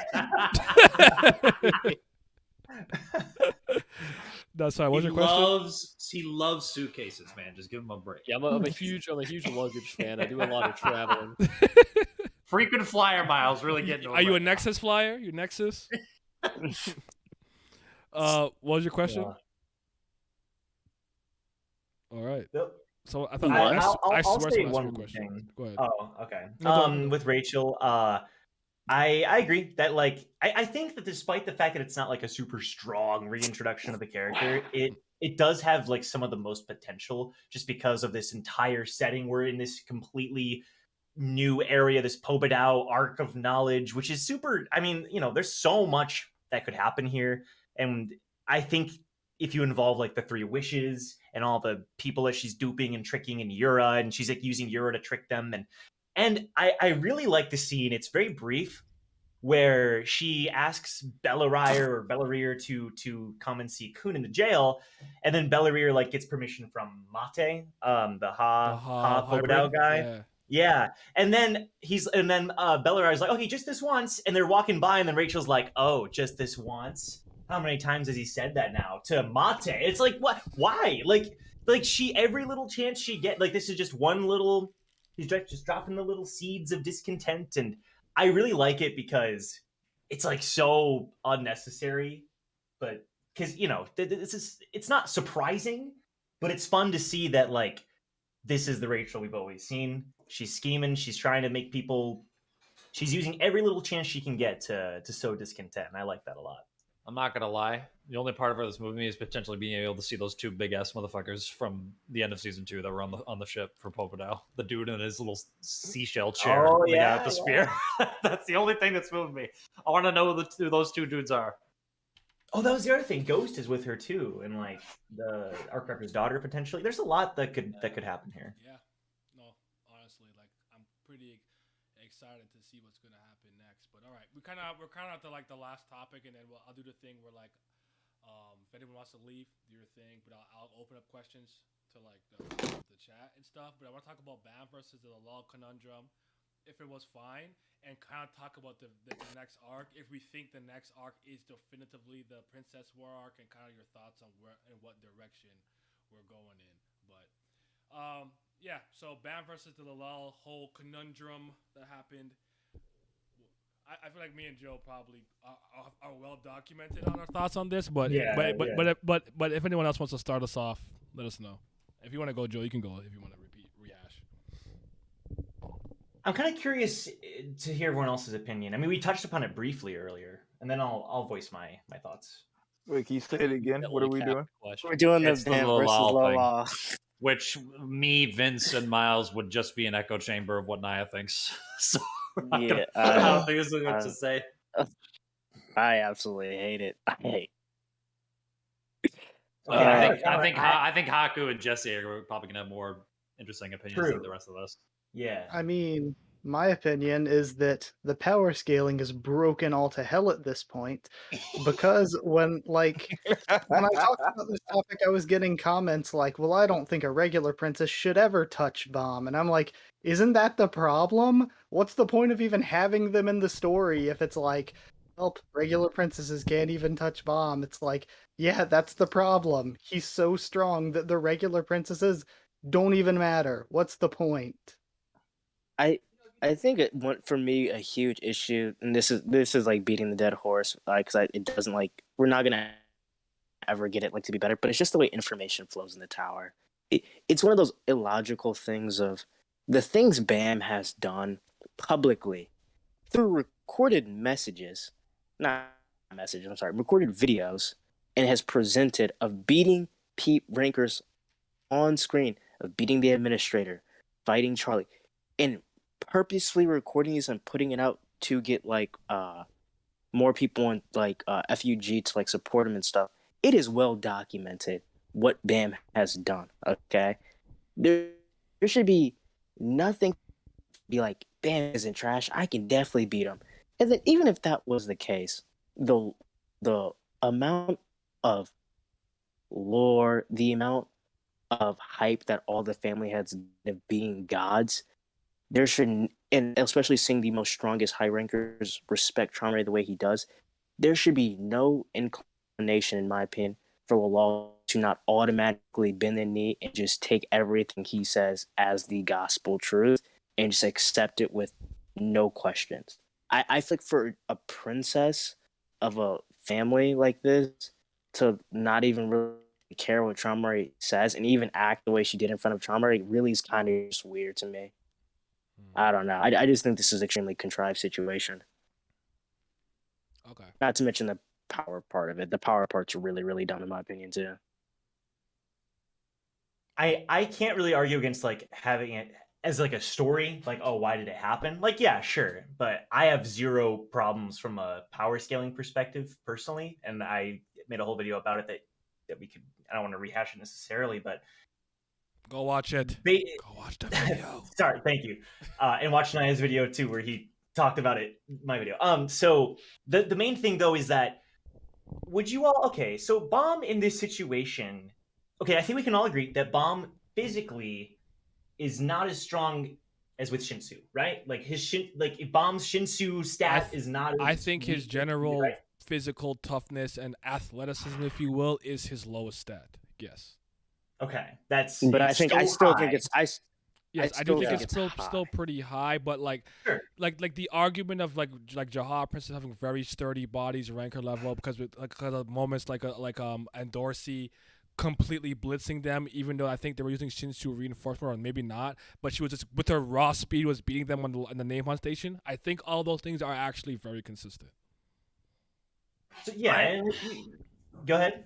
I was just gonna say I think it's really hard to gauge Bam specifically because I don't think there's really any point in the story where he's been in a legitimate fight since Name Hunt, or actually more so since Floor of Death, where you can tell if he's doing something physically without reinforcement at all. Yeah. He has the little part with the Hand of Arlene stuff or around there, maybe before. So that's why even the Lalal thing. It's early though, because I don't actually read those chapters of the Lalal thing. So correct me if I'm wrong on this. Does he? I don't even know if he says if he's using reinforcement to defend himself at all. He does not. He does not. And he even says he doesn't want to hurt her. Okay. This is another thing. Yeah. Oh, okay. Yeah, this is another thing I mentioned. Like when I reviewed the chapters or whatever, because at the time there was a lot of people arguing like, okay, she's a regular or whatever. Why is she even able to touch him? Why is she even doing this? And they're like so pissed that she's even touching him, even though like she's doing no damage whatsoever. But like the thing is, he's not trying. That was my point in the whole thing, is I'm like, these people are acting like if I took my little nephew outside and I lifted him up so he could drop a basketball into the hoop, they're standing on the sidelines going, holy shit, that toddler balled on him. They're like acting as if like I'm trying, and it's like, Bomb is not trying. Why are you acting like any of this power scaling matters when Bomb did not try? That was really good. I love that. That's a funny analogy. I have a pushback, right? With where I align with the people, so to speak.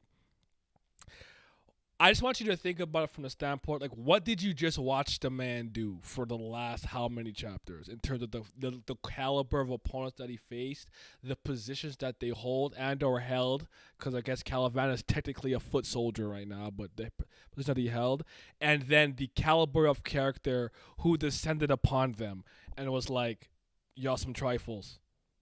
And then it's like a regular princess is pushing him. You don't think the optics are weird of that? Like, it's just a jarring thing to see. I push Caliban, I wound him, I beat White, Chaumarey here. Holland's like I'm the up and coming, I'm the potential of the Lopobia. He's like, anyways, Leviathan of power just give me your blood. And it's just like lol. It's just like Lilial. It's just like, I understand people's like. I'm not trying to see Luffy struggle with like Buggy after he beats Kaido. Like, you know what I'm saying? It's just like, let's just not do that.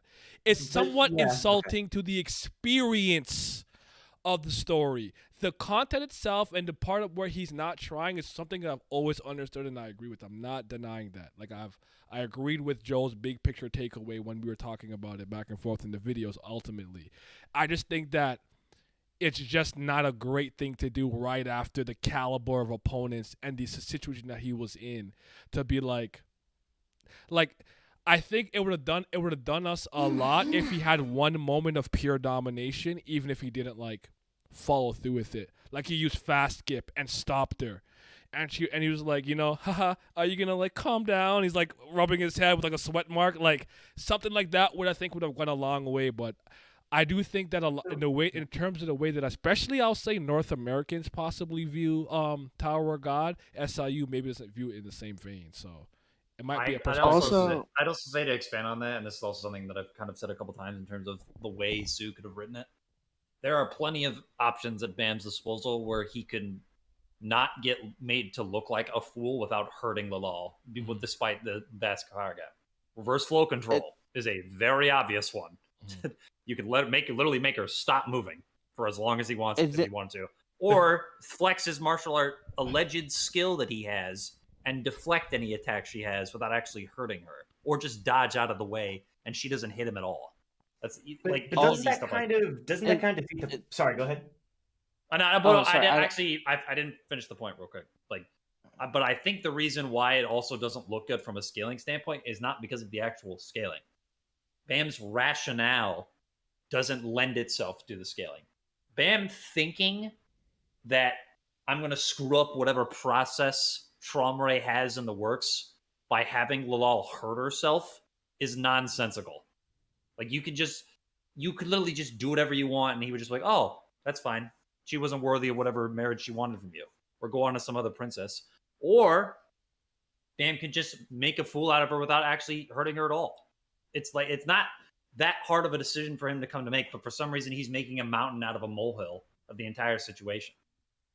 I disagree. I see it as I see it as him. He's in this clash. He's just kind of just defending himself. Mm-hmm. And his conclusion is he's like, oh, I could take her out right now. And then he's like, wait, that means I'll have to marry her. So his whole thing is that he just doesn't want anything to do with her. It's not so his conclusion is that I can't beat her because then I might be, because this is still Bam at the stage where because he hasn't talked to Jin Sung again, he still does not want to participate in the tournament. So this is a Bam who at all costs doesn't want to marry this person or have to go along with this plan.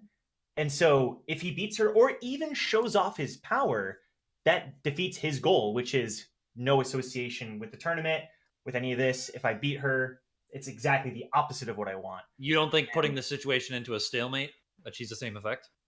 No, okay, well, so that kind of ties into my other point, which is that SIU clearly, his goal with the scene was that Lilial doesn't, and I don't know why, because we haven't seen the chapters obviously, but Lilial underestimates Bam, doesn't understand who he is. Mm-hmm. That's the goal of the scene, because she walks out saying, oh, this is going to be so easy. Fine, I'll sign up. That's the whole reason she signs up, basically. So if Bam brought her to a stalemate, I think it would defeat the purpose of the scene. Maybe it would have been better, but I think the goal of the scene would have been ruined.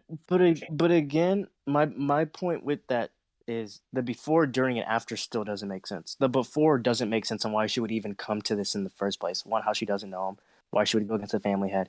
Two, during the fight, at least from what I'm seeing, the hard thing with visual indicators with using Shinsu to boost yourself, I feel like it's never been said, and you have to wait till someone says it, but no one often says it.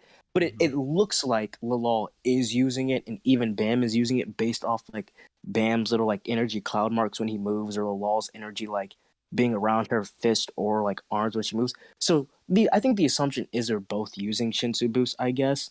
But even during the fight, Lalal, if you're a princess and you know you're physically strong, you think this person's weak, the fact that you're not damaging a person should let some rings go off in your head hey, maybe he's not so weak. But that doesn't even happen. I think the issue is that this is one of the dumbest characters we've come across, and it's just creating this really, really contrived situation that the audience doesn't believe because we've seen Bam literally beat one of the strongest people in the tower. So I think that's a huge issue. And again, it's one of those things of just I hear what you're saying, and it is a very small point of when he does the rationalization. But even before that, when he's just blocking, I feel like Bam's initial response before he even came to that would have just been let me just throw her away, because when she pushes him, he's literally oh, don't do that, you're gonna blow up the ship. Come on, bro.